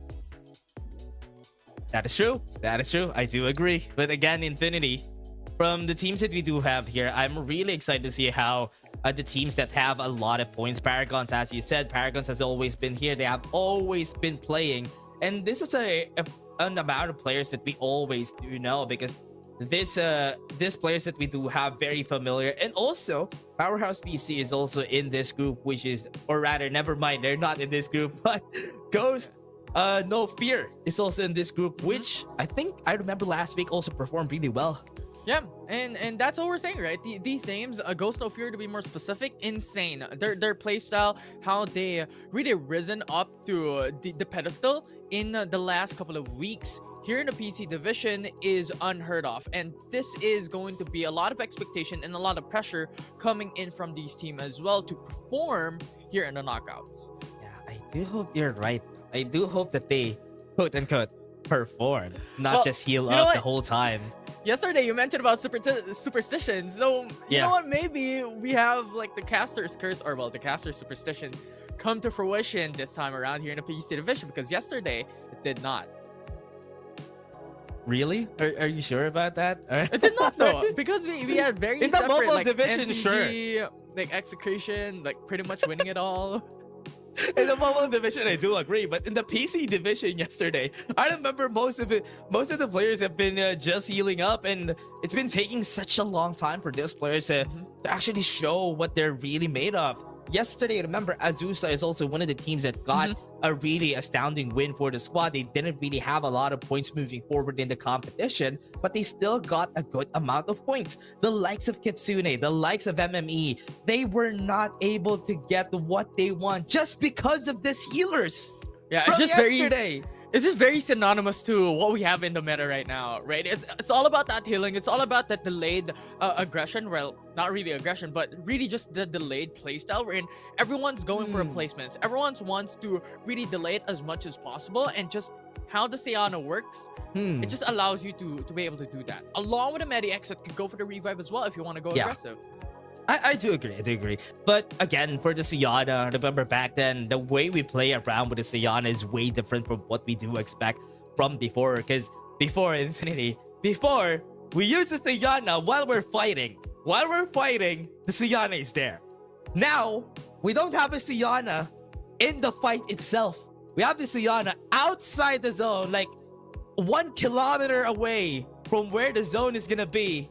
And then all of their teammates are gonna die, and it's all gonna be okay. It's just similar to having investments, right? If you're like working 8 hours a day during the weekdays, then you have like investments on the side, you have stocks on the side, you just have that late game insurance, right? You have that late game insurance. Interesting. So you call it late game when you do investing. Well, isn't it not? Like, you have this investment. If you got like 3-1 split, you have Siana on the side. It's a game. Consistently, though. This is so funny. It's like the gamer in you talking. Yeah, we're gonna be investing in whatever so that we have late game insurance, everyone. That's so funny. Again, yeah, that's true. But jokes aside, that's true. It's like investing, then just winning or whatever. when it comes to those stocks, or I don't want to talk about stocks. I don't want to talk about investments, but I get the point. I get the point that what Infinity is saying here is that you have that investment on that. The investment, basically, Infinity, is the medkits. The amount of medkits that you get to Siana is what would let you win for the team here. But yesterday also, there is some glimpses of hope for the players that do want to play the classic way of playing battle royales, and where you actually destroy each other in a gun matchup, in where you actually fight each other, gun down each other. In Group A, it happened, because in Group A, at least we have seen Powerhouse be able to perform really well together with Nuestra Fam. Both of those teams are the top contenders in Group A, and they were able to get a lot of points just because of the classic way of playing. Yeah, classic way of playing. This is still a strategy that is still embedded into the game, wherein if you want to go aggressive, you want to play for kills, you can do so. If you want to go for knockouts, you have a lot of points sourcing out from that. And as much as I hate to say it, I don't like it, right? I don't like it anymore. Nobody given does. the fact that Siana is already here, right? Siana has been eating up the meta alive, and it's just very, I don't know the term, but if you're belittling the power of Siana right now in the meta, it's just not good. You have to apply it to really put out a good show. I do agree. It is really crazy how this has been happening for all the players out there, even the teams that you do expect to perform. Like, for example, Kitsune yesterday wasn't able to get out of the grasp of that type of meta that we are talking about. And I hope in the future, we always have talked about this, Infinity. Even in the mobile division, we have talked about it. It didn't work a lot in the mobile division because it's like 1 or 2 teams that have been doing it. But most of the time, if a lot of teams aren't going to be going in that same direction as them and just focusing on the kills, like what happened for NCG and Execration yesterday in the mobile division, there's no space for you to actually do that. Yes, a 3-peat win was denied to NCG just because of somebody healing outside, but still remains, if you get a good amount of kills, it still is going to be good. It's just not possible, right? It's not possible in the mobile division. We always have emphasized the differences between these two divisions, between these two platforms, where the PC division is all about those in-games. So having the Siana will not really disable you from the lack of utilities, because you don't necessarily need it. In the mobile division, it's all about the utility game. So if you put a Siana in your composition, it will really put a bullet into your Achilles heel, into your composition in those 4v4 fights. Yeah, and the 4v4 fights is always going to be important, and how... yeah, I'm already seeing the Sianas here. It's not looking good, Infinity. There's a lot that I've seen already just because of it. Remember, this is a group in where there's only 11 squads, so there's really not a lot of people, and there's a big amount, not the right word. There is a large space that everybody has to cover here, and there's a lot of resources that they can work with just because there's only 11 squads. Yeah, you revved my mind. That's pretty much my next point, right? Because the thing is, like, on top of the Siana meta, on top of like the healing meta that we have, on really having that huge dependence on the likes of Siana to delay it onto the longest time in the final round, we only have 11 squads. So it will be much more emphasized that we are going to see a much more patient game, a lot more delayed impact into this game, and might even see 11 squads still up into the 3rd, 4th zone. Yeah. And for now, for how it's all gonna go here for the team, for Paragons, it's the same thing as what NCG has been doing in the mobile division. Some of them are gonna be dropping really far away from each other in order for them to gain a lot more resources. This is one of the strategies that has been really good for the teams here, just because of how efficient it could be. Trinichi Dragon already has 4 kills on the board here. They eliminated some of the squads. Who's the squad that they fought against? I want to see later.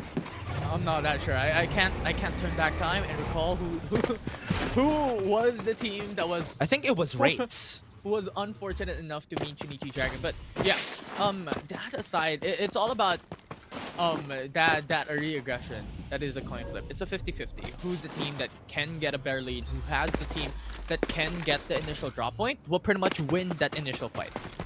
Yeah. It's the squad that we're looking for. Sarah already losing some of their members. Barbaric. But look at Paragons. Larka just ran away after getting that one kill. Just got away with murder there. Yeah, it's a hit and run, if you may. Yeah, there you go. You go for the kill, you get away, and that's pretty much what we're seeing thus far. You really want to play it a bit more patient. You want to play it a bit more delayed. If you get a kill, that's already good. You get a 1 point already being added and being summed up into the overall point accumulation, point equation into the leaderboard standing here in this specific group that could help you go into the semi-finals. And I think this is pretty much what we can expect in a couple of minutes time going into the final round and even in the next 2 games. Yeah, already lost 2 members here. Still waiting for what we need to see here and who are the squads that already lost 2 members in the process. A while ago it was 46, and we're already down to 44 people on the board. And as we're talking about these teams though, Paragons and also Ghost, what I call this is Chunichi Dragon. They're not Ghost.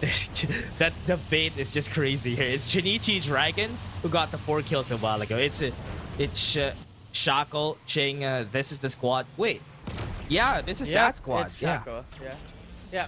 So it's something of like a familiar scene because we have seen Shackle for the longest time already, but he's early fights though. Yeah, Paragons losing members though. Art God and Largod gonna be falling down in the process. Just enjoy the game. Enjoying the game so far. They have been getting some kills all over. Even with the Vision Roshan, bomb the members. But Paragons didn't work out. Just enjoy the game. Just got an elimination for free. And with that, Paragons just needs to run away. Yeah, they have to bounce back into that engage. They cannot fight up against the sponsor boxes from there. But now we have Ghost. Yeah, lots fighting downstairs. Shinichi Dragon really confident in this battle though. Ching, oh my, from the sides, got them, stabbed them with a sword. They're gonna follow through. They're gonna go for more.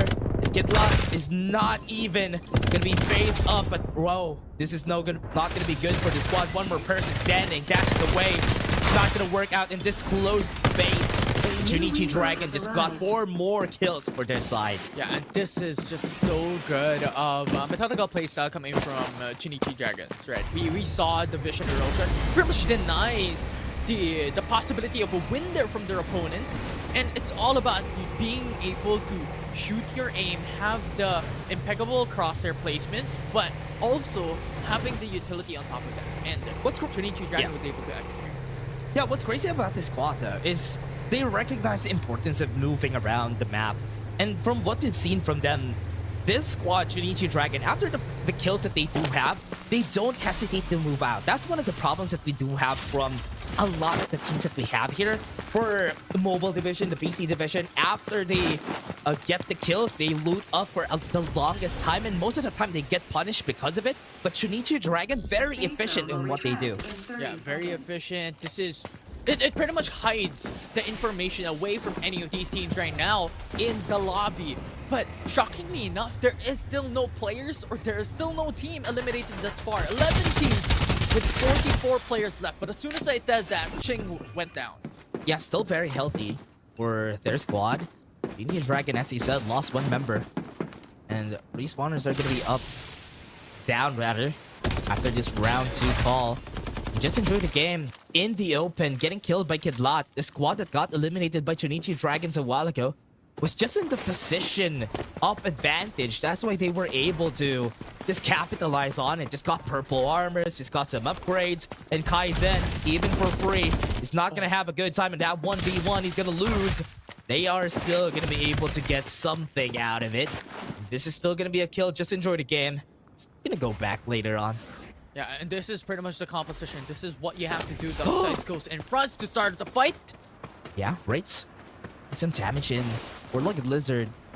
It's been quite a great substitute for the sniper meta, the defender meta that we did have before, because with the amount of damage that this vehicle does, it's just crazy. It's so hard even for the other squads to fight against that. But let's take a look at the squad. Barbaric going in and out, playing around the building, goes in the air.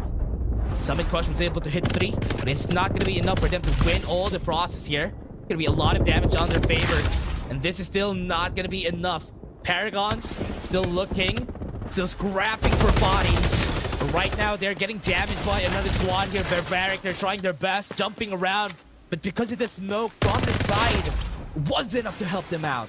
That was not enough. Paragons was able to take that full elimination. 4 kills already to their name. Level 5, level 4 shields was able to be accumulated by this team. But yeah, coming in. Okay, just at the right time. I think they were able to run away here from the side of Paragons. Really good reaction from them. Oh no, they destroyed one of the... Oh no, the tires just blew out.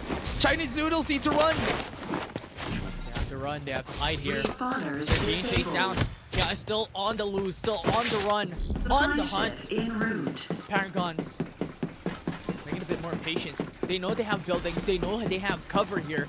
So they can wait patiently, wait for the opponents to actually push them out before they can fight. Oh, Equinox. It's quite close from them. They're at their refinery. They do have advantage here if ever they try to fight, because high ground is going to be where they are going to be. For now, they're going to chill out. They still don't want to fight against anybody. 11 squads are still complete here, Infinity. Chunichi Dragons still got the revive from Tet, from the kill that Tet had a while ago. That's why everybody is still complete. No eliminations just yet. And tenacity is what they want in this group's rates. Fighting against No Fear. No Fear, they shall fight. They're gonna be winning. Try to play it a bit more strategic for this squad. Yeah, strategic, methodical. This is what we've called a while ago, right? Coming into the 3rd round, coming into the 4th round, we still have every single squad and every single player alive in this game. And that is literally what we are seeing at the moment. And this just speaks so much volume of what meta that we are currently in, emphasized by 11 squads only in this lobby. Right now, what Raids need to do here, just because they had to recuperate from the damage that happened a while ago. We're already in round 3. We still have no squads eliminated. Everybody knows the assignment. Everybody knows that they don't really need to commit on these fights that we're having. So they're just chilling. Most of the teams that we have here are just chilling, waiting. Right now, goes No Fear. Getting some damage out on Kaden. Some of the teams are just stopping them from pushing. Chunichi Dragons, even if they got so much kills this game, still got punished after the rotations that they did a while ago. And now No Fear. No Fear they go. They're gonna fight this. See if they can be the successors coming in from those fights. 1 down already. Very smart Chunichi Dragons playing around the surf trucks, playing around the bodies. Right now they're trying to heal up. Right now Ching goes in, aggressively goes up, dodges the shots. Left and right he goes. He's winning the battle, and I think they've won the war. Yeah, it will be Ghost No Fear who gets eliminated. The first team out of map 1. That will put it down to 10 teams remaining and 38 players left standing into this game. But with time ticking down, Ghost No Fear, well rather, Chunichi Dragon should go for the revive as soon as possible. The tick damage is going to be too much, and from what we have seen as a pattern into compositions, we're seeing a lot of variants here. We're seeing Embers come through with the change of Maggie as well. These 2 heroes have been switching up from time to time depending on the composition, and I think I really love it given the fact on how they want to play it late, given the fact that they have the Sayana as well. Yeah, I also love how Chunichi Dragons were just outside the zone, waiting for any... They're trying to gatekeep No Fear a while ago, which is why No Fear had no choice but to try to take the fight. And because they had that patience, that's the reason why they got the win there. They didn't have a good amount of armor. They played around the vision erosion, and that was enough for them to gain the armors that they were not able to farm up just because they're looking for kills left and right. Yeah. Hoping for a chance of kills and also a chance for survival. At this point in time, it's pretty much a survival of the fittest. The team that can play it longer, the team that can delay themselves into those fights the longest, has more chances of winning. Pretty much a wild card here. There's somebody hitting them. Looking about the damage. Trying to pincer them. Right now, oh man, Chunichi Dragons is just so good at this. just playing around the vision erosion and even using the divulge just for them to get the vision. And just look at Shinichi Dragon right now, 14 kills already. And they're not stopping. They're still hunting. Yeah. Secrecy Barbarics are waiting. Trying to get the vision a while ago. That's why they used the divulge. Right now they can get inside, but Squad 4 is stopping them from doing so. I guess all around the area, but what's really scary about this though, good thing that Shinichi Dragons recognize the fact that they might be on a pincer maneuver here, which is why Squad 10 could be a good answer. Possibly be here. Paragon stuck onto the northern side of the safe zone. We still have seen, or if you're looking at a map, we see a lot of teams stacked onto the zone edge here. Equinox, it's gonna be down. QZZ, the only person standing on the squad. Secrecy Barbaric just got eliminated a while ago. Now we're looking for more. We're looking for any more from the western side of our map because there's still a lot of fights happening there. Still a lot of fights, still a lot of capability to beat other people here, but fortunately enough, Paragons is on to a prime position here. Pretty much the best position right now. If you want to play it late, they do not need to go into the POI, they do not need to go into the zone, or well, inside of the buildings. You're seeing two squads inside of them, and pretty much at this stage of the meta, you do not want the center of the zone, ironically, coming into these latter part of the phases. But other squads looking at it as well. We're seeing a lot of teams playing on zone edge. You see Squad 3, Squad 10, Squad 5, Squad 6, more towards the western side of the map, playing it a bit more slow. Shinichi Dragon still on the same path. They really know, they recognize that the northern part of the map might be the safest because there's not really a lot of movements if you stay at the northern part. That's why there's not really a lot of people from there. Southern side of the map, as you said, Infinity, there is a lot of squads here. And this is what's scary because most of these squads are in a choke point and they have to fight each other in order for them to cross this choke point. They definitely are. There are 4 teams stacked onto the southern side of the safe zone. You have Squad 6, Squad 5, Squad 11, and even Squad 8. That is currently just hiding their presence here in the south side. Not really the best position if you want to play it late. Yeah, as we're seeing here from outside, just enjoy the game. Gonna be caught in a trap, in a pinch. Gonna try to go and fight back, but right now there's still nothing happening for them. Just enjoy the game, it's just gonna run it back. Fight against Squad 10, they see it too. They get information, but they still need to run away. Zero Trump's gonna fall down. Damage has already been dealt. One is down, but is that gonna be enough? Yes, it is. Here comes Pass. Not gonna let this revive happen, but the revive happened anyway. Yeah, they're letting it through. They're actually going in. So the Crush got the knockup. Gonna go at the top, very smart play. And now they have some time to actually heal up, but never mind. Still a lot of damage from their side. Pass. Not gonna let you pass. I like the priority here. Yep. They're actually looking for the Sayanas of each team. They want to remove that possibility of that delayed fight. If they were able to remove it, they could just bounce out. Look at the small circle that we do have and a lot of the people. Look at Squad 1. That's a very smart position for this squad. What they're doing is what you need to do. You need to spread out because you don't want to get hit by the Summit Crush by everybody. In addition to that, it gives you a lot of land for cover. It gives you a lot of land of information, and having that straight line off the right side of the zone gives a lot of capability for Paragons to actually delay it up until the very last second of the game. This is my favorite, Pioneer Center. This is where we're gonna end up. One more squad has been eliminated though. Just enjoy the game. It's down. Still have a lot of squads outside. Rage wants to go in, wants to dip in this fight.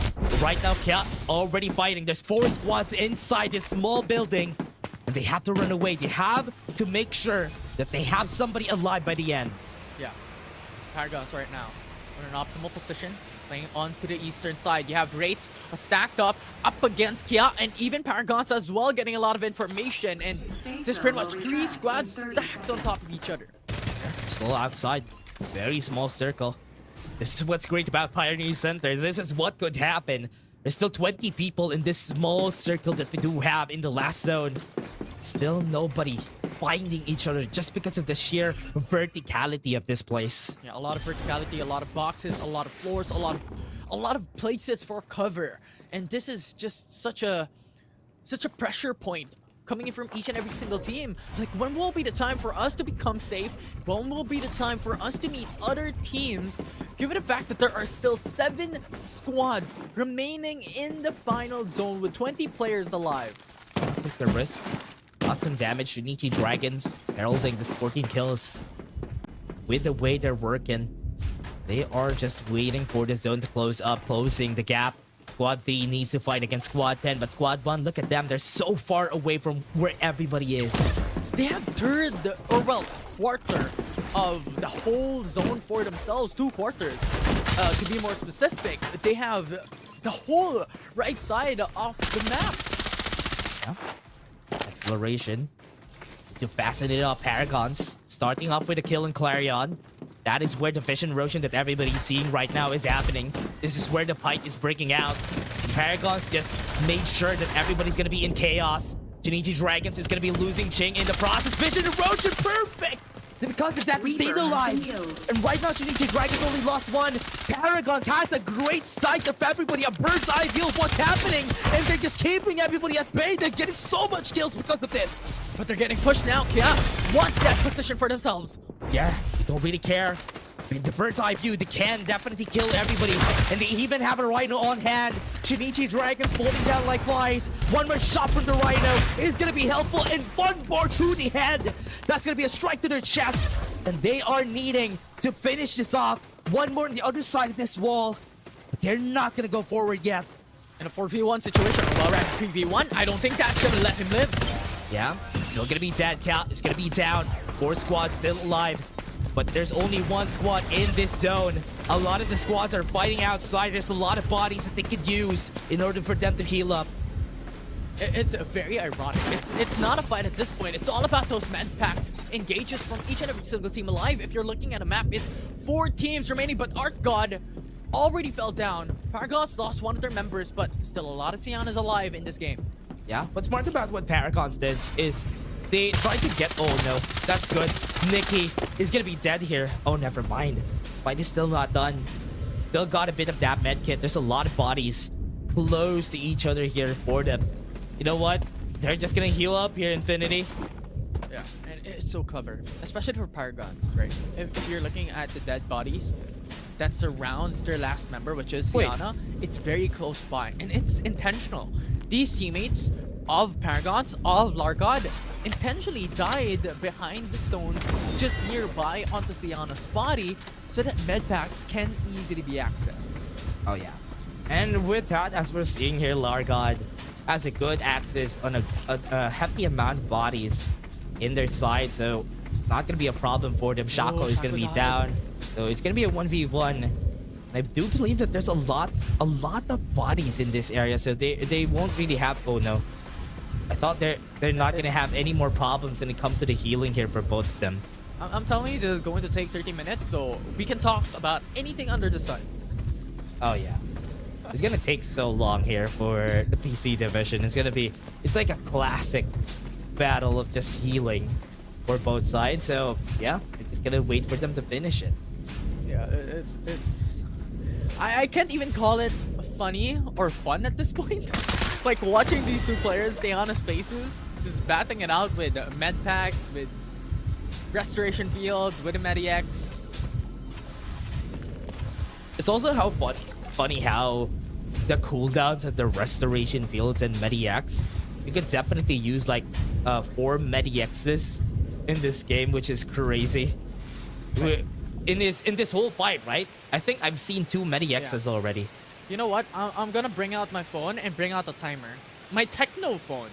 Actually, shout out to our sponsors out there. I'm going to take out my Techno phone and time it. How long is this going to take? These Medi-X battles, these Siana battles for healing. Whoever makes a mistake on the rhythm that this does, because yeah, remember, this is 20 damage, right? You have 7 bars of 20 HPs. So that's basically 140 HP. And you have like a quick tick on that HP. Well, let's just do the math on how this works. Because of that, if they make a mistake, if their HP goes to the 3rd bar and they start healing up, that is when they're going to be losing their lives for sure. But I actually think Paragons is in a bit of a pickle here. Largod only has 3 bodies to scour for medpacks. And if you're looking at Tet, he has every single body. Oh, they're close. In a POI. They're so close to each other. Whoever uses the restoration field here. No. I think Tet. I think they've seen each other already. Good start the fight here. They're trying to recover HP again, but because Largod actually just threw out his HP, he knows where the restoration field is. I think we're gonna be seeing a fight here once we move forward. Dropping the Medi-X's, dropping the restoration field. They both know where they both are, and I think Tet doesn't have anything anymore. Yeah, that's why he's trying to close the distance. Yeah, there's still a lot of bodies downhill, and I don't see the reason why Tet has to push that. Oh no, I think Largod doesn't have any more HPs. He does have the Medi-X though, yes. But there you go, he got a body. Gonna be seeing somebody at top, and they would see each other for sure. Once they go at the top here, they can recover their HP. They could go. Restoration field is gonna be there. They're gonna be seeing each other. Look at the dash infinity. The fight is gonna happen actually, and Tet wins the fight. What a play coming from Tet. I thought it was a mistake because he has to go in onto go for that push and actually risking a lot of things, because if you're looking at a map, if we're looking at the environment, there's still a lot of bodies that surrounds Tet. So that was a lot of risk, but in the end, they're still able to get that top 1. Yeah, they still got the top 1 there for the side of Wraiths. This is one of the squads who has been kind of dominating during the early game. They have been doing a lot of damage from the other squad, so we're going to be seeing what's going to happen here for them. How much points they do have. Would we still see the MVP come to the other group here, to the members of Paragons, because Paragons got so much kills that game? Yeah, Paragons, I believe, got 20 kills. At least 20 kills, right? So on top of the top 2 position, they probably got like 40 kills at the end, which is still not a bad deal. Like if you're comparing it to Wraiths, they only got a couple of kills compared to how much Paragons was able to take, but still denying of that top 1 finish. It's a 5-point difference that can make a huge deal into the overall calculations of things.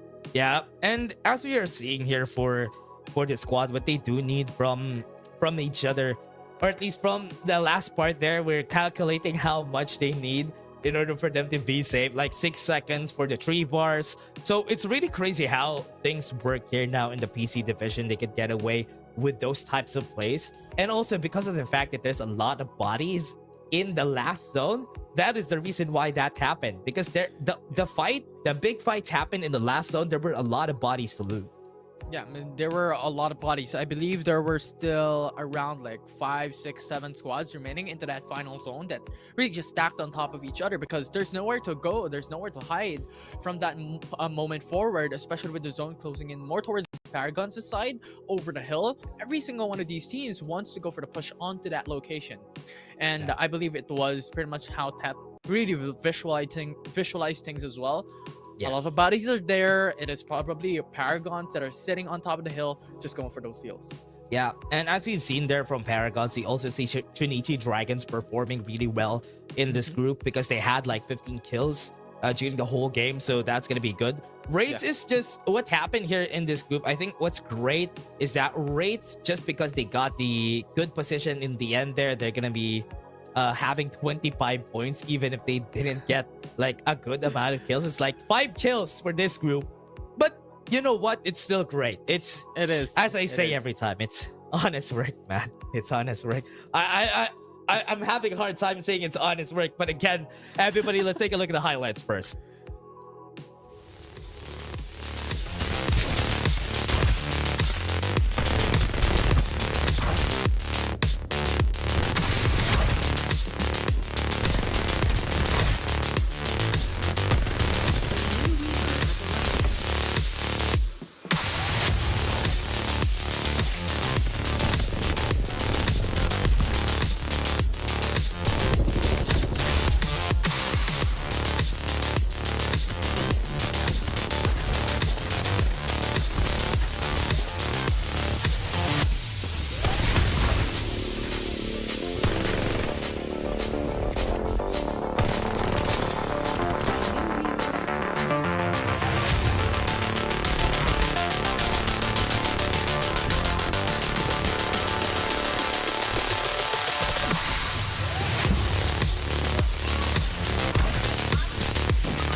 take a look at the round placements here for this group. It's gonna be Z4 Paragon still getting the top. And as we were saying, Infinity, Chunichi Dragon still got the third place in this group. They got 15 kills. But you know what? It's such a big gap, especially if you get like 25 points just for the placements. That's why these three teams are super close to each other. Yeah, just look at how much effect it does. Like only getting top 3 instead of top 2. Yeah. Despite having 15 kills.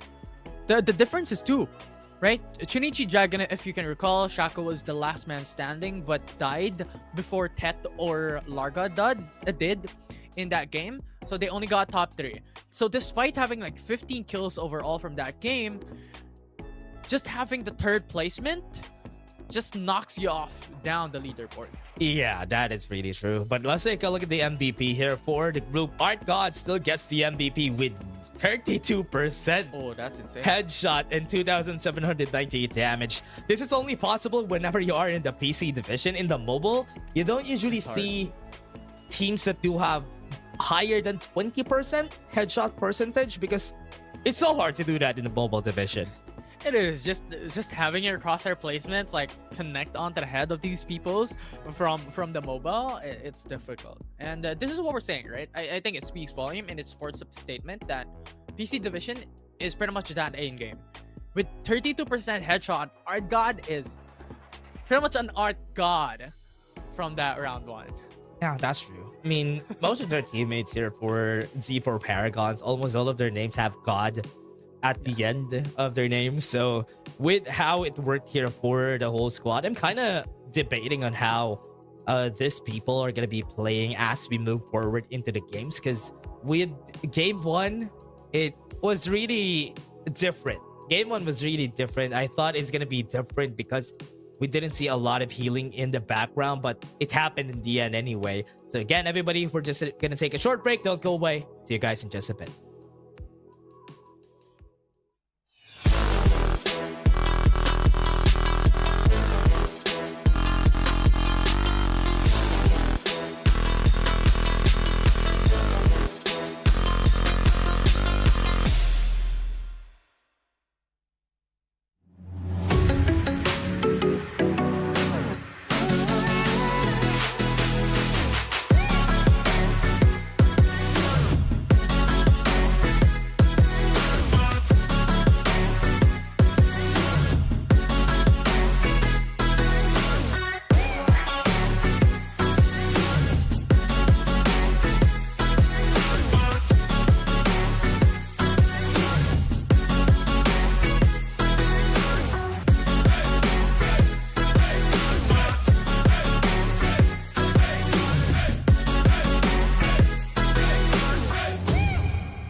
And this is gonna be it. This is game 2 that is coming up for us, everyone. And we have seen some healing, some glimpses of the healing battles we're gonna be having for today. So expecting a lot more once we go into the next games here, Infinity. I'm kinda excited for game 2 and game 3. I hear the fear in your voice, like having to wait out the Sayana into that final round. But I echo your thoughts there. I'm excited to see like how long are we now going to take for that med pack battle, for that Sayana battle, because from that game number 1 we took around like 2 minutes to 3 minutes for that Sayana battle to end, with Tet as well going aggressive. Oh yeah, and here we are. Redeem codes, everyone. The Trail Blizzard. Sorry about that. 1,000 views for everyone who actually watched this. Thank you very much for being here. Thank you very much for joining us in the knockdown stages. And even next week, please join us in the upcoming PC finals. And during the next month, we're gonna have the LAN finals after that. Just imagine the PC finals having the final zone with at least like 5 squads having Sayana alone. Like 5 Sayanas? 5 Sayanas, yeah. Just imagine. That is gonna be fun.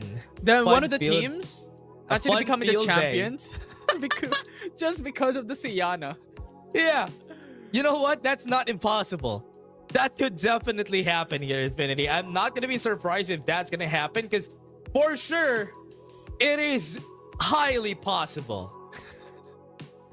It definitely is. It definitely is. I mean, just watching that game number 1 and looking back into the games last couple of weeks, it's already stuck in my mind that Sayana.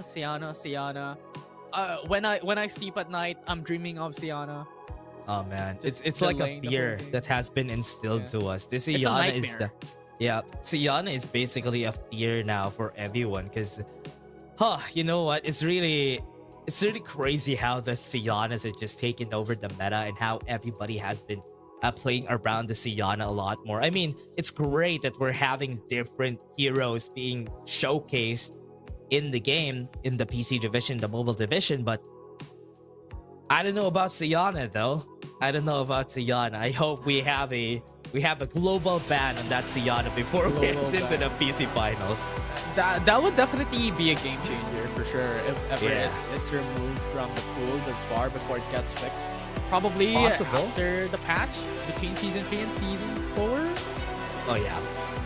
Kind of a good possibility if ever it actually happens, Infinity, because that would be very healthy for the game if ever that happens, because at least we won't see the Sayanas just dominating the tournament while everybody's not happy with how it is right now. Yeah. And we talk a lot about the Sayanas, right? But given this, I also want to talk about other heroes that these teams have adapted into their strategy, and we touched up onto this a while ago. The Embers going in, right? The dark side is already expected, Young's already expected, but Embers in change for Maggies are a little bit different from what we have seen back in week 1, week 2, week 3. That is true. That is really true. And from what has been happening here, I do love how this setup is still working out for the players, because right now, Infinity, what you need to recognize here for the teams is that they need to find a way to get more kills, because we are getting away with a lot of the teams just being okay with not getting any kills. I mean, that is what the goal of Season 2, the transition from Season 2 to Season 3. But right now, people don't even want to get kills. They just want to get the top 1. It's just not worth it. It's not worth it. We have looked into the leaderboards onto the round 1 standing. And if you're looking back on how Shinichi Dragons was able to perform out of that game, they were impeccable in the early matchup. They got 14 kills before round 4 even started. But they only got top 3. And where did they place them? Only a 2-point difference up against a team that only got 5 kills, but top 1. That is true. That is really true. I do agree. And that has been constantly what's happening here for our players. I hope right now as we move on towards the later stage. Look at Wraiths. Wraiths getting kills. Tet winning the game a while ago, gaining them 30 points. But right now, I love that they're doing something different. They're finding kills now this time around.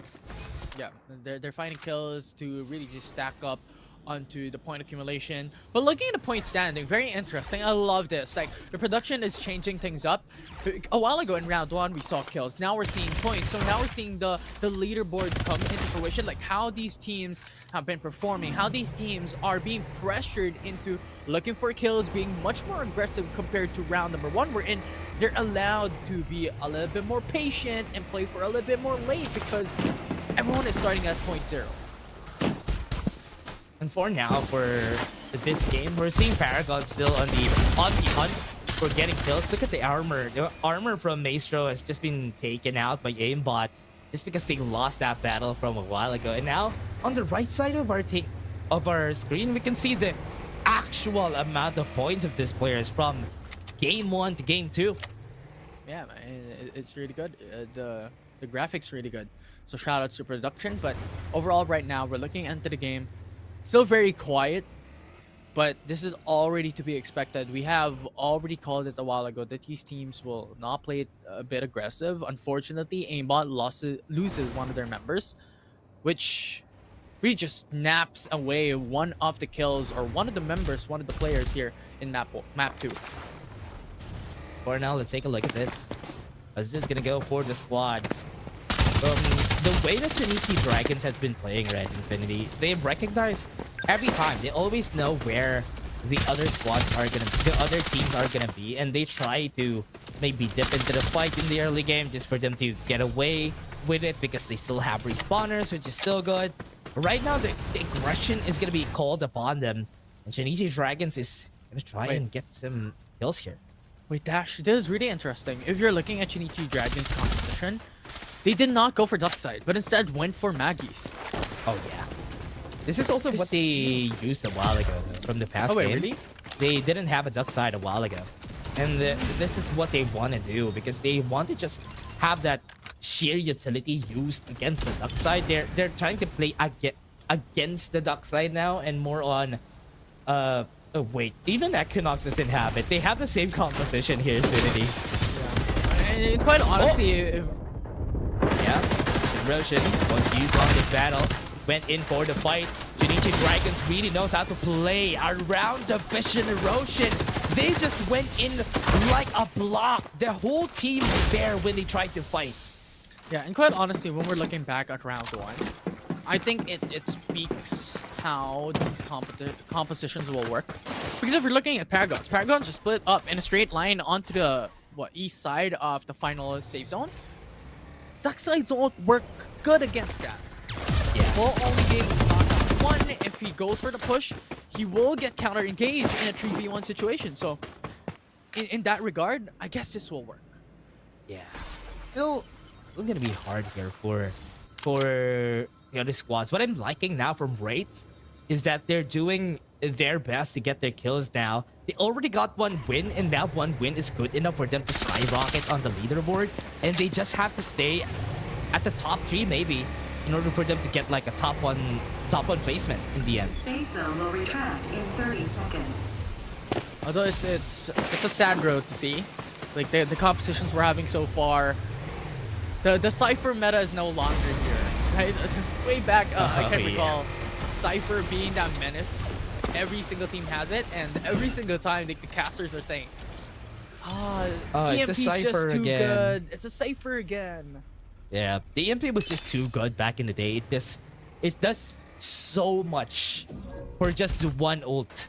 It's like everything that you need is already there. It does it You all. can't dash away. You get your armor strained. That was crazy. The fact that you can use your skills and you can't even dash was crazy for just one skill. And if that happens, if like Cypher's EMP is still not nerfed, just imagine how much impact it can do into this type of meta that we have, right? And there's pretty much nothing you can do. Yeah, and from there on, Infinity, they can't even... What I like about this is they got away with that. A lot of the teams here got away with using the Cypher Club before, and right now, it's a very different type of meta. Look at this, just enjoy the game.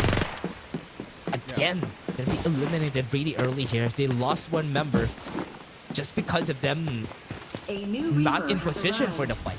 Yeah, it's drastic difference. Mobility in game, this is pretty much how PC's division has been molding on what playstyle it can do in difference for the mobile division. And now we're seeing it happen, right? Duck sides, Maggies.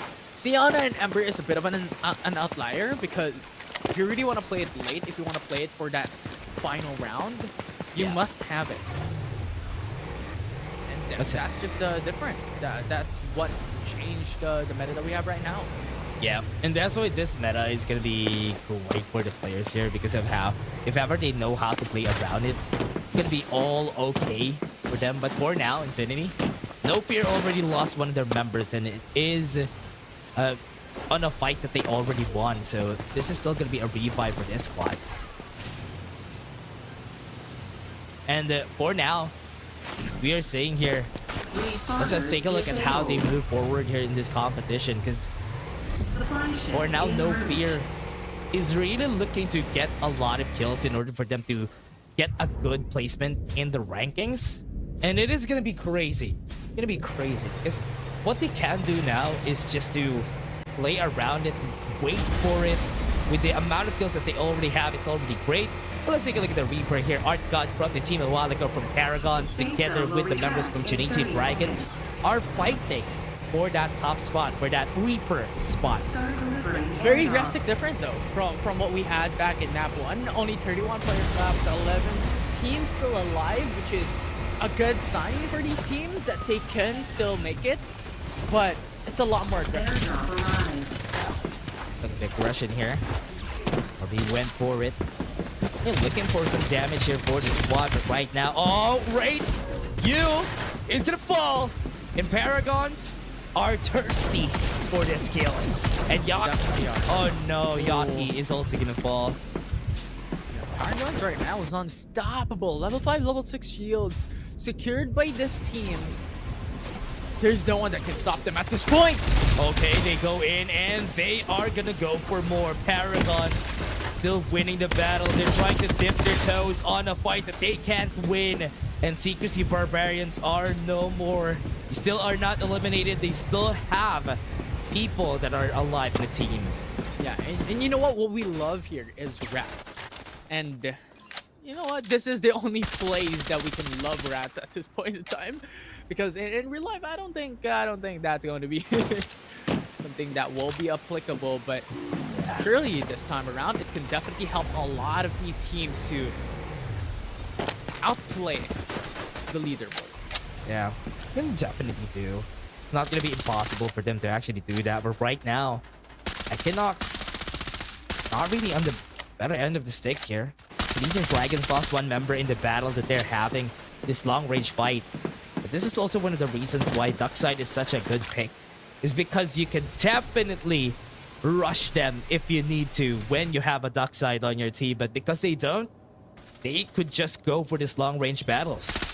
Yeah, it's like a considerable amount of difference as well if you're comparing Maggies and Duckside. Duckside is a really good long-range engager in any compositions, in any team fights. If you only have that Maggie, you pretty much cannot play on these long-range fights as fast as you would if you had the Duckside. That's true. Really do agree. That could happen here for them.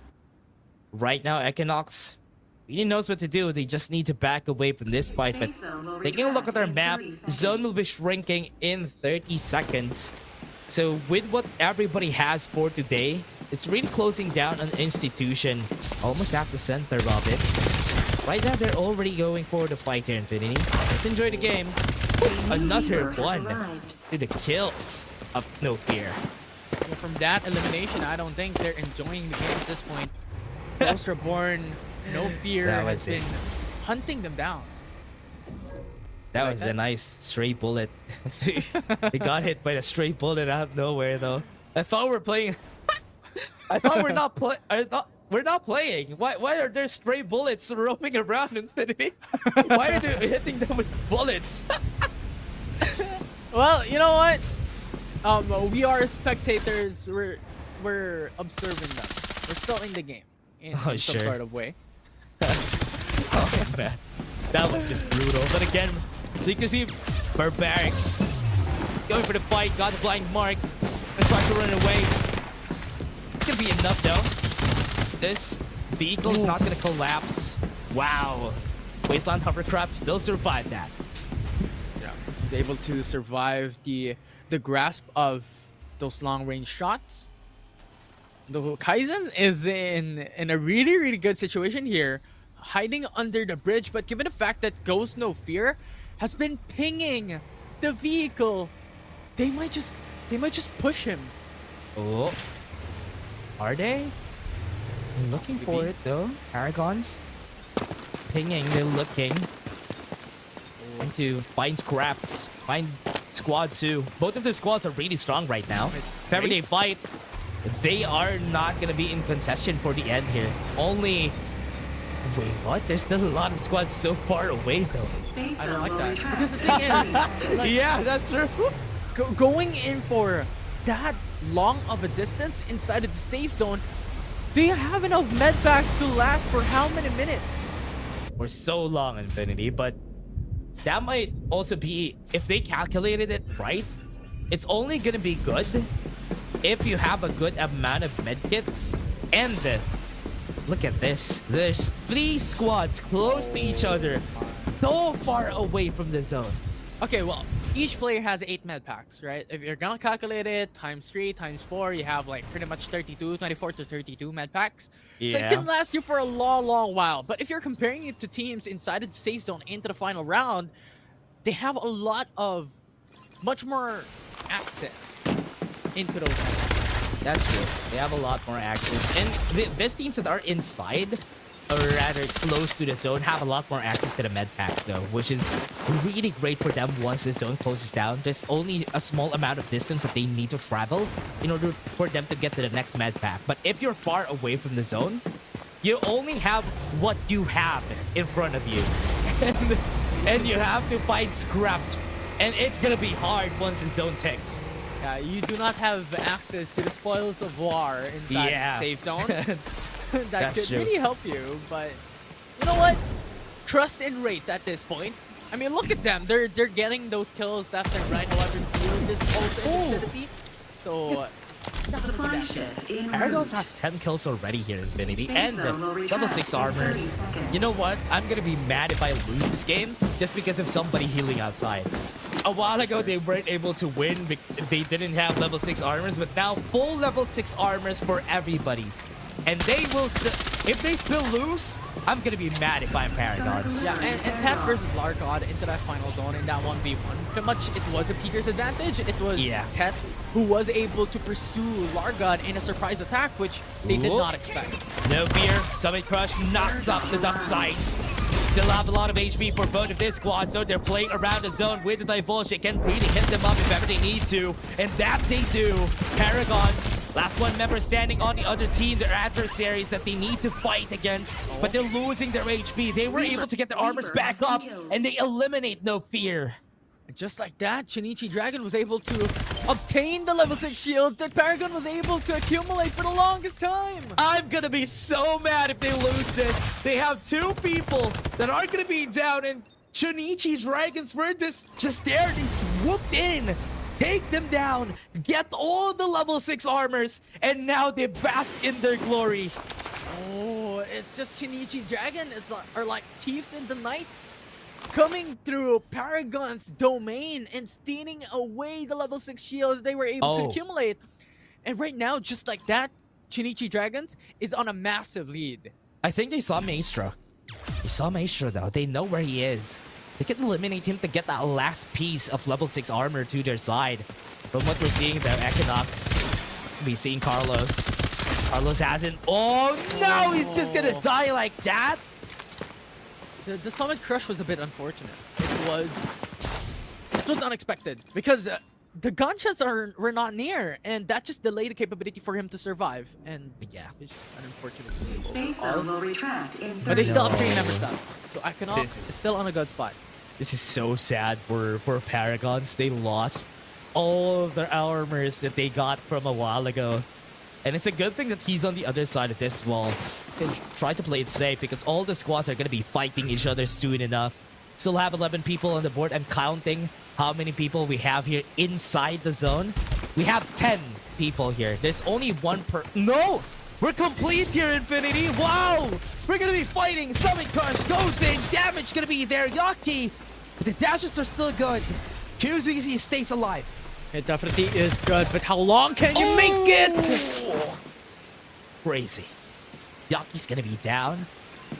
Counting. How many is that? 9 people. There's somebody outside Infinity. I can sniff the Siana outside. Yeah, there definitely is. If Maestro coming in from Paragon to Siana, this is an absolutely fantastic situation coming in from this team. No, it's not a Siana. It's a duck side. That's unfortunate. Maestro will not be able to make it out alive as staying outside of the zone. If you're looking at it, it's already closing out, so he has to move. I think I know who the last person is. It's from Genji. It's from Genji. There you go. Equinox gonna be going for the kill. Shako goes for 1. They see Maestro. Maestro trying to heal him up. But I think he doesn't have the timing right here. Shinichi Dragons are eliminating everybody inside. QZZ playing the Rhino hit him from his sides. And here comes the smoke bomb. Gonna be doing more damage. It's gonna be trying to heal up. Look at what they're doing. Shinichi Dragons are not letting anybody go past the healing barrier.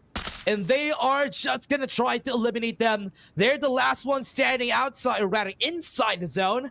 They could heal up. Wait for Shako to play his game. Maestro is down outside, and there's only one inside here. QZZ, I think he's dead too. Yeah, he's not gonna make it. Shinichi Dragon is in dead. control, and QZZ is down. Genji, the last one standing here. 4 people still alive. Shinichi Dragons need to win this, because they still have Shako. They need to get the medkits in their favor. But I think I'm kind of looking at the bodies outside the zone here. They still have a lot of medkits on their side. That's the question. Oh, this is not good. This is not good. They stayed so far away from Shako. Yeah. I don't like this. I don't like this. I think the thing is, like, Shinichi Dragons was trying to find their opponents to gain those kills, but given the fact that they should have just stayed onto the body of Shako so that medpacks could be accessed. Oh no. Genji doesn't have any more bodies to loot. Look at this. He doesn't have any more bodies to loot. He's looking for medkits, Infinity. This is gonna be fast. Oh, there's buddies. He got there's one. buddies. That's just one. No, not enough though. Not enough. There you go. Very deserving of the win. Shinichi Dragons destroying Paragons from the game a while ago and got the level 6 armor, survived until the end. And in the end there, they were able to gain the win, the victory that they deserve. Yeah. Paragons was already on the precipice of success there. They're the ones who had the most chance into getting those top 1 finish, but Shinichi Dragon, it's so good. They denied those level 6 shields. They missed them one by one, and Paragons had no chance of winning that. And in the end, Shinichi Dragon was in control of the whole final zone. Shinichi Dragons were really great during this whole game. They didn't really get a good amount of kills like they had during the past few games, or during their past game, which is 15 kills. But in the end, they were able to get 13 kills, which is still good, plus 25 points. That's 38 points for this squad, which is a good position to be in for them. Because right now, what they need is to get as much points as they can in order for them to get the top 1. In the end, at least they need to get top 3. Just let Shako heal up in the end. Then they might get top 3 in the end there.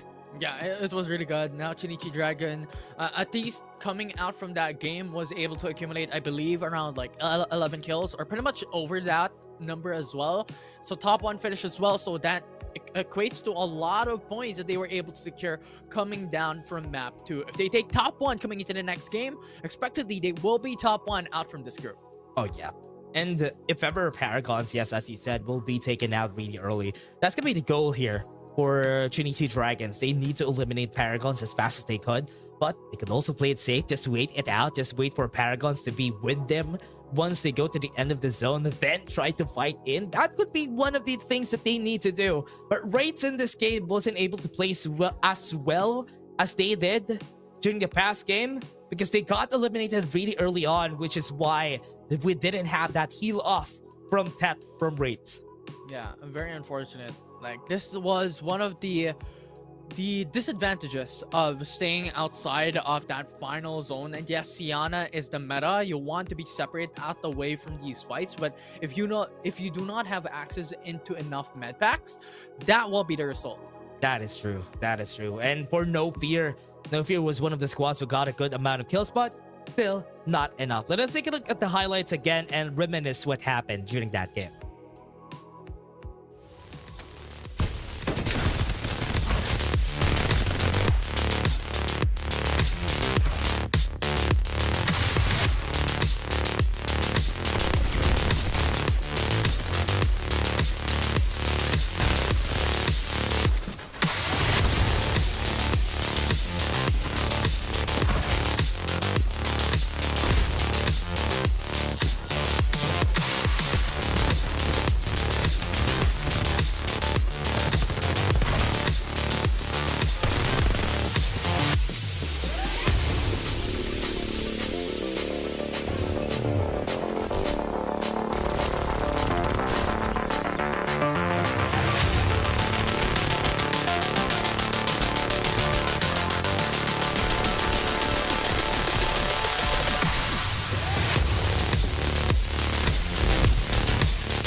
And let's take a look at the placements for this round. Round 2, you'll be seeing who at the top. Chunichi Dragons, as we said, Infinity.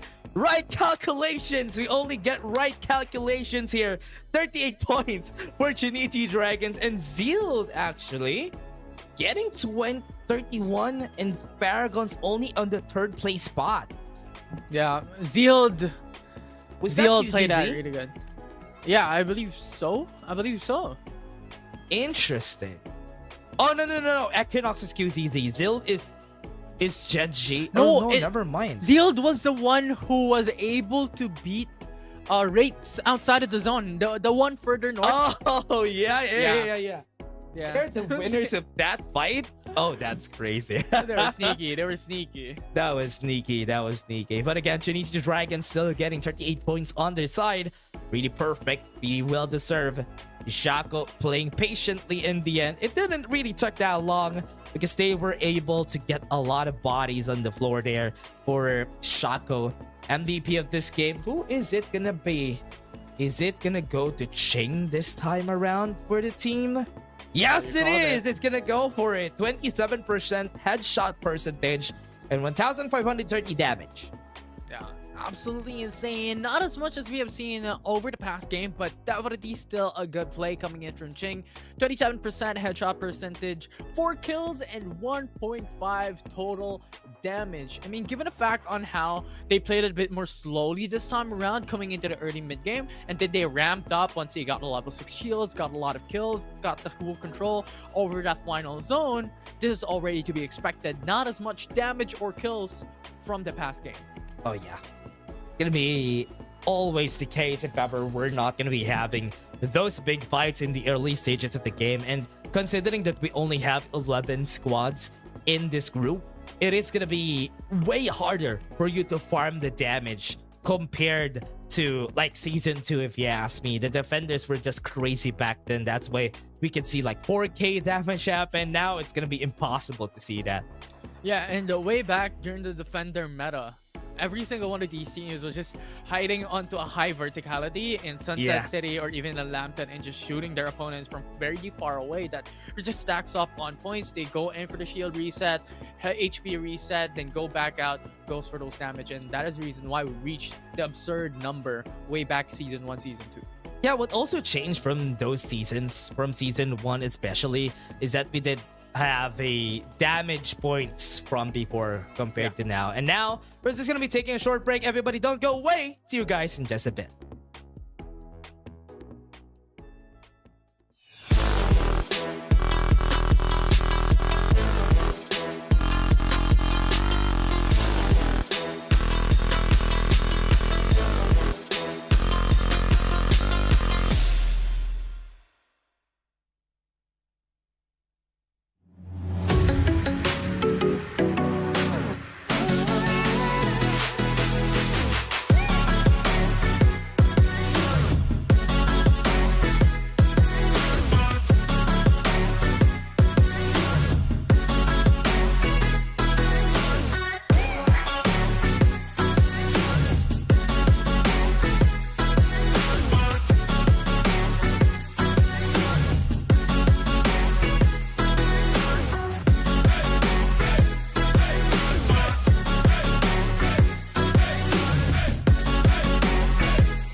And we're heading into game 3 in just a bit, everyone. We're still going to be your shoutcasters. My name is Dash, and I'm here with Infinity.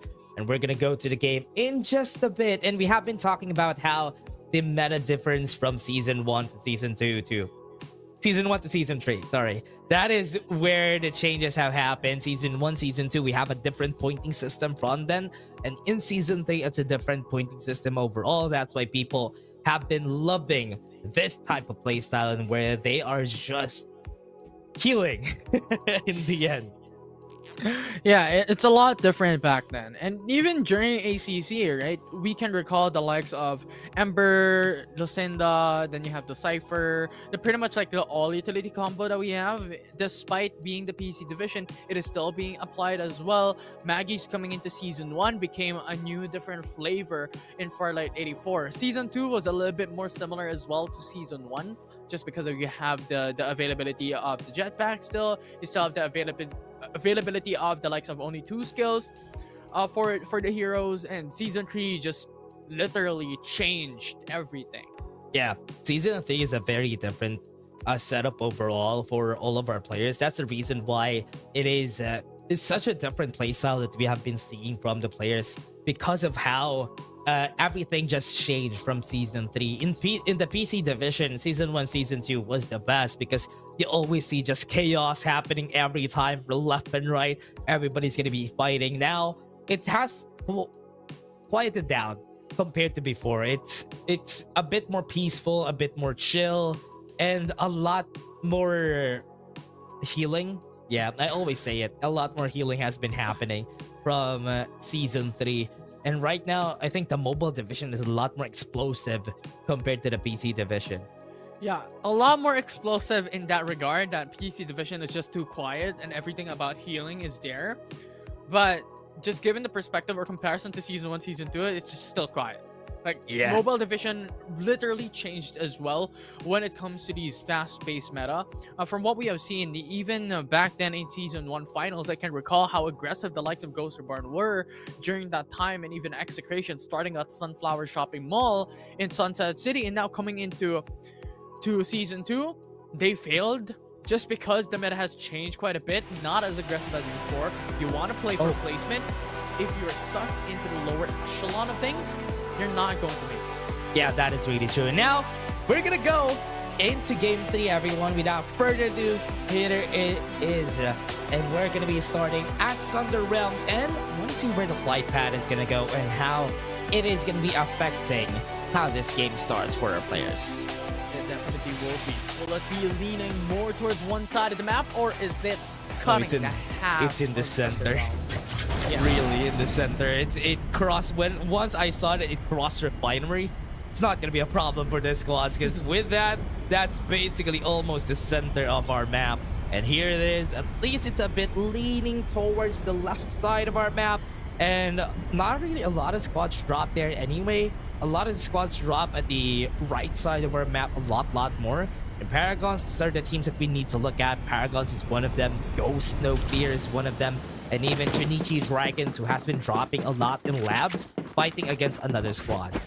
Yeah, Trinichi Dragon that's their favorite turf. It's pretty much where they allocated themselves already all throughout the early game, because they want those early kills as well. Considering that Kidlat also drops there, and one of the teams a while ago has that favorability over labs. So that is one of the reasons why they dropped there. But Paragons right now is on a very good situation. This is the reason why they got those level 6 shields a while back, just because they have the ability to go into a rocky zone. They have the northern side of that DOI as well. They have the purple zone along with Maestro going towards the eastern side. Yeah, they really love playing around labs, because the rotation that they do, they always go to transport port after. They don't really even mind not taking any static shield devices for themselves, because they are going to be taking the armors from the other teams whenever they try to fight. And Kidlat has always been in the brink of extinction, just because they have to fight against Trinichi Dragons every time. Oh, that's really unfortunate. On the brink of extinction. Just a meteorite falling down on Thunder Realms and obliterating them. Only them alone. Yeah. Or we could definitely say that it's a dragon just destroying everybody. Is right. Yeah, destroying the whole town of Kidlat. Right now, we still see an elimination. They can still go for the revive. With the Mediax, it's going to be helpful for Kidlat, but with them not thinking about what to do after, playing around the open is going to be their demise. They lost one member again. Another revive could happen here.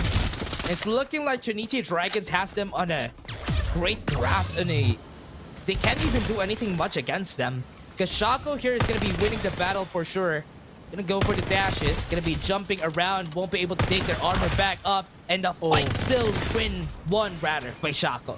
That play though coming from Shaco was impeccable. It was so good, impressive to watch.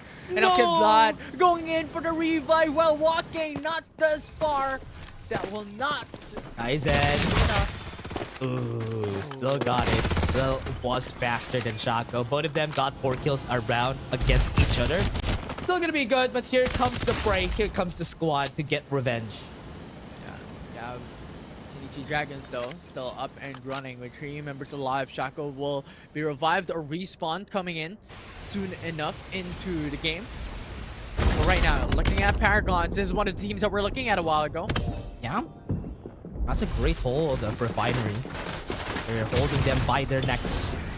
They can't even do anything here. They have to evolve to get information on where Arcon is. Move forward, got some damage. And that is going to be enough. Enough for them to fall right on the get-go.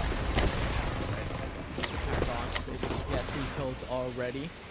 And this is really good coming in from these teams. If raids come through into the 2nd floor, the 3rd floor, they will be in danger just because it is Paragons who has the high ground. Go for this assault. Paragon's still waiting. Surf trucks around the board. Trying to get a good look, but Mace just slips down. They're still going to be able to run away. It's a duck side with a rolling impact. That's going to be good. It's a good thing. Very smart that Wraiths didn't take the fight here because they knew that they have purple armors. And it's not a fight they could win. Definitely is not. And Paragons still stuck on the refinery. They do not move a finger. It is already a good position that they were able to achieve and they were able to get.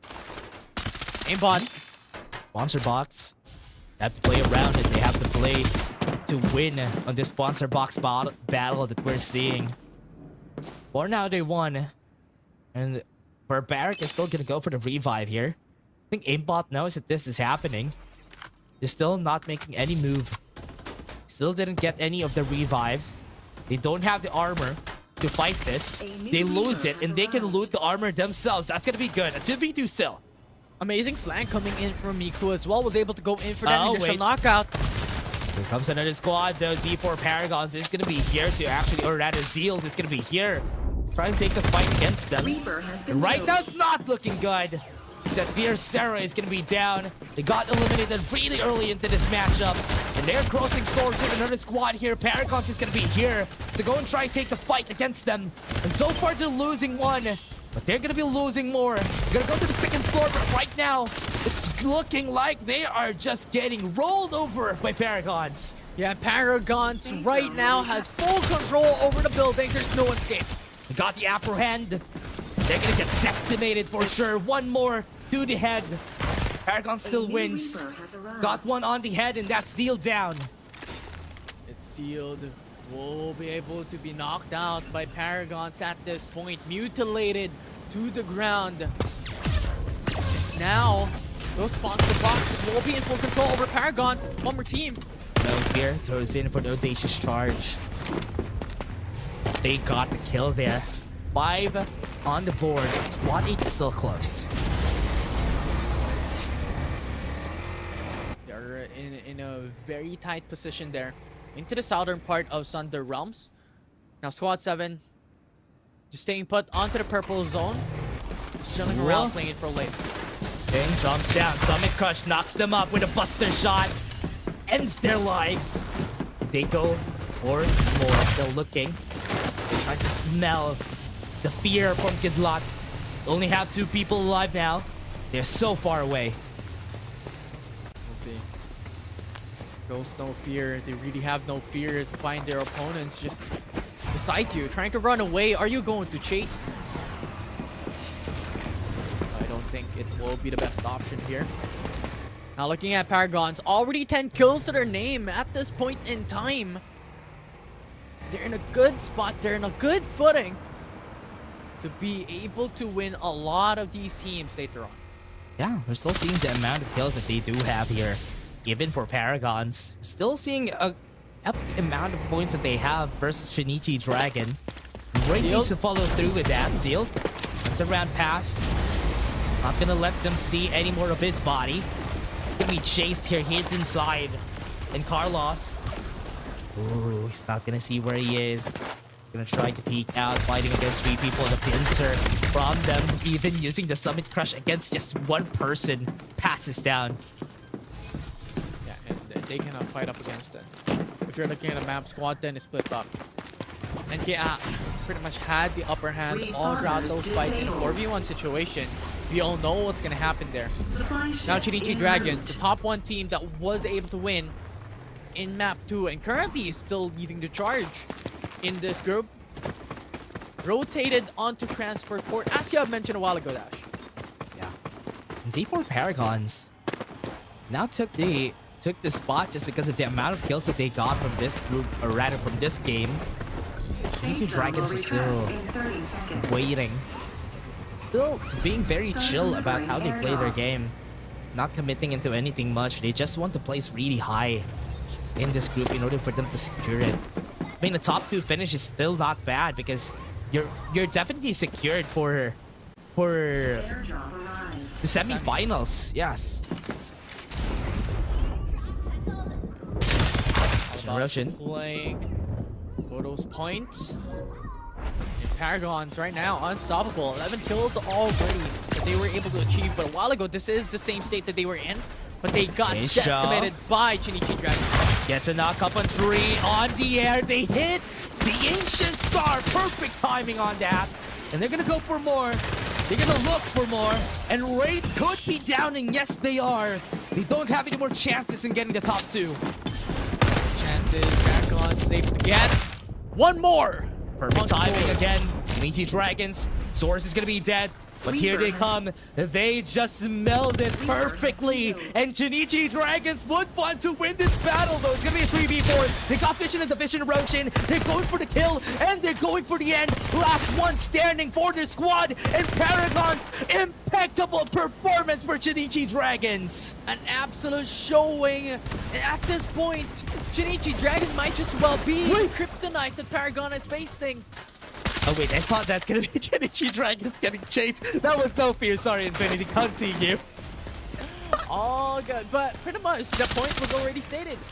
Right now, Shinichi Dragon, every single game is the kryptonite of Paragons. Every single time Paragons was able to stack up 10 kills, 11 kills, 14 kills. But Shinichi Dragons just sweeps away their level 5, level 6 shield. What's good about that is we said that a while ago. The only way that they can win this and chill out is if they kill Paragons. If they kill Paragons, they win by default. And that's what happened this game. They killed Paragons. They were on the right time. Game 2 and Game 3, they were the ones who defeated them. Crazy from Shinichi Dragons. Very much big still. Very massive. But 6 squads are remaining. Yeah. So it could be a quiet time for quite a bit. No Fear already got some kills unsealed. Some of the squads here are still complete, but we only have 23 people now on the board.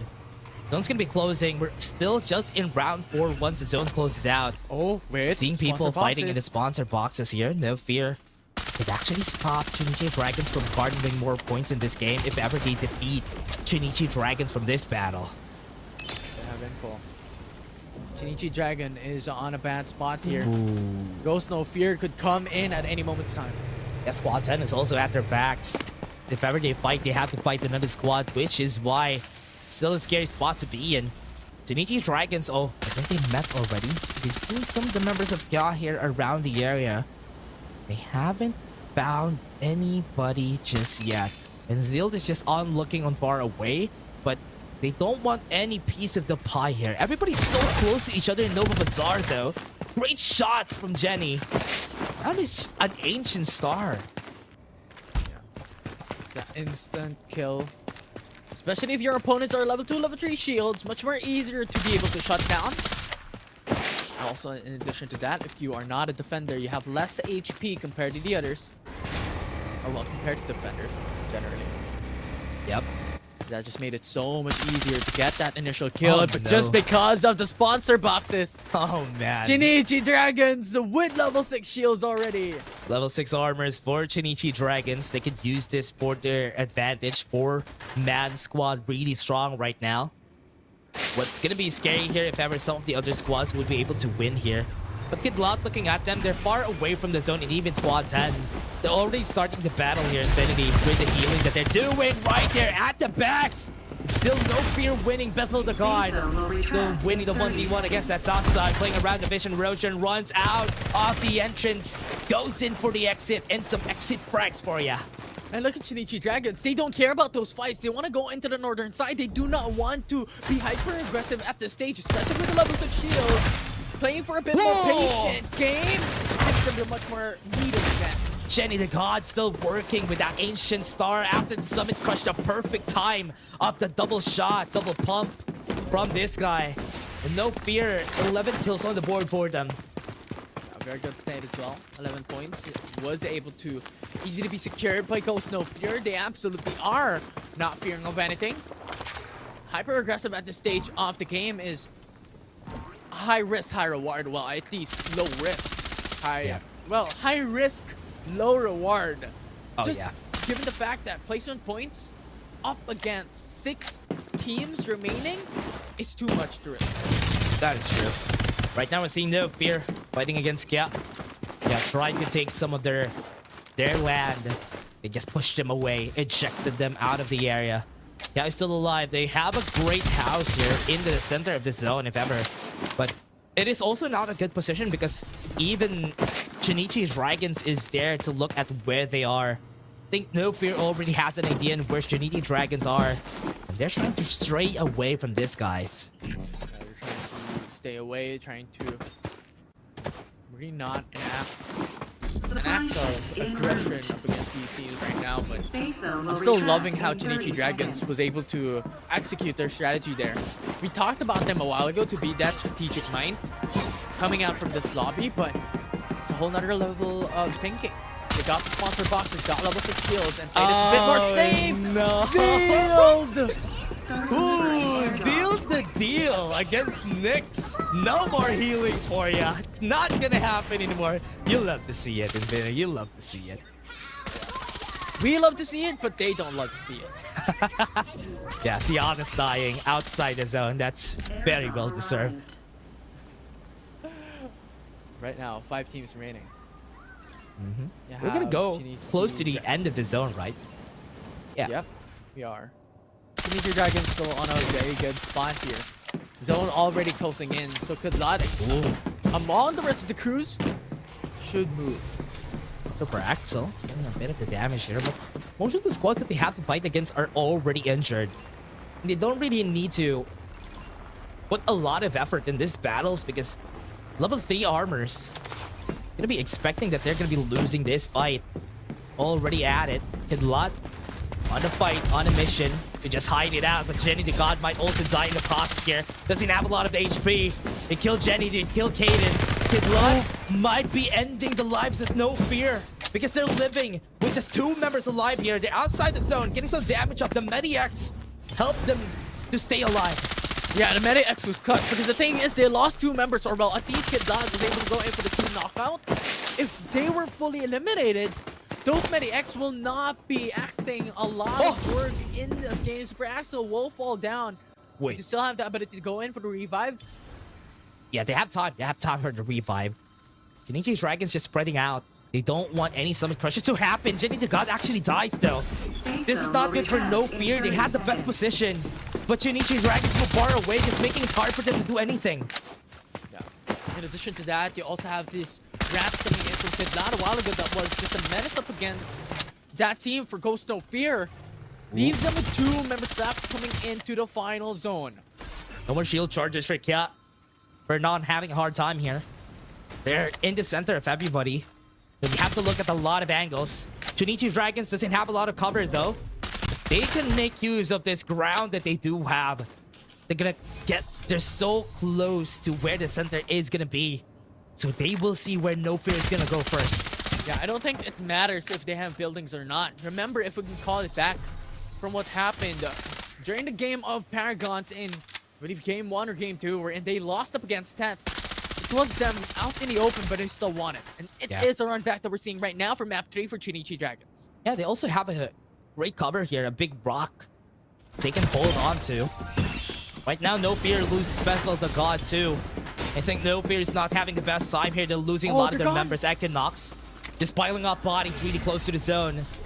And they are just wanting to finish this battle as fast as they could. 3 squads in the center. Nobody outside. Yeah, Ghost No Fear is fully eliminated now. Chunichi Dragons up against the world here. Level 6 shield across the board. Up against Kian, even Equinox. Yeah, Equinox close to each other. A fight is gonna break down anytime soon. It's gonna happen. Time and time waiting. They hold, they wait. They're gonna be patient here. Gonna be moving vehicles. They're gonna be moving their members. And right now with the summon crush, they got the knock up. They're gonna be buying some time. Chunichi Dragons has a bird's eye view of the battle. Yeah, bird's eye view of the battle. And they even have Shaco still alive here. They know. Playing it a bit more safe. They know of the location of Siana. They know where Jo is. They're going to be running towards Jo later on. But at least now they're going to be eliminating everybody close to the zone. And they have a great view of what's happening inside this house. And they want to eliminate them as fast as they could. Here comes Ching, the savior. No healing. It's going to happen this game. Equinox is going to die. They run out. Chunichi Dragon still has one squad that they need to finish. And they finish it cleanly for this squad. Chunichi Dragons came out on top for map 3 as they take the back-to-back finish in this group. How much patience they were able to play, the confidence coming in from the team was impeccable. They were the kryptonite that put down Paragons once more, and in the final zone, they had full control once again.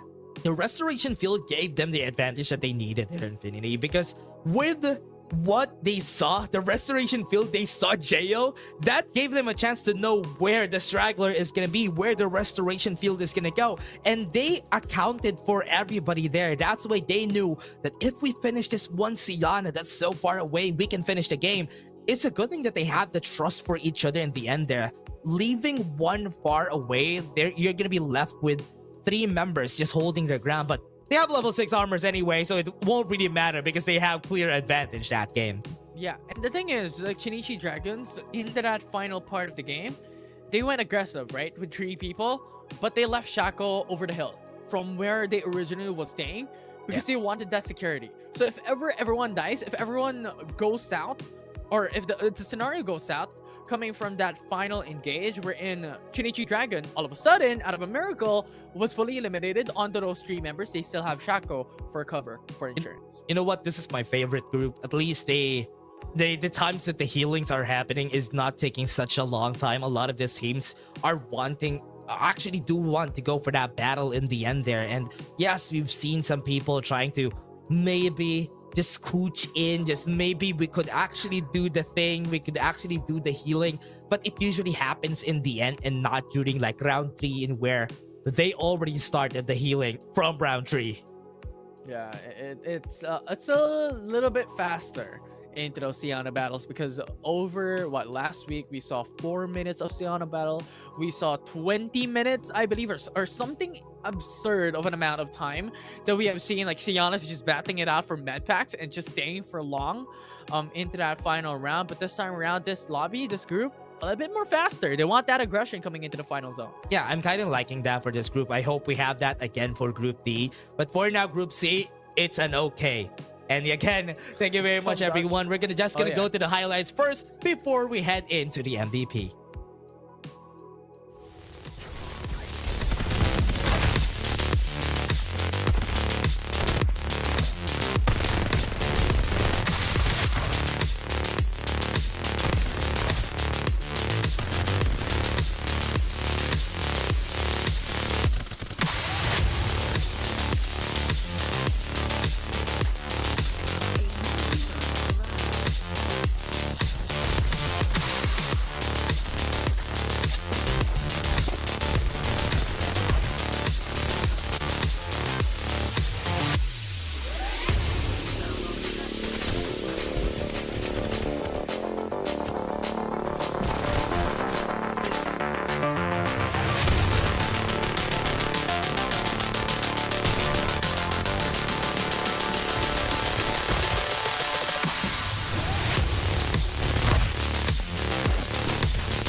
And let's take a look at the placements first for round 3. Who's gonna stay on top? It's gonna be Chunichi Dragons for sure.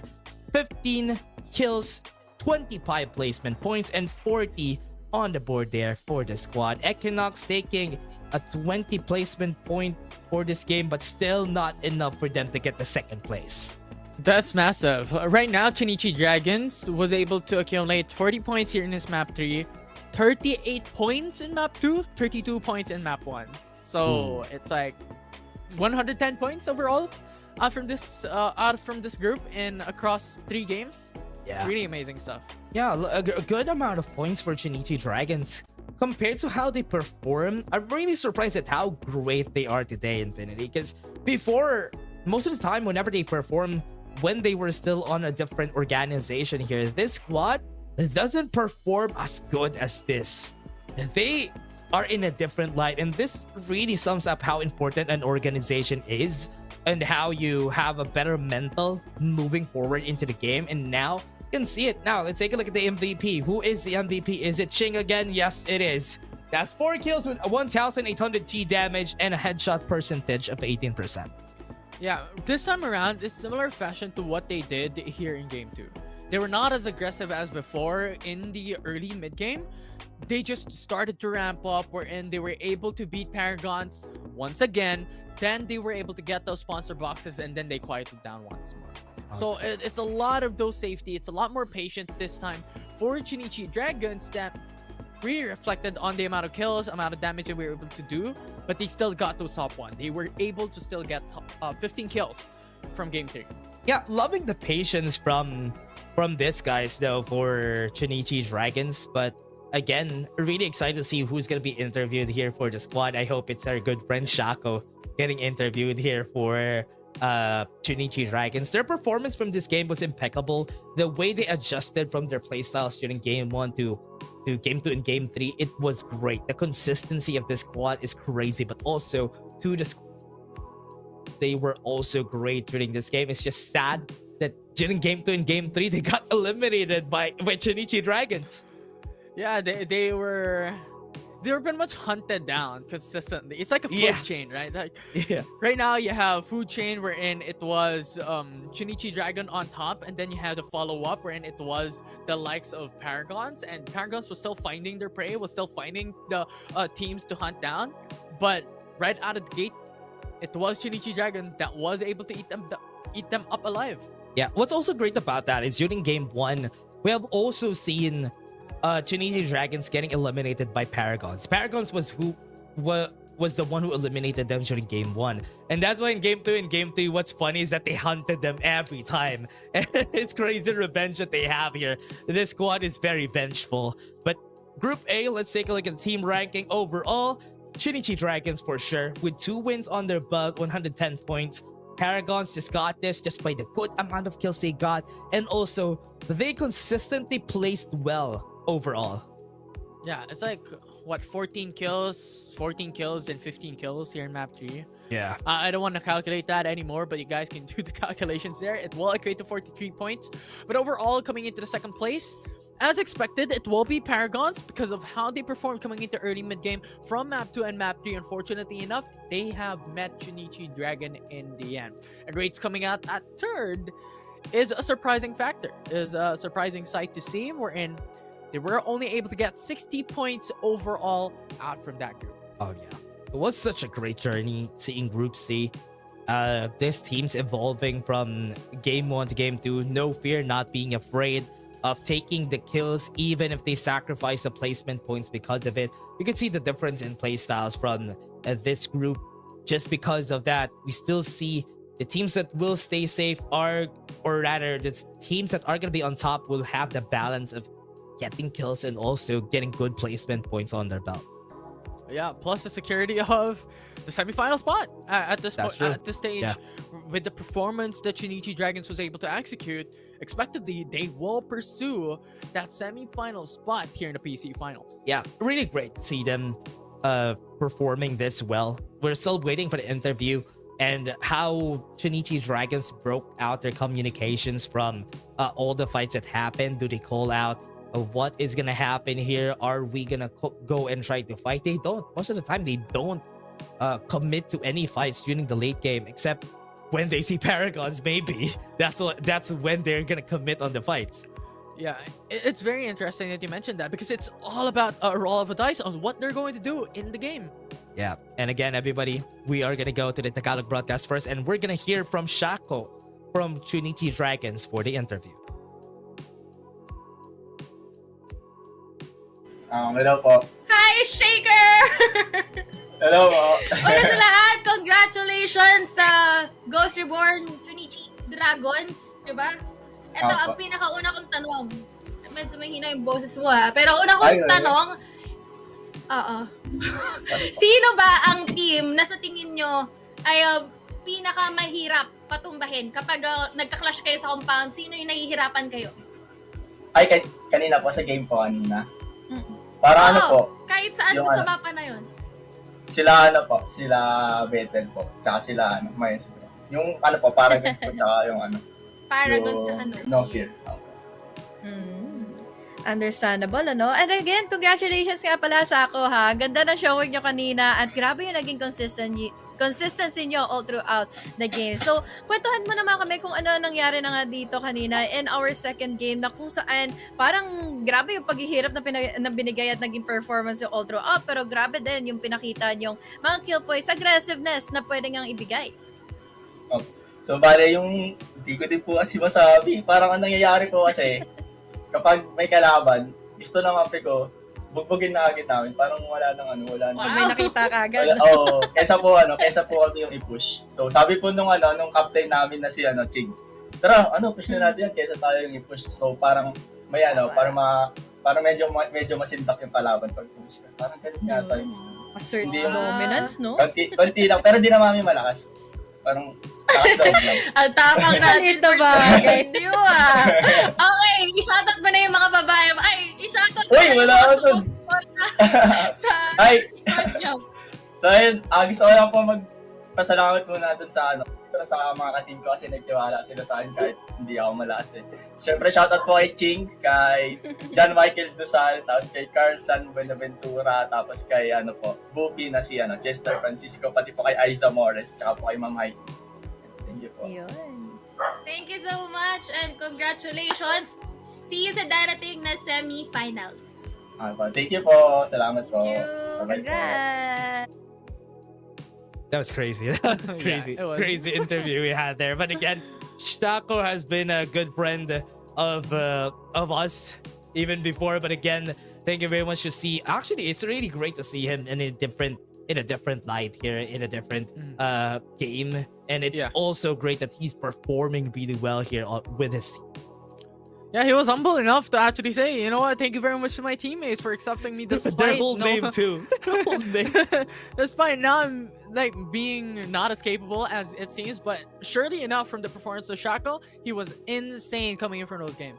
Yeah, from this game. But again, coming up next for this is going to go for Group D of PC Division. This is going to be the last game, or rather, last series of the knockout stages.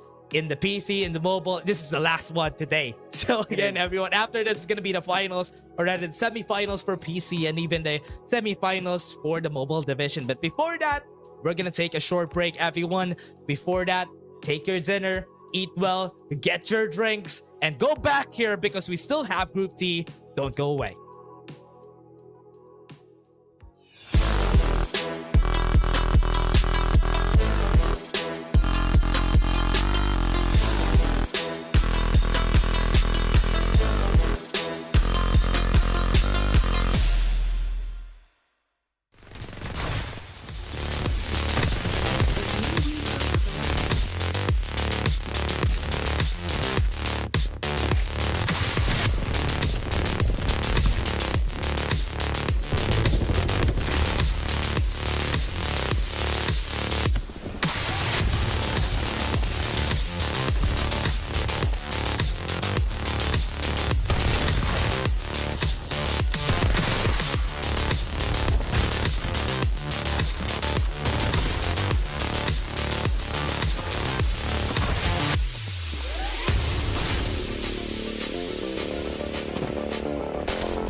Hope everybody had their dinner because this is gonna be a long while for Group C. Really excited to see how it is gonna go. Is it gonna be different from Group C? Is it gonna be different from Group B and A? Let's see if that's gonna work out in this game. We're still gonna be your shoutcasters. My name is Dash and I'm here with Infinity. Oh, yeah, wrong direction. Well, to answer your question, Dash, I don't know. Pretty much what we have seen back in Group C was unique. Wherein the final zone was very aggressive compared to what we have seen over the past week. So it will be interesting if it's similar or not. Yeah, let's see who are the groups in Group D. This is gonna be the same number, right? It is gonna be 11. Yeah, it's gonna be 11. Mantas is here. 2319, 2319 is also here in this group. So this is a lot of teams that are very familiar. Dream is also here. Ivy League is also here. Have a lot of Sarah teams, Jed G. So familiar names. Yeah, we saw 3 Jed G just a while back here in Group C. And now we're seeing 2 Jed G. It's 3-2. Where's 1? Maybe. That's true. Okay, it was I a think joke, we saw but- 1 already. We already saw 1. Yeah, we did. In the I believe mobile so. division, if I'm correct. I don't know. But again, everybody, 2319, I remember Callie and Josuave had to talk about this. And do you know where 2319 is from, Infinity? Or did we talk about this before? I don't think we have talked about it, but maybe SB19? No, I'm kidding.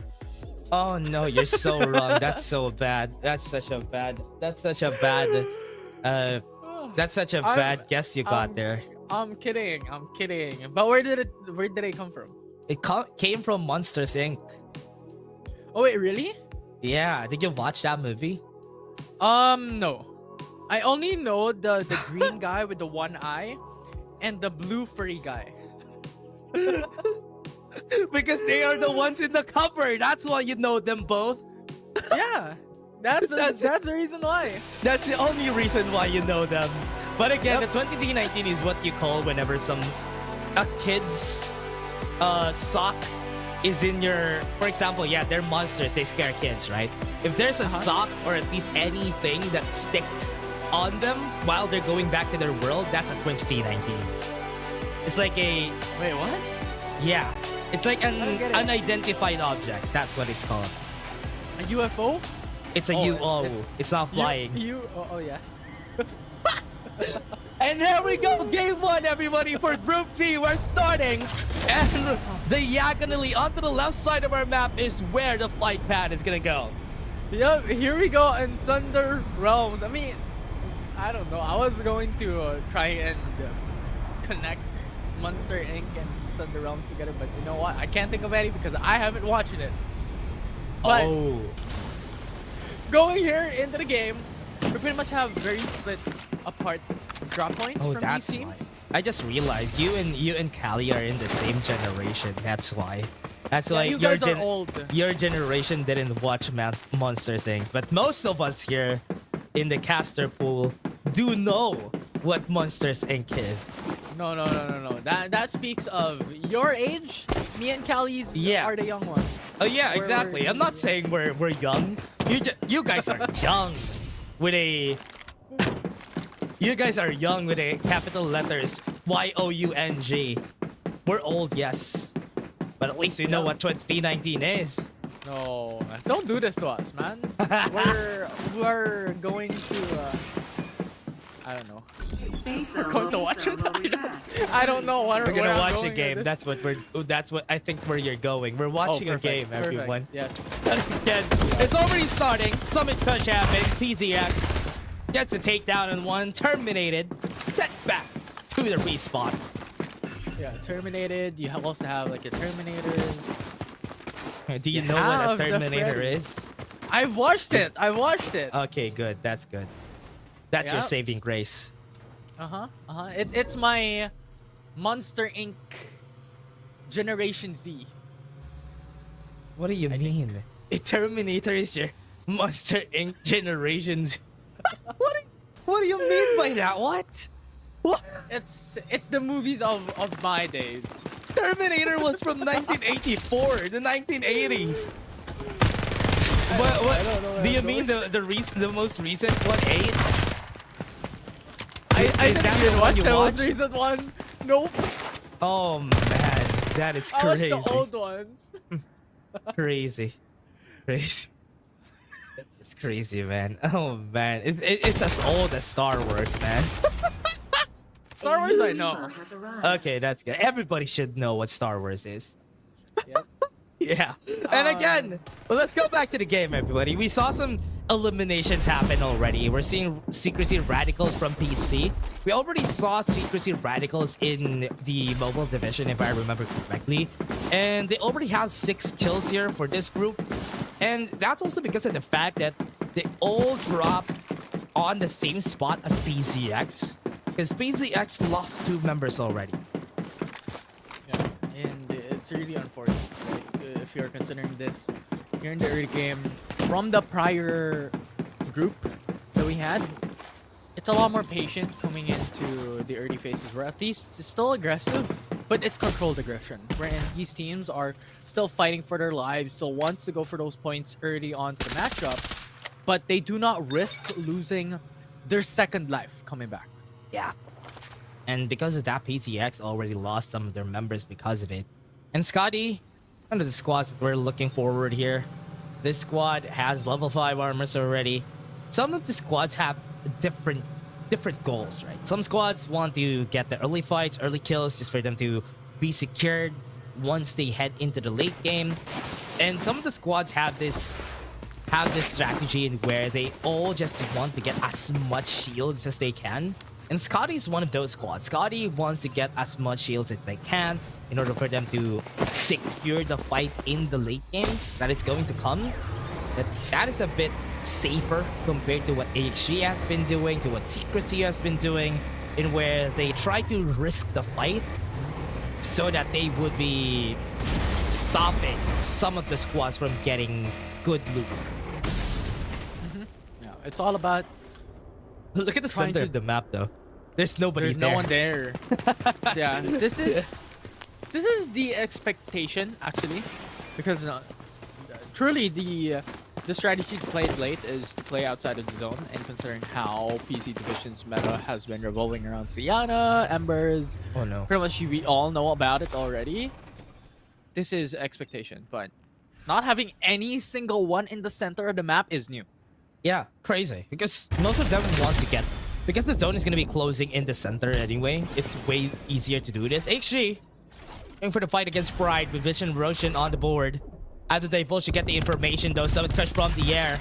And Sumail is not going to survive this. Oh wait, he does. Summon Crush should knock them on. Pride loses 2 in the process. And that might be the end. One more. One sliver of his health stays.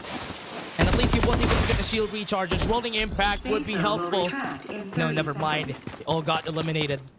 Yeah, his death was inevitable at that point, wherein 1 HP and a dream was keeping him alive with only 20 shield or 20 armor left. Not exactly the best situation coming out of the way. But right now, everyone's trying to get a hold of a better situation or a better position already, given that you already have the likes of level 5, level 4 shields, especially here for Scotty. Whoa! You have a really, really good situation right now, but what is this? Just flying around. Oh no. Oh no! Hitting someone! They're gonna be beating Dream!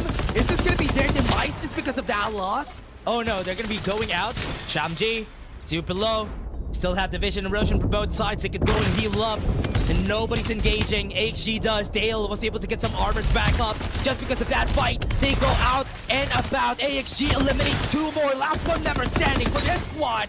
And that is done and dusted for XG. Yeah, one full elimination, but respawners are still up to be able to utilize. But that is such a huge detriment now that AXGN is able to eliminate them and get those level 5, level 4 shields. Very smart play coming from them too. Dale played that very smartly. He was the vanguard of the team when they went forward, and he knows that if ever he gets a Summit Crush in 4, he will get the competitive advantage there, and that's why it worked out in their favor. Once it came down to the gunfight, they just played around the Vision Erosion, which is so good. Yeah, it was really, really good. Now pings are coming up. We're seeing these respawners be utilized by these teams. But at this stage, No one wants to make a noise. No one wants to really play it out in the open. Ooh, Considering how AX... Yep. We see how they played it.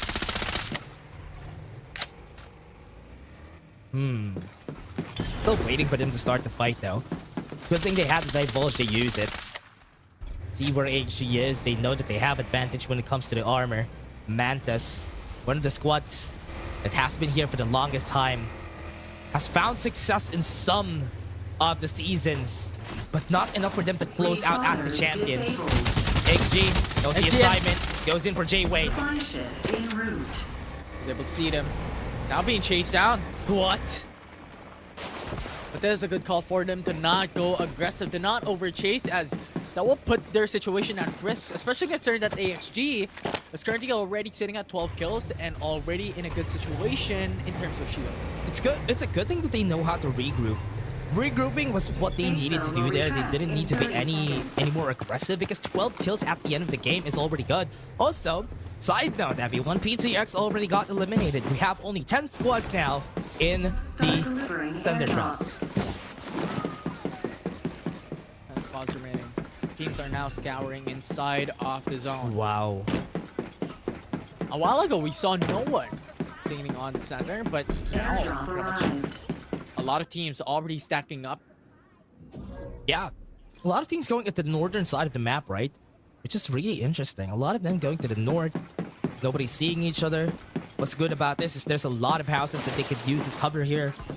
The XG trying to scout out, sniff out some team. Wait, Pride is also here. They're trying to gain a vision on XG and M3 before they start with Mantis. Both of them see each other, so a fight could break out anytime soon. Could possibly be Mantis is just waiting onto the sidelines, have full control over the opposite side of the hills wherein AXG is currently sitting at. And considering how the dark side a while ago was chasing one of the members of Mantis down, they have information on where they're at. Yeah. AXG is also aware that Squad 11 is in the area. That's why they're not trying to take any fights here against Mantis. They're just trying to push them away. But Pride is not moving. That's why there's no fights that are gonna break out before this. Even use the Medi-X just for them to feign ignorance about what they can do here. They're just basically a mirage on this area.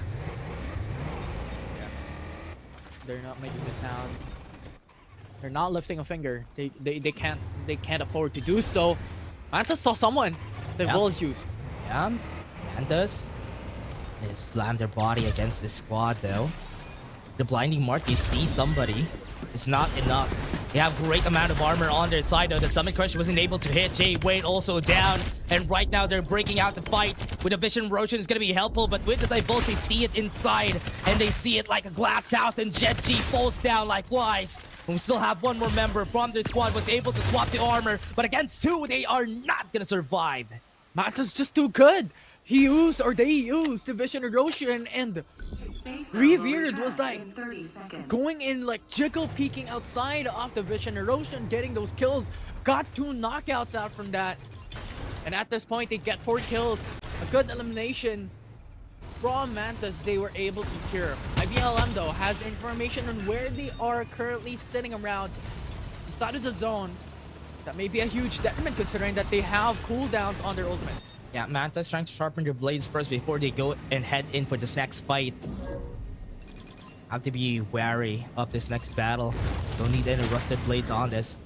Crossing swords. I thought that's gonna fail a bit just because he got hit. God broke. It's just gonna be running in and out. Not a lot of damage from this War Falcon. Needs to jump out. No fight is gonna happen still. Yeah, no fight occurring. This is where it starts to slow down a bit. Respawners are going out. And everyone wants to play a bit more patient, but not like this. Secrecy. They're playing with death there. Oh! Now they're getting pushed. Be one down though. Heiru already has been taken down inside. Gonna be trying to look for more. For now, the Vision Erosion is just gonna try to keep them safe first. With this divulge that they used a while ago, they don't have any more time. I believe loses Turbo. And they only have 2 more members. Trying to take the fight here. Goes in for the armor. waits for it. 4v2. Not a fight that they want to take. They need to run away now. This vision erosion just gave them a safety net. They definitely did. Secrecy right now is on a good position. Having to chase down Ivy League instead. Dobby is going to be seen jumping around. He's going to be able to go for cover. He's going to be fighting against 4 Secrecy. He's going to wait and see what can they do in this battle. Rolling impact is already going to get used. They just want survival. They don't want to win this battle. That's why God broke this. Left his teammate to rot in hell. Very unfortunate scenario there. Secrecy right now stacking up 10 kills already. Godbroke, the only one left standing here. Might just get broken down, but we'll be able to go back into safety. Full speed he goes. Was able to get it safe, but I think he's gonna get killed by Mantis. Got seen. Jay Wayne wants to end his life. Rolling impact, not gonna help. And now this gives information for Secrecy. Godbroke has been killed. There's somebody here. Yeah. Methodical playstyle of Secrecy. FZ going back to his teammates. Will be able to stand foot united with his team. Will be very important at this stage, especially considering that there are still 8 teams remaining and 31 players still standing and persisting into the final zone. Green team has seen and phase. They lost 1 member already. Still not going to be a fight that they want to take here, but 2019 has to look for a fight against FC Sarah. They already lost 1 member just there.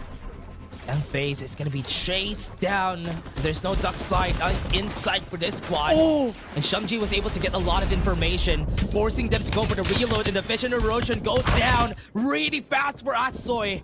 And they still are chasing. They know that somebody went out with that, with no information anytime. GMPC still going for chase. So going to find and hunt their prey, their food for this game. It's a bit too far now. Not really the optimal situation to go for the chase at this point, as they are currently out in the open. Need to go for a bailout. They don't. They might get pincered by another squad. Right now, XG knows the assignment. They know that getting any high ground, getting any place to hide in Nova Bazaar is going to be very smart, especially the center of that zone. That's going to be where they want to go. Mantos drops down the divulge against HG. Now they're aware. They are aware, having the information as well. Mantos split apart onto Nova Bazaar is a good option for them, because now it will not be easy for these teams to be able to depict where they're currently sitting at, because they are separated apart. But this is the downside. Jay Wayne eliminated by Scatty. Scatty just apprehended one of the members of Mantis. That's not going to be good. And most of their members are already in this area. They caught them by surprise, and now 2319 and Dream. In the scoreboard, we're seeing the kill feed. They're already going for the fight. 2319 goes in with a vision erosion on both sides. Nobody sees anything. Even with the divulge, it is not really going to be helpful. They have a lot of cover to use. And FC Sarah is also being kept in check. Kept in check. We'll be able to go down right now. Secrecy going into the back. 2-member Septo. Yeah, goes in, drop down, drops a cataclysm on them. It's going to be good. FC Sarah caught 1 member, but Pride on the kill feed, we're already seeing some of their members dying. This is already starting to look like XG and Mantis are going to be the last squads inside. Possibly be 6 teams remaining. 6 parties, or all 6 squads left into the final zone that we have. Slowly but surely, they will close soon enough. With Mantis losing one of their members a while ago just because they split up, that's one of the downsides of putting yourself into a different situation. Scotty. Yeah, look at Scotty. Scotty's a full squad. Mantos and XG are not complete. It's not going to be a good spot for them. Once they start in with the battle, have to be careful. Seeing squad... Oh no, we're seeing already a squad far, far away from everything. There's a lot of bodies there. There's a lot of healing that they could do there. But they're going to be taking their time. The zone is going to be shrinking just now. The zone will slowly close in onto Nova Bazaar. There's a lot of verticalities here, and there are a lot of places for cover. So this is actually a good place for Sayana plays to happen. Secrecy's down. Dream Team still outside. Right there and then Mantas was able to get the revive from a while ago. Got their Siana back. Pew Pew is back here inside. XG has the best position. Just have to make use of this. A little bit ironic. Could be the best position, but could also be the worst. If the zone closes in, they have to drop down. And the thing is, right now, a lot of teams have information of where they're currently at just because they have shot gunfires a while ago. Dream Team already far away. Healing up there. An Ego Wing is gonna do it. What we dread to happen is happening. And while that's happening, 3 squads are gonna be fighting toe-to-toe against each other. Yeah, Scotty inside the building has sights. What? That's smart.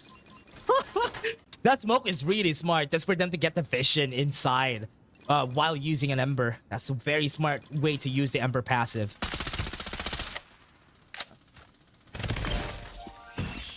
Oh! So far. It's gonna be down now. Last 3 squads though. Gonna be using all the divulge that they can. Right now, they go in and try to move forward. HG already has hold of this spot, but Mantas fighting back. Crossing swords with them. They don't need to confront this. They're looking to confront this fight in the middle of everyone. In the middle of everyone, Mantas right now. In the center of it all! Perfect! That was 5! That was 5 with a Summit Crush. Mantas both fell like flies. HG, they stay alive. Win side, and that's gonna be it. One more to stay. One more to survive. They go at the top. They still get the knock-up. Scotty goes in at the nick of time in order to clutch it up. And AXG falls. Scotty with the patience to win. What a play coming in from that situation, but Scotty, as you have mentioned, very patient into that final zone, waiting for the zone to actually close in first and those 2 teams to be able to finish their fight before they jump in, and that will let them the win.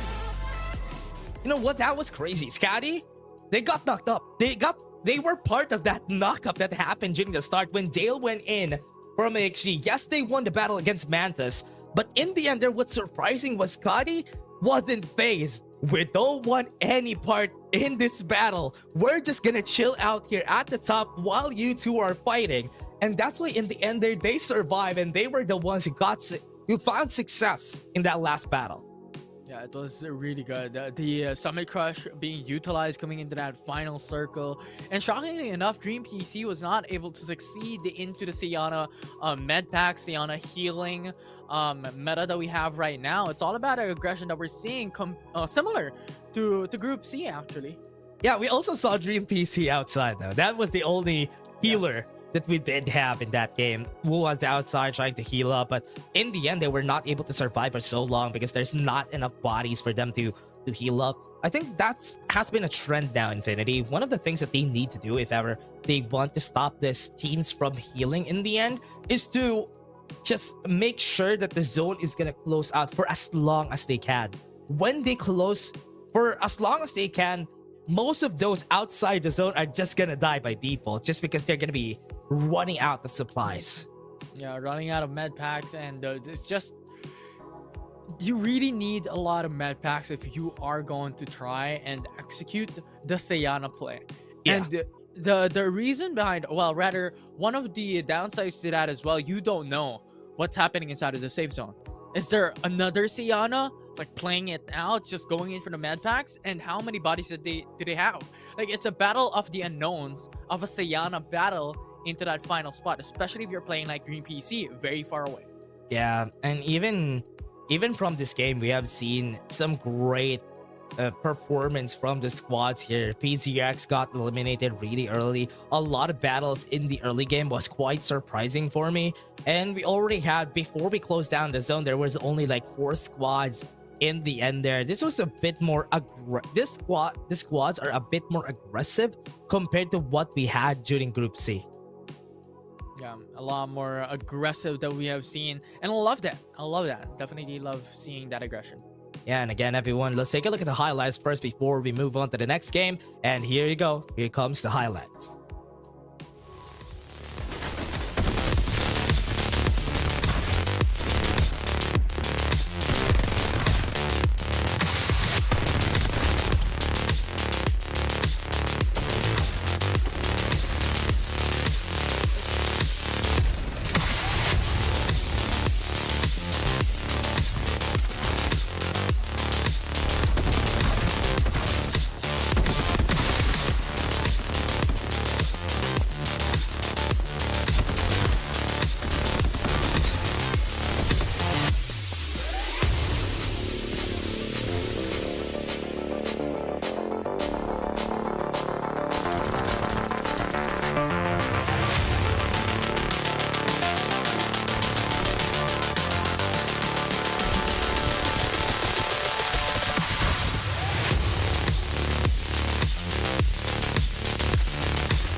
let's take a look at the round placements from this game.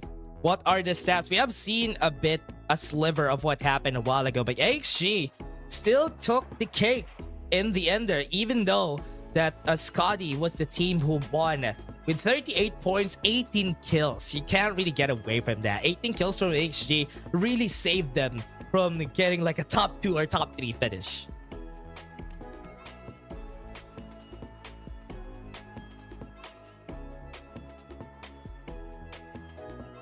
It's really unfortunate from AXG not being able to get those top 1, considering how much they performed from that game. They were outright amazing, but Scotty just came through at the right time into that final moment and swept in.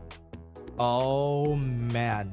AXG really loving the performance from this squad, because with how they have been doing for this game, it's crazy. This is the squad that Corfi was from DDN3. If everybody remembers this squad, DDN3, and this is a guy from that squad. Yeah, it's interesting. It's interesting, and I'm excited to see more of that coming into the following games. You know what? I'm kind of liking how, yeah, there you go. He still gets the MVP in the end. 2,582, 25% headshot percentage, and 7 kills. My point a while ago is that we have a lot of embers now in Thunderdome. So it's just crazy how many vision erosions we have seen from the game, and how much chaos we have whenever a vision erosion gets casted. Yeah, it's new. It's really interesting, because the thing is, like, over the past weeks, we definitely have seen a couple of embers coming in, but not exactly coming into a standard composition overall in the PC division. But now with the Seanas coming through as a staple, ember is a supplement to that. Yeah, and considering that people also have been using a lot of the, at least people need a lot more of the vision erosions, especially from the last zones, because most of the time before the zone closes down in the last area, people used to divulge first, which gives you an ample opportunity to use the vision erosion in the last zone, just making it a bit more chaotic for everybody. And this is why it's so good right now in this meta, and it always has been. The only reason why we don't see an ember before from after the ACC was because of the Cypher meta. Cypher was the reason why some of these characters, some of these heroes aren't getting played, because she cancels everything. It immediately just denies it, right? And right now, it's all about open space in Thunder Realms. That's why it also complements it. That is true. That is true. But again, everybody, we're just going to take a short break before we head into the game 2. See you guys in just a bit.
Game 2 is where we go, everyone, and we're still waiting for the players to get ready.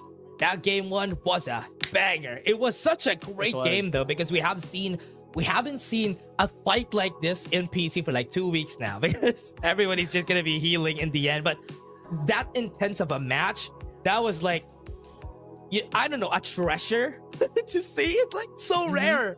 It's like that rare. That's what I'm about to say.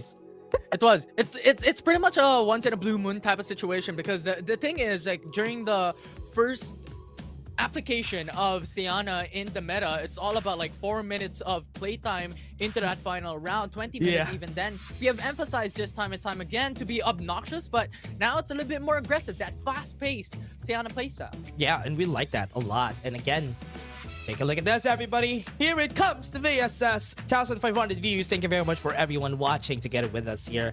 And as we get a lot more viewers, once we go to the final stage, we're going to be giving you a lot more to redeem. Maybe a hero skin? Maybe? I don't know personally, because this is the first time that I'm seeing the skin coming into the screen. So if ever you guys are interested in a VSS skin, considering that it is a meta, that is a code for you. Yeah, exactly, everyone. And be ready, because maybe later we're going to be having a lot more redeem codes for all of you guys. So be well aware that we are going to be giving it out until the end of this day. Yeah, I was looking forward to what you're gonna say, like, until the end of time, until the end of the season. Like, where is it gonna go? But yes, we have been giving away a lot of codes every single time that FPC comes up, and hopefully we see one more code before we end the stream tonight. But I'm really excited. We have 2 more games out of this group, and are we going to see a lot more aggression similar to what we have seen coming from game 1, or a lot more patience this time around as a change of pace? Yeah, really hoping to see that again once we move into game 2 and game 3. But for now, as we wait for the players to be ready, for the whole time that we've seen there, I really like the addition, the comeback of the Ember to the meta. I really love that people have been seeing how Ember could be used in this type of very slow-paced, very chaotic whenever you're trying to start the fight, which is why it's also a getaway card for you. But now, everybody, we're going to be going into the game. We're back to Thunder Realms for game 2. It's just like match made in heaven. If you have the likes of Sunil going and pairing up with the likes of Duckside, especially in the mobile division, you have it here in the Ember and Sienna combo in the PC division. Oh yeah. We're waiting. Ooh, what a great flight path, though. It is. And it's in the middle, and everybody would have equal chances to go where they have to do. Yeah, I was about to do like a match joke again. Like, it's a F, is that axis? Y axis or something? Like FY axis to GY axis, whatever. Crazy. That was crazy, everyone. That was just, you know what? That was just, you should have just used coordinates, though. F coordinate to G. Yeah, in the center of F and G or something like that. Yeah. You made it harder. You made it harder for yourself. But yeah, I did. You're right. But enough with that. Enough said. Right, we're jumping into the game where these drop points are now a little bit more different coming from game 1, because we have seen a while ago, right? Right after the initial drop points, a lot of these teams scoured their way onto the edge of the zone, onto the edge of the map. This time around, a lot of teams stacked up into the middle of it all. After seeing that, when C19 is getting a bit of a hard time from the fight so far, really am hoping to wait. We already have one death. What is that? That's crazy. Will retract in 30 seconds. There's a little bit of a tease coming in from those teams. So right now, 2319 on a decent position here in Nova Bazaar, having level 3 shields and level 1 shield. At this point, it's still on to the early game. Not as much pressure as it would have seemed coming into the middle of the matchup, but soon enough, round 1 will close in soon enough. And this is the moment where these teams will now start up to go into zone edge to play for late. Yeah. As we're seeing here, Manta's still doing the same strategy.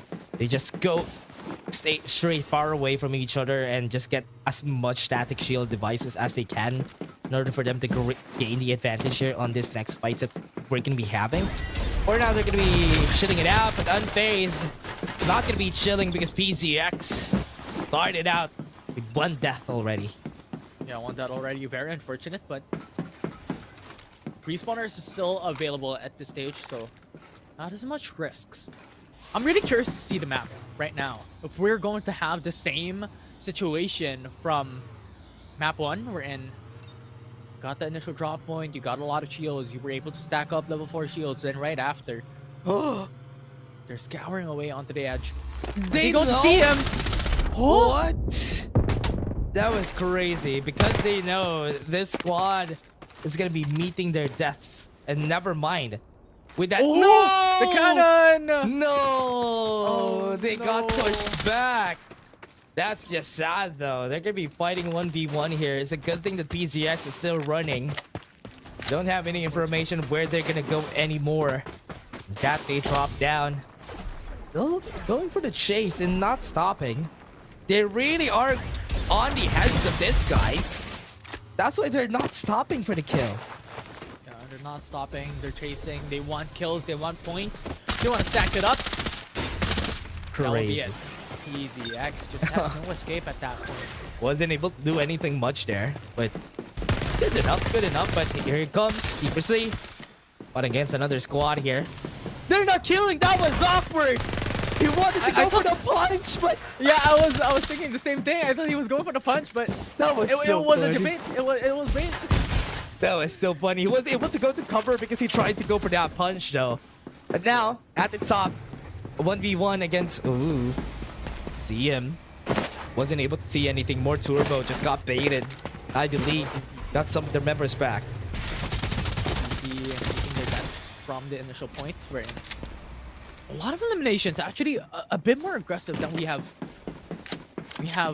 expected it to be here in game 2, with a lot of those respawners being pushed back to a lot of teams. The likes of Pride, the likes of Green, the likes of other teams as well. We have Team PZX also being forced out off the respawners just a while ago. You can see. No more armors on their side, no more armors on their end. Smoke bombs is gonna make it harder for them to just run away here. Getting gunned down. Their HPs are also falling like flies. And Ivy League has a better position here in this fight. They have better cover, they have the higher ground. And they also have the innards of the safe zone, so what? They called for have the better edge there. They had to bail out. What? Okay. It's a good thing that they recognize that because of the purple armors. Once they never mind. That's why. There was a sponsor box nearby. Oh, they're getting pushed. Secrecy is on the move as well. Trying to get a better foothold into the situation. Looking for the fight, but it's still gonna be good. Once they head into the sponsor box. Oh no, that's an open sponsor box. That's not gonna be good. They have to fight tooth and nail against this squad. Will be able to heal up. Getting a bit of their HPs back up. But it's still a scary position to be in. On top of that, it's a pair of a 2-man unit, so Ivy League is not in a best situation here. Darkside pushes them. Goes in for the Sonic Crush. They defeat them. And Sarah still gonna be stopping them from doing anything much. And Divulge is gonna be seeing everybody. And now they have been stopped by their own vision erosion because they are seen and they cannot see outside. And Ivy League is not having a heyday because Sarah, secrecy, is working their way towards each member. Turbo is gonna be seen inside with the cover. It's still not gonna work. The smoke bomb is helping him out, but it's still looking like it's good. It's still a 3v3. Still a 3v3, but how long will this last? Nabi will be the target. Nabi go in, incinerate Nanigu. Some damage, burning through the flames, and he's dead. Got one more, goes in for the fight, takes down 2, and they go inside to help him out. Secrecy loses, or rather wins the battle, and Ivy League only has one more member alive. And June, God Mode's gonna go God Mode for sure. Even with the restoration field, that's not gonna help. Yeah, they were on a better footing. They had 4 level 4 skills in their favor, and Ivy League gain a better edge because of the sponsor box availability, but they were not able to do so.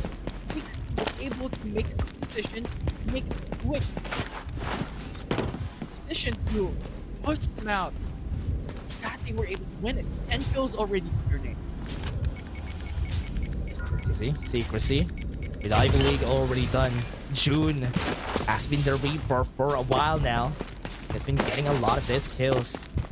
If it's gonna continue for secrecy, if it's gonna go on the same graph or the squad, this is gonna be a problem though. It's not gonna go the same if ever Mantas would go and eliminate them.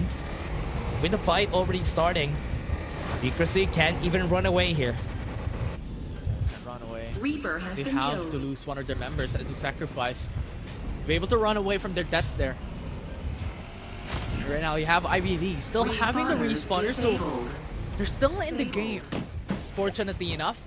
But one team has already been eliminated while all of that has been happening, and that's 2 Jet G. Yeah, stacking on top of them. It'll be 2 down for the squad. Even if they wanted to fight a while ago, they took so much time for them to go for the rotate. It's like secrecy just got punished there. Got punished, very unfortunate enough, but right now, Manta's situation, you have 4 level 5 shields already. This is an optimal situation for Mantis, but despite having that capability, is this enough to take the top 1 as AFC a while ago denied it out from them? Yeah. Now is what? Have a level 6 armor already on HG. And Dale is the guy who made a great fight to be in their favor a while ago. Right now, with how the map is going, they have nobody close to them. This is pretty much the dead side of the zone. Actually quite optimal. If they want to run it back from what they did in map 1, that they weren't really that aggressive, they played patiently, waited for Mantis to go in first, from that engage, from that fight, they could definitely execute that in a similar fashion. They just have to wait. Play it on zone edge. Do the same thing here, you're right, Infinity. And for now, with the airdrop rain being taken by one of the squads a while ago, this is gonna be good. For Dream PC, they were able to take it. And all of the other squads, that's basically like a flare that everybody saw. It's gonna be hard because everybody's gonna go to that. Oh, Scotty. There is one team that is in front of them. That's Dream PC. Oh no, that's not gonna be good for Scotty. They don't have any cover here. They have to circle back. They're gonna be meeting some of the members of Squad 5-2 while this is happening. On all fronts, they can't even get close. Gonna be fighting against Sean G. They're trapping them. They're making sure that nobody's gonna be safe against them. Here comes Eagle Wing. They might get taken down here, Infinity. If they don't try to play it safe, if they don't go together, they might get eliminated in the process. But it's very smart. Shamji, they're chasing him. They're gonna be killing him for sure. They're gonna get the armor swap first. What a great smart play from Scotty. It's amazing. Now Dream PC was able to eliminate that, but they still have a couple of members left alive here for Scotty. Oh. Has to force out the Vision Erosion as well. That's very smart. Blinding Mark sees where Nickel is. Goes out of the way with the Vision Erosion. Can't see anything. Dream PC, they stack him up one by one. Their bodies are gonna fall down. One more to the floor. Nickel's gonna be next. They're gonna try to go for the revive on that top side. And it's gonna be a good time for them. Also, is also down. That's 2 members. Remember, Nickel is also in the area. They saw him. They saw a sliver of his head. They have to be careful once they try to go for the revive. But honestly, the better play here is to revive first and just let Nico live. This will be the best option considering the fact that we're already nearing round 4, round 5. And if they delay much longer, it will be a hard time for them to be able to go to revive. Oh, with the tick damage exponentially increasing as the zone closes. Oh no, Unfazed needs to be careful. They need to play cover. Vision Erosion was used. It's so hard to move along. They can't even see anything in this battle. They're just spraying around, rolling around, but Unfazed through the battle, using the Summit Crush to make sure that Mantis is gonna be kept in check, and Unfazed falls still. They will be eliminated out of this group. 9 teams will remain coming into this round 4, round 5 already, and Mantis in a very optimal situation. Level 6 shields across 3 members, level 5 shields for Jay Wayne. And soon, if they eliminate one more team, This could bring them up into a precipice of success, having 4 level 6 shields potentially later on. Yeah, we want to be a lot more successful here. XG, even if they got level 6 shield on one person, not going to be enough if they try to face against Mantis. For now, what they need to do is to try to make sure that their position isn't in a position of weakness. Because if ever Mantis Esports just goes in, they could get taken down pretty easily. Possibly looking for that elimination. Monster boxes will be taken down by Secrecy. But there is Mantis going there. Mantis is also here. Nobody else is here except for themselves. Secrecy was able to get the revive on some of their teammates. So that's not going to be helpful anytime soon. Mantis is just looking to the path of success. They've seen where June God Mode was. But right now, they're going to go for the chase. A blood hunt for them. That's another one to their belt. They want another kill. It's 13 kills already that they were able to secure. And Mantis is just out for blood here.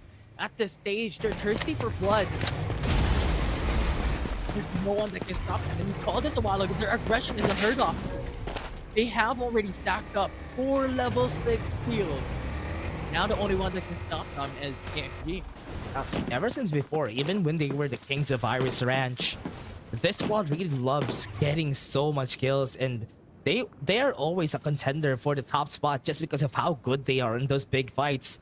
But most of the time, some of their over-aggressions that they have been doing is also the reason why they kept losing on some of these battles.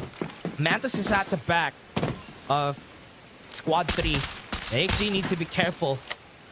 Mantis is in a strong position. Aggression is always a double-edged sword. It's a coin flip. You can win or you can lose.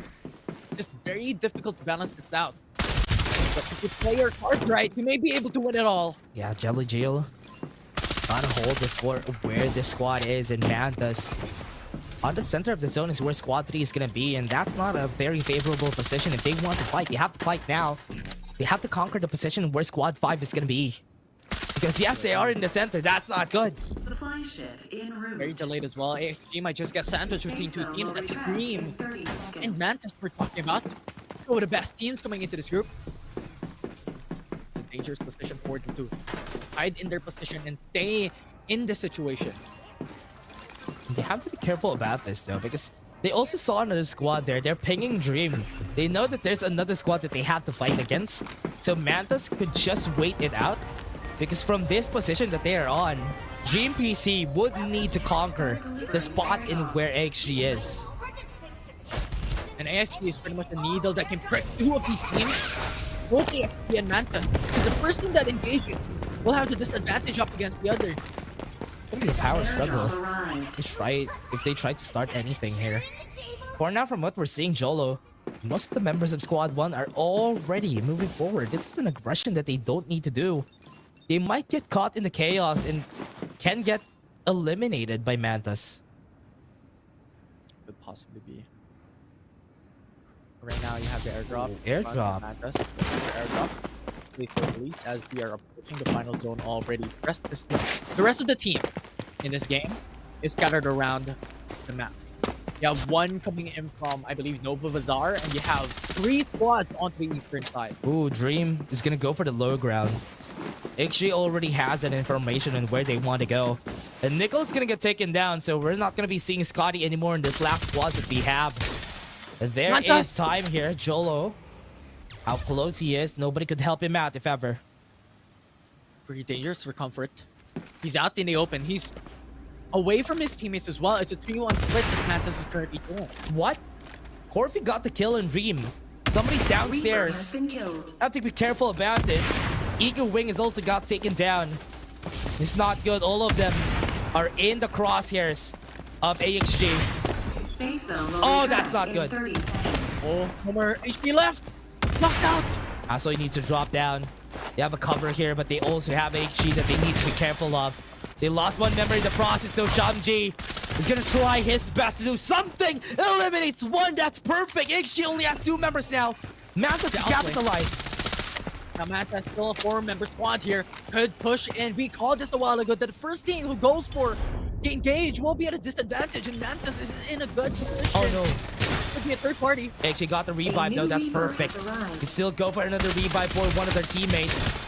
Trying to hit around the members right here.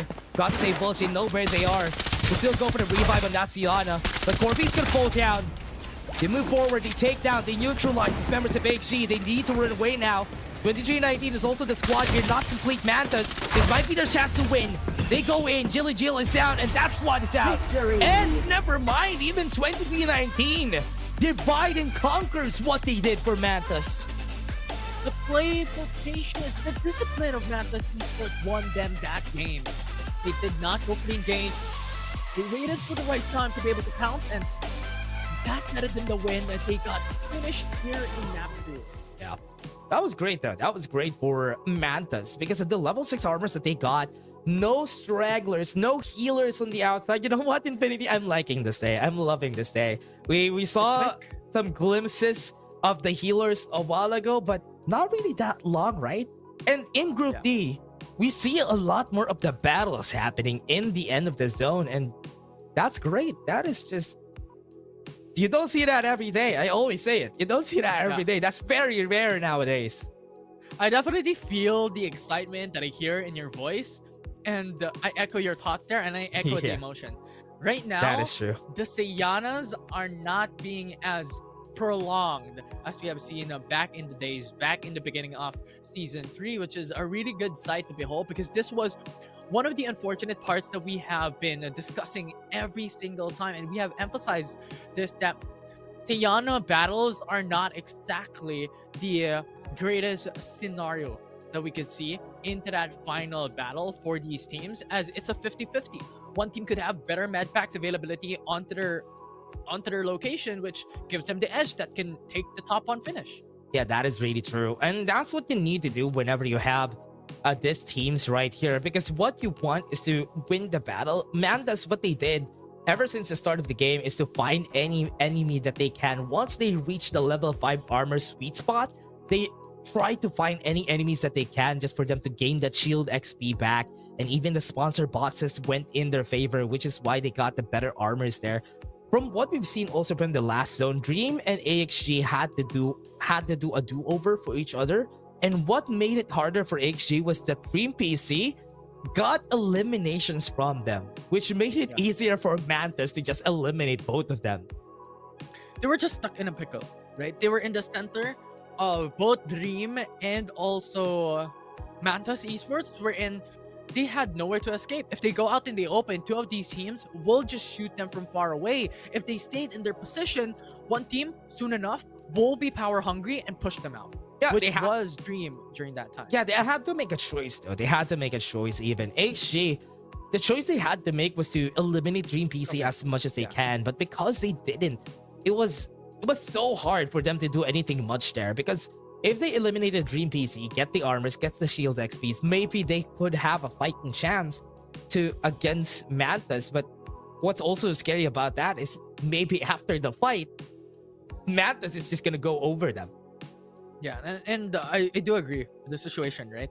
They were pushed into a border wherein they had only two options. It's to stay there and die, or commit to someone and have that fighting chance, as you have mentioned. And unfortunately enough, even if they push down Dream, it will be the situation wherein now they are still sitting on a disadvantage because they are the ones pushing. They will be out in the open, wherein Dream had the positional advantage, had the position for cover.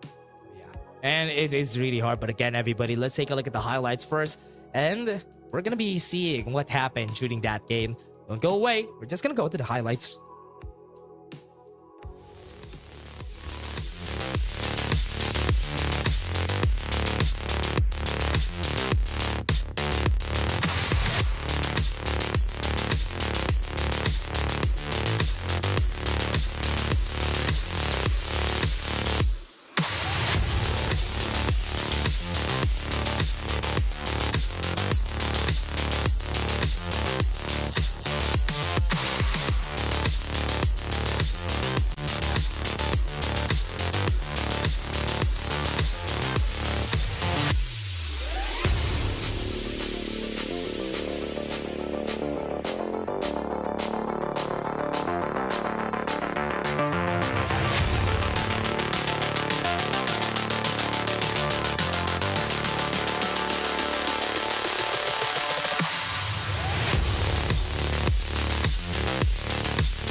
Let's take a look at the placements first.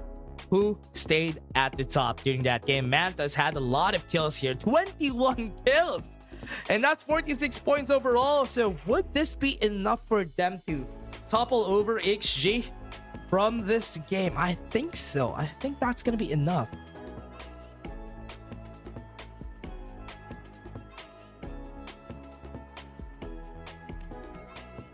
The performance of Mantas Esports right now is outright beastly. Mantas Esports at the state was so good. They got 21 kills and 25 placement points in top 1.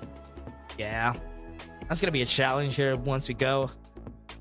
The thing here is I hope that Mantas Esports would be able to continue this onslaught during game 1 and game 2. Really looking forward to how they approach this next time, especially for the next game.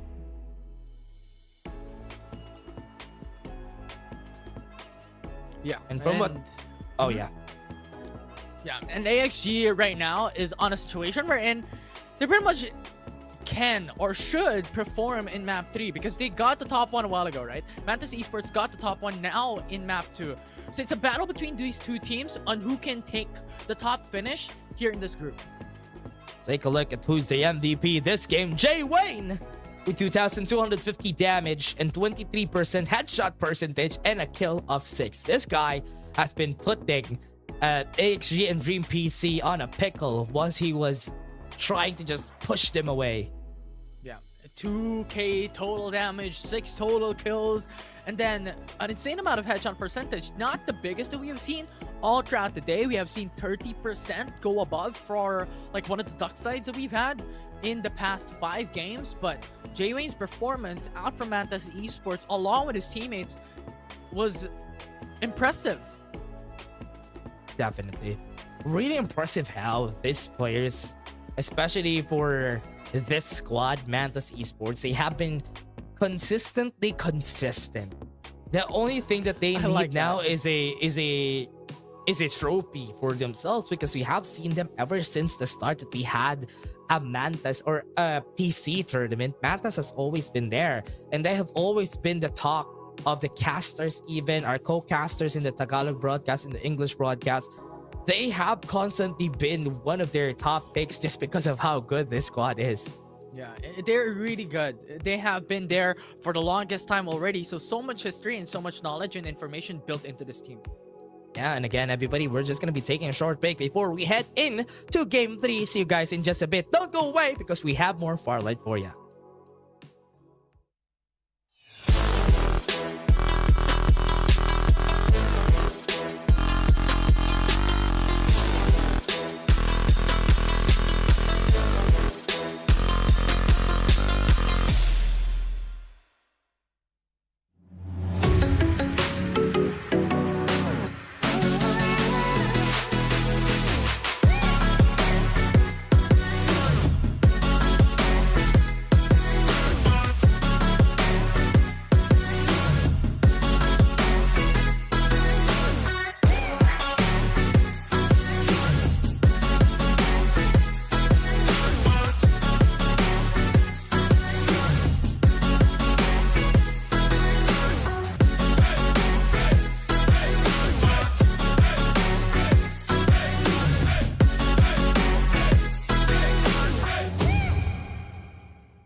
And we're undergoing.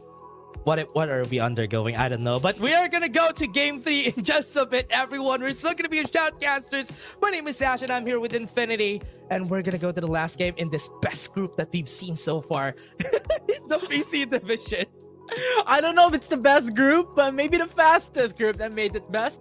But absolutely phenomenal. The performance coming in from these teams, as well as you mentioned. I mean, the rivalries between Mantas Esports and AXG thus far into this group more specifically has been top notch. And I don't know who is going to take the next round because the winner into the next map will win it. Yeah, and again, the question here is, would AXG or would Mantas be able to take it in the end? That's going to be the question here, Infinity, because from what we've seen from both of these squads, they always want to go for the top 3 spot for both of them. And we've seen one find success, the next one was able to find success, or maybe there's a wild card that would be able to find success in game 3. So that's going to be the question here. Who is going to be the top one? I like that we don't know who's gonna get the top 1 spot here. Yeah, we definitely do not. There's just a lot of capabilities here to flip the script or just make it like very different from our expectation, because right now we are sitting at what? How many total kill points we have for both teams? Actually, Mantas and the AXG overall from these past 2 games have been the same. 29 kills for Mantas, 29 kills for AXG. So it's a difference between who will take top 1 and who will take top 2 here in map. Yeah, that's gonna be the question here, though. That for this whole game, this map 3 is gonna be very big. That's gonna be what will happen for us in this game. Who is gonna be taking map number 3? Will it be another challenger that is gonna be coming in? So let's see if that is gonna work out. I love how they make use of the Maggie a lot more. Now people are going back to that meta, and they already need the duck side now as a one-man just assassination for one member. Once they use the Summit Crush, they die together with whoever they kill. Yeah, it really just depends now onto the type of situation that you want and the type of playstyle that you want, because Darkseid is more towards that long range aggression, buying time for your team to be able to follow through and follow up on that kill. Delay is pretty much what Darkseid provides, and Maggie is all about the mobility.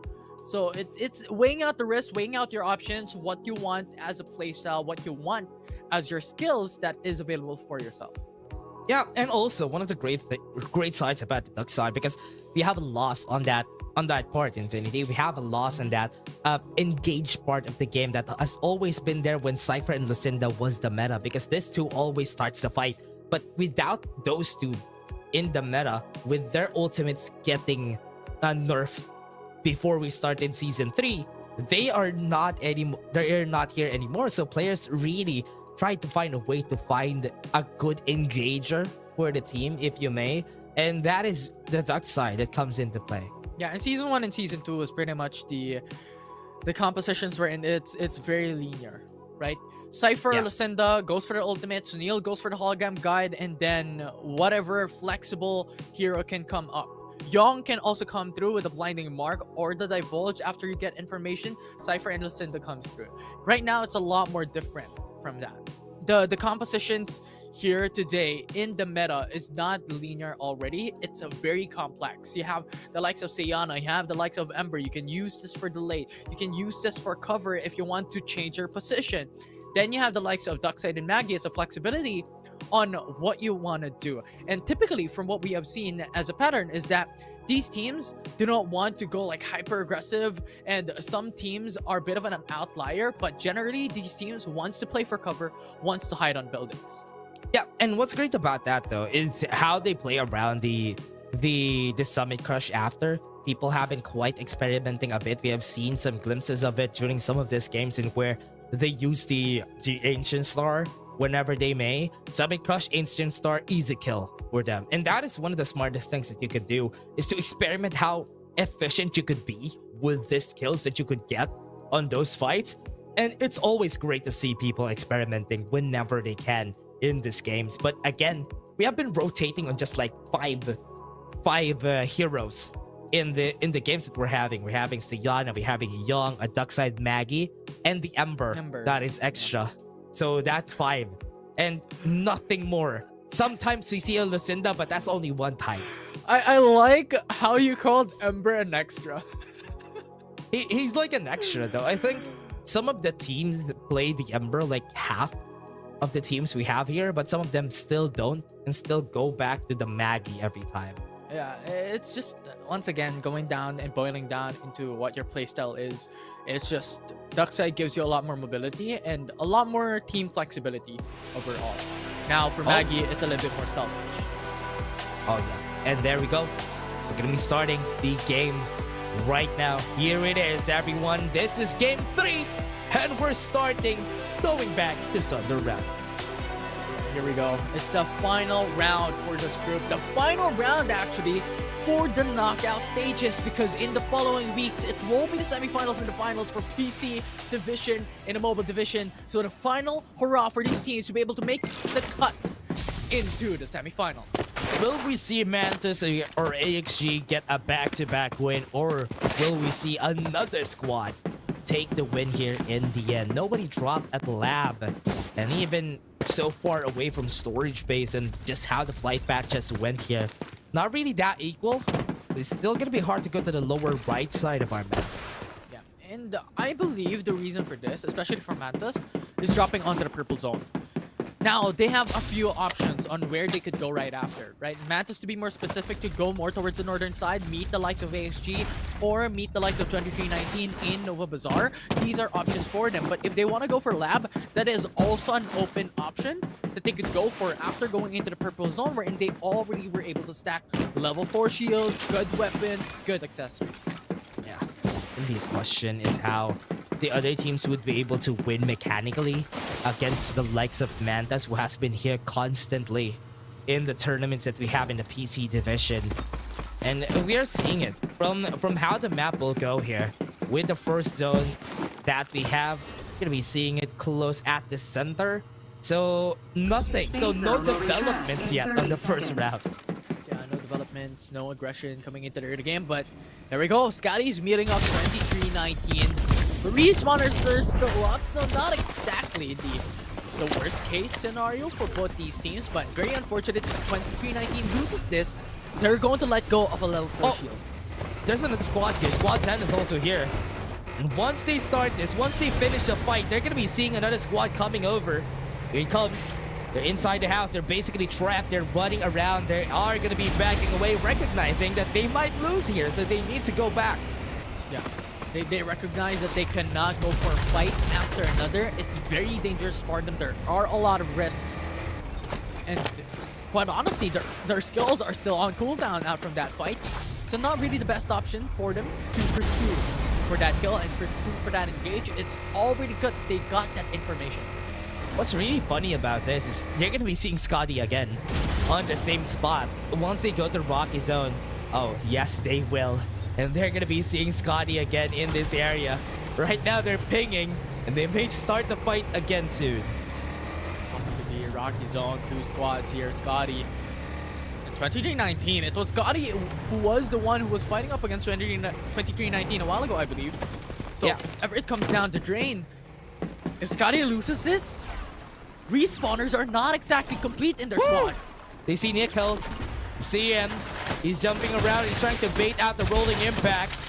He was able to use it, and that is one down again for their squad. They weren't able to finish the other members a while ago, but it is good enough. Good enough. They got that kill. Their third kill of the game for 2319. This is a good position that Scotty is on. If you're looking at the map, they're going into the north side of Rocky Zone. This is a bit of a risky play, but this gives information if ever 2319 goes out of the POI, they could go for the revive. In addition to that, it ensures their safety. TKC fighting against PCX. Have seen PCX not have the best of games so far. Have been losing most of the battles. And until now, they are still losing. And Secrecy has got a hold of a great armor just because of that. Level 4 shields immediately, and level 5 as well for Jung. This will put them at a target. in this lobby, considering how much they're more capable of beating a lot of these teams. League. Ooh. Full spray down from the White Dwarf. At least they still have the respawners though. Yeah, they have it. They could change their location more towards the north side, northeastern part of the zone. Now Ivy League could catch them up and chase them, but I don't think that will necessarily be the best option here. Ivy League's position is amazing because they could go into Institution and pincer Mantis out from that if ever Mantis decides to really push out 2319 or another squad onto the northern side. There is a lot of situations where they could go into a different spot or just play it late outright, play on zone edge. Yeah, I mean, we might have a Noble Bazaar or Rocky Zone zone here by the end. So this is gonna be scary because there's a lot of mountains that you could use here. And most of the time, whenever this is gonna be the zone, there is a lot of cover that people can work with. Right now, people are so far away, they're eliminating each other from far, far away. So with that right now, Mantis Esports, look at how close the amount of points they have with AXG. Very close. 71 versus 70. We called this a while ago, right? The amount of kills they were able to get, the points that they were able to achieve, it's only a sliver of difference from map 1 and map 2. Right now, AXG has been getting a bit of kills compared to Mantis, which is a good spot to be in. Right now, Secrecy is going to be knocked up. For now, Team PC is winning the battle right here. They got eliminated one by one. There's still another squad that's coming up. Here it is from top. They are going to be battling another squad here. They will be meeting someone else soon. 2319! The wing got exploded. Dream PC was able to get the high ground, gain some advantage as much as they could. It's me, Geno, also got taken down in the process here. Oh wait, and that is going to be what they have. Oh, a Cypher. What? We're running it back. Board ship goes back down. And Dream, oh no, they might get eliminated here, Infinity. Not gonna be good. That's gonna be down in the dumps for this guys. Done and dusted coming in. 2319, stacking up 7 kills already. Whoa. Now looking at Mantis! Eliminating Ivy League. Only have one member still staying right here in this area, but Jolo still has his respawner, so it's still gonna be good. Still gonna stay alive. It's a prediction that we did that Ivy League will meet Mantis Esports as it is an option for them for their rotations, but not like this. I was expecting Ivy League to have a fighting chance, but Mantis Esports just obliterated them. Yeah, Mantis is just so good, especially when it comes to those. If it comes to the micro, if it comes to the mechanical skill in DA, Mantis is always gonna win. And you need to find something. You need to find like an ultimate in order for you to gain advantage against them, because most of the time you will lose. Now AXG onto Rocky Zone, has another squad on top of them as well in the Sky Dome. Oh, they're ready. And now they're chasing them down. Yeah, Secrecy around the area. They still got the knock up though. They know that somebody's here. They know that somebody's at the top. They have to cross the river here in order for them to get there. Dale, oh no. Great timing on the shots. Everybody, every part of the dome here has somebody inside, so they need to be careful once they start. There's very coordinated shots coming in from Secrecy, but I don't think this will last soon enough as XG wants those heads, wants those kills, wants the bounty on Secrecy. Yeah, they want to get those kills as much as they could. But how could they go here at the top? They need to have a good setup before they get there, which is why it's going to be hard for them to actually do. Corfi. Oh, Corfi. Already super low. Oh, Corfi's has been down. taken down by June. At the top he goes, and he surprised him. Oh! AXG might get eliminated here one by one, and they do. And they didn't have to take that fight. I don't think that is part of the micro rules that you should do. You should not peek one by one at the stage, especially considering that June was able to get that level 5 shield across the board coming in from one of the members from AXG. And we mentioned this, AXG is up against Mantis going in for the top 1, but if they get eliminated this early, Mantis will definitely sweep the floor up against them. Yeah, they lost 2 members in the process while doing that. It's not gonna be good for them. And still, still gonna be hard. There are some members that are still alive here for the squad, and they have to go and try to revive them as much as they could. They're waiting for these bodies to drop on the floor, at least to get information on where they are. Here comes another challenger. If Mantas goes into Rocky Zone, they might see another squad. Never mind. They found the gold mine. They saw a lot of people in Wind Valley. Yeah, their Soul Pride. Green PC is there as well on the floor. Divulge used, so Pride has been located by Mantis, and it looks like they want to go aggressive. Yeah, they want to get as much kills as they can. They need to win the battle against AXG. What they don't know is AXG doesn't have a lot of their members still alive. Right now, they have to play around it. They have to play by the book. The Vision Erosion right now. It's not working towards their favor. They got the elimination in 1, and it's looking like they're winning. They still have a lot of members alive, but right now, 2v3 is where they go. Rebird fighting against it. He lost some members, but it's not going to be good. He's fighting against 2, and he wins in the process. And he is also going to fall. Mantis gets eliminated. Now, it is up to a 1v1 up against Dream PC. Summon Crush. Fight back, knock them up, and another squad gets eliminated there. Dream got the timing just right. Mantis Esports is eliminated by the hands of Dream, as well as one of their opponents that were chased down a while ago in Wind Valley. It was too good, but very unfortunate for the likes of Mantis.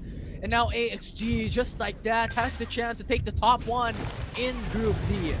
But what's also great about this is that they're only a 2-man squad here for AXG, so it's not going to be easier for them to do that. They have to make sure that Secrecy Barbaric is not going to have a good time against them if ever they try to fight. Radicals has been a chip in their shoulder in this whole game. If they get at least like top 5, top 4, they will outpoint Mantis Esports in this game. So it's all about playing patience. Yeah, you can just play it. You can just play it patiently, not make any sound. And even Sarah, nobody's trying to contest them. Oh, I think they see it. I think they see the revive coming in. They have to play around it. Smoke bombs are coming out. They could go for the revive. They're gonna go down. Singod is also gonna fall in the process though. They lost 1 more member. Instead of getting the revive, they lost more. Someone else is here. 19 is here. They might have a time to revive after. Could definitely do so, especially considering if 2319 is able to eliminate Secrecy from this POI. Ooh, already showed themselves. Already pushing away 2319. This would just give them a lot of space in order for them to get the elimination on JMC, and there they go. And with this time, they are gonna go. Here comes the squad from the air. Now they're going through, shooting them, shooting their heads.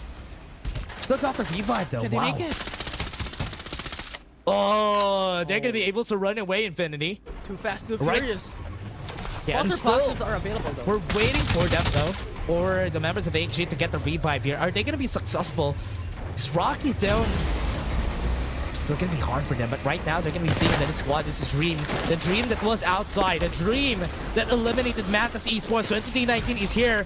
Bloodthirsty. What was that? His blood through the underdog side. No way is that the reason why they're gonna lose? No, it's not. Dream PC, okay. They got eliminated. They still have 2 members alive here. No, never mind. Now, 1 more member is still alive, so 2319 can still go for the revive. Oh, Dream PC! Asoy Are they down. dead? Hey, there's somebody. There's a sneaky. There's a sneaky man reviving somewhere. Dangerous. Oh, they got the revive. Oh, they did! 1 more up for AFG at this point in time is really massive from this team. 2319 on a dangerous spot, on a dangerous position. Needs to go back here. Just get sandwiched across 2 teams. If we're looking at a map, there are 4 squads on the southeastern part of the map. A new rebirth has arrived. Gonna be meeting each other for sure, and Rocky Zone would be their vantage point here. Would Squad 8 know that somebody got revived already? Oh no, XG. They're in a trap here. They're in a pinch.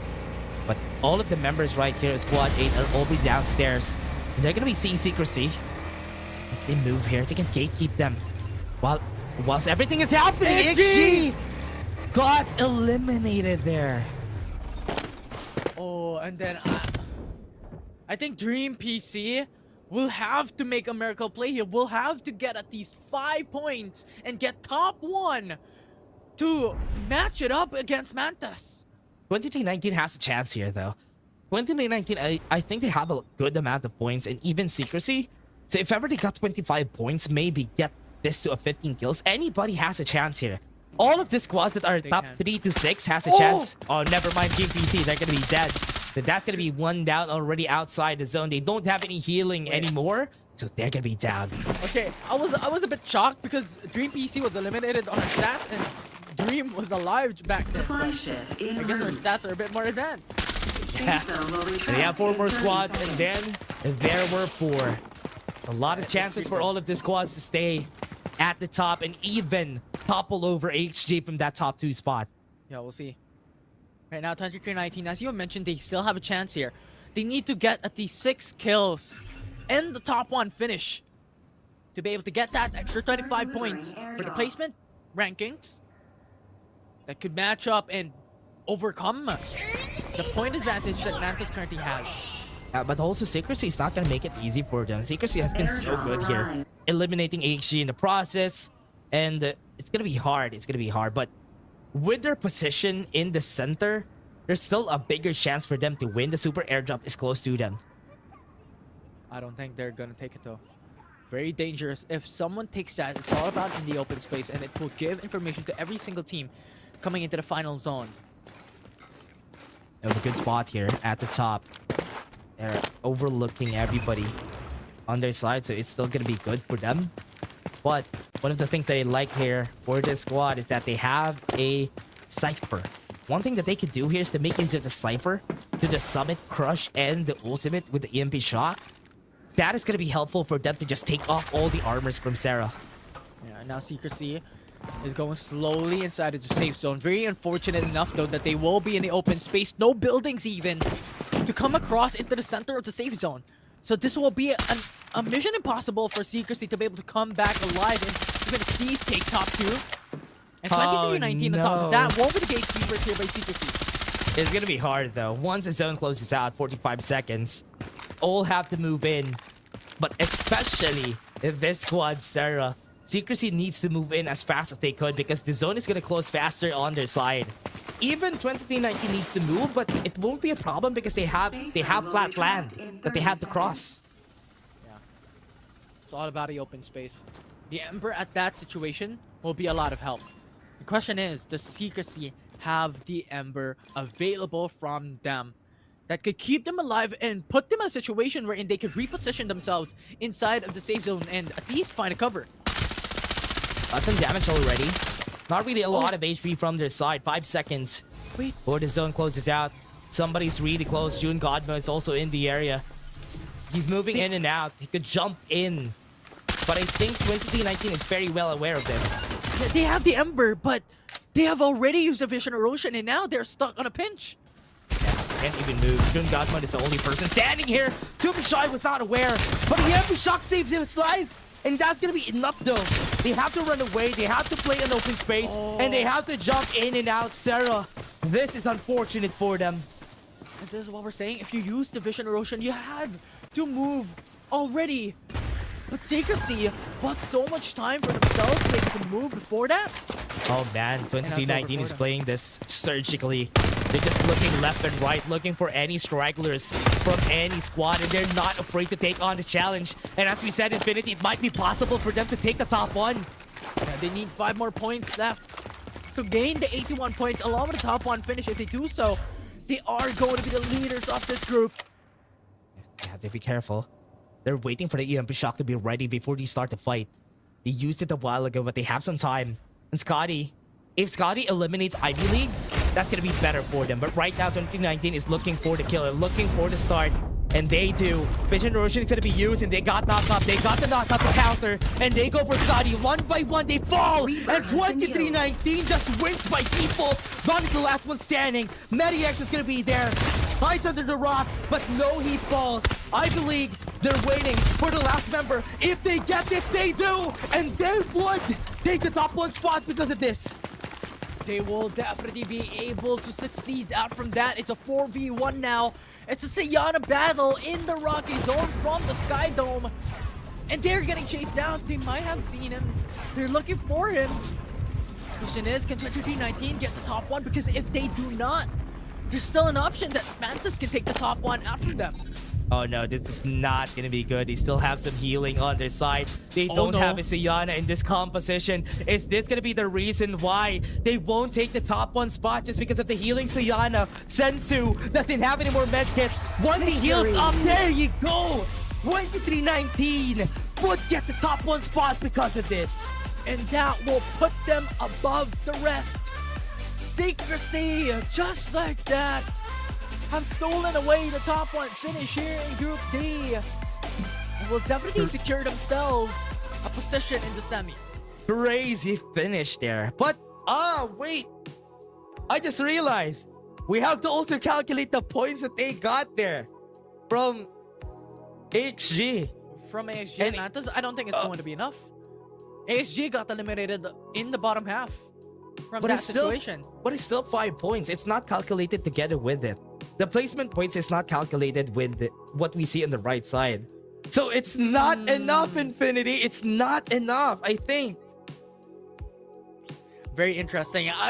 We're just looking and waiting on what the calculations will be. And at this point in time, I'm really excited because the thing is, there is an option, or there is a chance that 2019 will get a top one, but there is also an opportunity that either Mantis or AXG will still sit on top. But at least if they get top 2, it's still good. It's still not bad for 23-19. Top 2 to top 3 is still a great position for the squads. What's surprising about this group is that the top 1 to top 3, especially 23-19, if ever it comes down to it, it was a very close fight for all of them. It was. It was really airtight coming in from that final zone, especially for AXG and Mantis Esports. They got eliminated early on, and they were fighting for their life. And we were mentioning about this, that these two teams were pretty much on a hand-to-hand combat wherein one placement could differ the points from both these teams in getting the top one finish. Yeah, just the top one finishes are the reason why. I think this top 3 that we have all had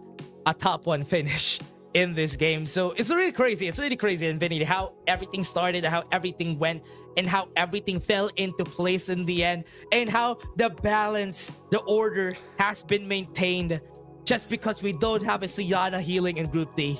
The order? Are we like the Jedis now? Yeah, exactly. That's what I mean. Because with that, we basically have a normal game of Farlight 84 with what we've seen there. I like that. I like to see these teams. Even the last squad there, 23-19, you know what? They didn't have a Siana. That was that gained my respect for 23-19 because they don't have a Siana in the team. Yeah, it definitely is a change of pace from what we have seen over the past weeks. Yeah, and again, everybody, let's take a look at the highlights first and let's reminisce what happened during that game.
Let's take a look at the placements here. Round 3. 23 23-19 with 44 points. I think that's not enough. Oh. Because looking at where Mantas is, they still got 14 points out of that. Well, this is really unfortunate, but it could be good for the likes of Mantas Esports or AXG at this stage. I have no idea who takes top 1, but what I'm sure of, Mantas 23-19 and AXG is so close into the top 3 positions. Yeah, Secrecy and even Scotty, even Scotty was also a contender. Those 3 squads were a contender for them to take the top spot there, but because they were not as successful as 23-19, I mean, any one of the squad could have actually taken it as long as they get the top 1 spot, but unfortunately, it didn't really happen to be in their favor, which is why they didn't get the good amount of points that 23-19 had. Definitely. So, although nevertheless, aside from these rankings, getting a top 5 finish out from the respective groups secures you a spot into the semifinals. So it doesn't really matter if you get top 1, top 2, top 3. Doesn't matter. But at this point, it's about a flex. You know what? We won top 1. We got the best of the best here in this respective group, and I guess that's the situation that these teams are currently in. Oh yeah. And from what we've seen here, I hope to see more of that once we go to the PC semifinals and finals because of how people have been playing, even substituting the Cypher. You know what, Infinity? I'm not going to be mad if Cypher is going to be back as long as Sayana's not going to be here anymore. You know what? I echo your thoughts, but reality is, it's not an expectation. For sure, it's not going to happen, but JMC, 7 kills, 2,111 damage, and a headshot percentage of 14% to get the MVP. Yeah, 23-19 won that through and through. And headshot percentage might not be that too big, but the thing is, Ember's position, Ember's role coming into these games, coming into these compositions is to find cover and delay those pushes and be that disruptor from those team fights. And JMC did that role coming in from the team and gaining them 2.1k total damage and 7 kills for this player. Really expecting a lot from the squads. And for now, it's all gonna turn really nice for them. Because with what we've seen for this squad, they have performed so well. I wanna know who's gonna get the interview here, because if ever later on we're gonna be seeing what are the whole placements that we have after this this graphic that we're seeing today. Yeah, it definitely is. I'm excited. I'm accelerated. What will be the positions of these teams in the rankings, as we are pretty much moments away from looking at the overall leaderboard here in Group D. Yeah, we're waiting for the team ranking for Group D, because as we've seen from that, it is a close match between 3 teams. Because if 23-19 wasn't up for contention there, they were so far away. But because they got like 44 points out of nowhere, man, oh man, was it close because of that. But let's take a look at it later on, because it's going to be coming up in just a bit. Actually, it will be interesting as well, considering that this will be the final game, or well, rather, the game a while ago will be the final game of the knockout stages. I have no clue, but there is possibility that we are going to see the overall top 30 teams from both divisions. So I think so. Yeah. So that will also be exciting at the same time on who will get top 1 in Group D. Aside from that, who will be able to make it into the semifinals. Yeah, we'll get to the top 15. That's going to be the question. Or the top 30, as you said. That's going to be the question, who is going to be heading to the semifinals. And let's take a look at the team rankings now, everybody. We're ready. And here we go. Let's see who's going to be ranking up in Group D. Let's see. It's going to go. Oh, there you go. Manta still gets the top 1. 23-19 is 4 kills away from tying it with Mantas. 1 squad elimination away from gaining the top 1 position here in this group. It was a godsend. Whoever eliminated Mantas and AXG, they were a godsend for 23-19. That's why they got here. They got close. Yeah. It definitely is. I mean, look at the difference between top 1 to top 3. 85 point for Mantas, 81 point for 2319, only a 4-point difference, and AXG following up, only a 3-point difference away from 2319. Oh man, that is really true. And as we're waiting for the groups, whoever is gonna actually be on the top 30, later on we're gonna be seeing that everyone. I don't know if we're gonna be seeing the one in mobile too. I think we're just gonna be seeing the ones in PC, but that will be enough. I think I remember that the casters a while ago discussed that a while ago. The mobile top 15. Yeah. PC division, who will make it? And so far, historically speaking, from season 1 and season 2, the finals coming into season 1, the difference between the champion and the runner-up is only 1 point. Season 2 is true. In a similar fashion, wherein the point difference is so minute, and I don't know what to expect leading towards the PC semifinals and PC finals in the next weeks to come. Will be an exciting moment here for season 3 for the PC division. Yeah, anybody could be at the top, and that's what I like about the PC division ever since, because anybody could win, anybody could take the top spot. And you know what, it's always fun to see any team to actually be able to, no favorites, no anything. In the mobile division, we have a hierarchy on who is actually good in the teams, but in the PC division, everybody is like a blank slate once we go to the PC finals. It's a no man's land. It's a no man's land here in the PC division. It's anybody's game.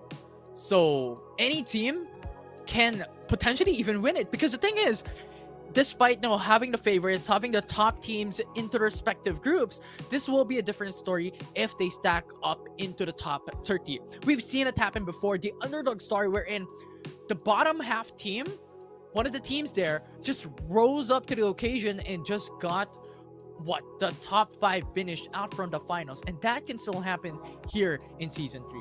Still not impossible for these players to actually do that. So we're gonna be seeing that happening again next week. So again, thank you very much everybody for actually joining us during this whole time, because it was such a great time.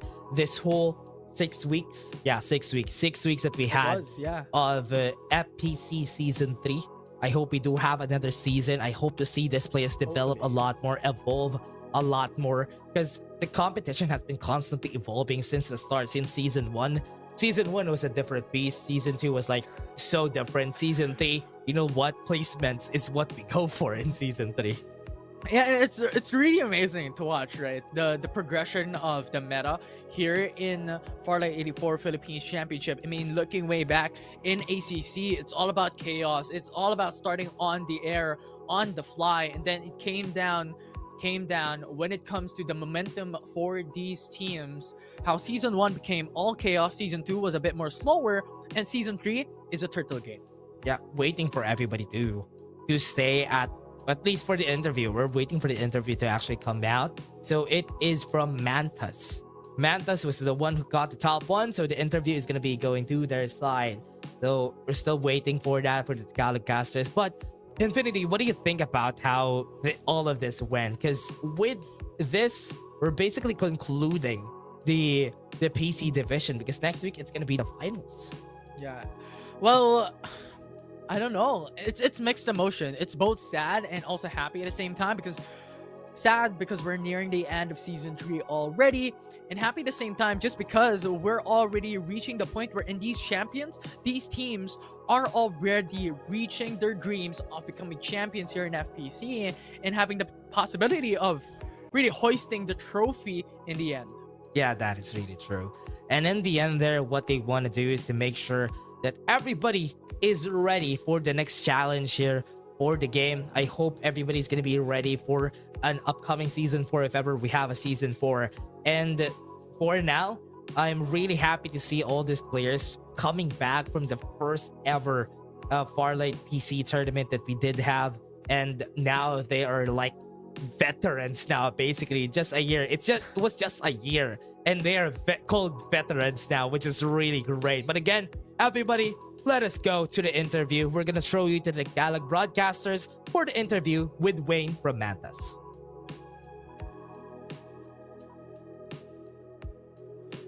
Hello po. Hello. Una, congratulations, Wayne. Shoutout sa buong Thank you team po. nyo, no? Ang una kong tanong, ano ba ang pinaka-sikreto ng Mantas? Kasi ang daming teams na nagre-roster na, nagpalit na sila ng players.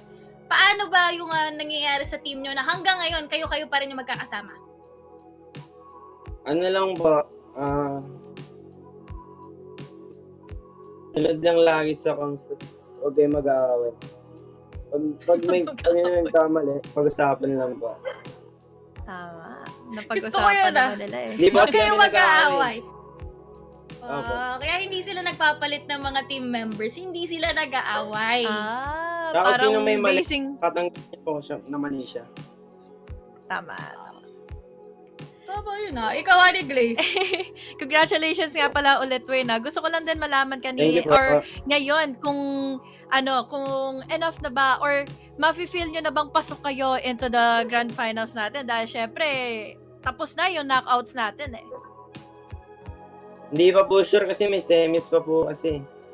Depende pa po. Yun. Pero pero kaya naman, no? Kaya po, kaya. Yun. Ang bait naman. Mag-shoutout ka na dun sa mga teams at saka sa mga sumusuporta sa Mantas. Shoutout sa mga sa Mama Mo Esport, tas sa mga team ko. Nila Yuki, Exas, Lolo, tas Pio Pio. Ay, si Captain pa pala kay Bird. Sa our team. Thank you so much. Ayan. Maraming salamat. Kay Madam Char, wait lang po kay Madam Char. Yan. Okay, Madam. Wag magalit. Ay, sorry po, sorry. Thank you. Maraming salamat, Wayne, and good night. Thank you very much to Wayne from them. I think from what you've seen there, everybody, I think most of the interviews that we had for the mobile, the PC division, everybody has been telling us that they always need to find a way to reset. They always need to listen to their captain, listen to what the calls are. Because yes, sometimes the calls are a mistake, but if it works out, whenever it works, at least you had some teamwork happening around you. Yeah, and it's all about not engaging on fights as well. I think Wayne was able to mention to us that, you know what, it's not good to be able to fight with your teammates. It's better to talk about the situation and improve into the aspects of mistakes, as you have mentioned as well, Dash. And pretty much all of the interviews that we've had thus far, especially during the knockout stages, were all about being humble, right? They are still not expecting themselves to be able to take it all. There is an opportunity for them to do so, but there's still the semifinals. There is the finals to be able to overcome as an obstacle for these teams. Yeah, especially with what's happening here. I really love how everything has been very fun about the players. Everybody has been chilling out. But again, everybody, let's check out the weekly standing first. What is the standing for the knockouts? That is gonna be the question. We still see AXG. Oh, I think AXG is the last team that we have here, though, which is crazy. They're still the top 15, so we still have the 16th to 30th. I was about to say 15th to 38th, but that doesn't make sense.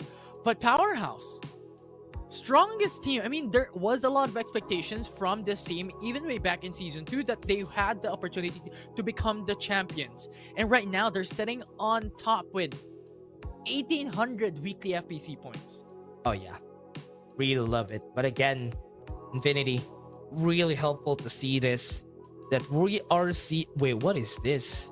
The amount of damage that Powerhouse did. Wait, do we still consider the amount of weekly FPC points? Interesting. I'm not sure. Probably so. If we're looking at this into the top to bottom view, we are. Oh yeah. That is insane. That Kitsune, they had so much points, they still get top 2. Yeah, Kitsune Daichi has just been one of the OGs, right? One of the classic teams that we have here in the PC division for the longest time already. having also the capability on destroying the likes of Naos and Oasis back then in the PC division. So still a lot of pressure and a lot of expectations from both Powerhouse, Kitsune, and other teams as well that qualified into the top 30. Yeah, and again, such a great time to be here. Such a great time to see all of these players just get their wins, get their well-deserved places here in the top 15 to the top 30. And let's take a look at the next week's schedule first. How are we going to approach the semifinals and the finals? Let's take a look at it first. And here it is. PC Group A and Group B. First, before we go in for the mixeroo of Group A and Group B. Yeah, this is pretty much the similar look from what we had back in Season 1 and Season 2. We're in PC Group A, PC Group B. Once we have allocated these top teams already, that was able to qualify for, well, rather win into those respective groups, we'll have the Group A winners up against the Group B losers.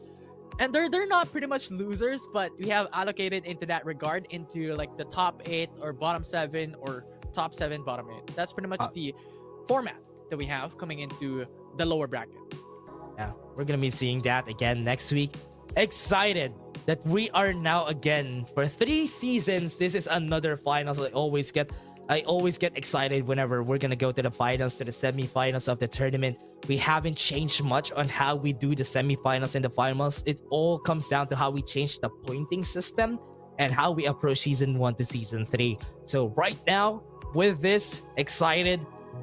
Not a different format, just different pointing system, but another season of PC semifinals and finals. Yeah, another season and another opportunity for these teams to create their saga here in Farlight 84 Philippines Championship, and it's an exciting moment from these teams once more. Oh, you get a Sunil Architect as a skin for 2,000 viewers. Thank you very much for everybody who has watched all throughout with us during this whole time, during the whole broadcast. This is the last knockout stages that we're going to be having for season 3. And I hope we do have it another time during the next season if we're going to have the next season. But for now, thank you very much for this, for everyone who has watched with us. Yeah, surely we're going to have season 4, no? I believe. So. You know what? I trust, I believe we're going to have season 4. But as you have mentioned, right, if ever we're reaching that point, it's another opportunity for these teams to make another saga of their own.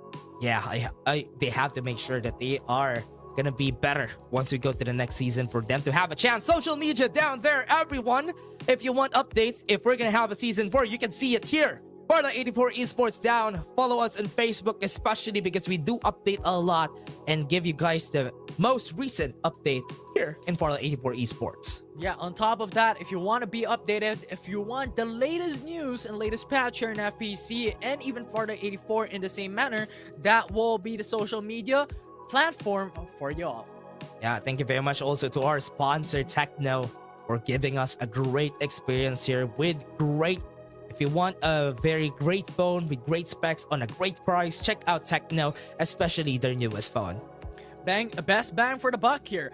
Techno, official partner of FPC. If you want to play on the fastest device for Farlight 84, Techno will be the answer for you at great price points. Absolutely fantastic, amazing stuff that Techno gives out. Yeah, Techno, very thankful for you guys for sponsoring us. But again, also, it is also here another one of our sponsors, Fantech.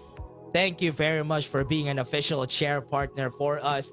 Very thankful for you guys in this regard. And if you also want great gears, with great specs, not just the chair, they have great peripherals too. So check out Fantech. Yeah, they have a wide array of selection options, chair, mice, keyboards, pretty much name it all, they have it. Thank you very much, Fantech, as well, for partnering once more here for FPC. Yeah, thank you very much, Fantech, from Season 2 to Season 3. You have been with us, especially during the LAN finals. And again, everyone, Infinity, any closing words for the knockout stages? Oh, thank you very much. I mean, every single one of the community, thank you very much for tuning in and watching. And of course, PC Finals next week. Really exciting stuff. Really excited for the PC Finals. We have been your casters. My name is Dash and I was here with Infinity. See you guys next week for more Farlight.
Capsulers as we venture into Farlight 84 Philippines Championship Season 3, the ultimate survivor claim. Fights against one more squad, he's eliminating everybody single-handedly, he does! And L4 falls down one more! Run away, he's up in the Problema namin while in the game. I don't think naman na kami mahirapan. Di naman sa pagmamayabang po. We're just ready. Tapos sa NCG, congrats. Babalik kami mas malakas.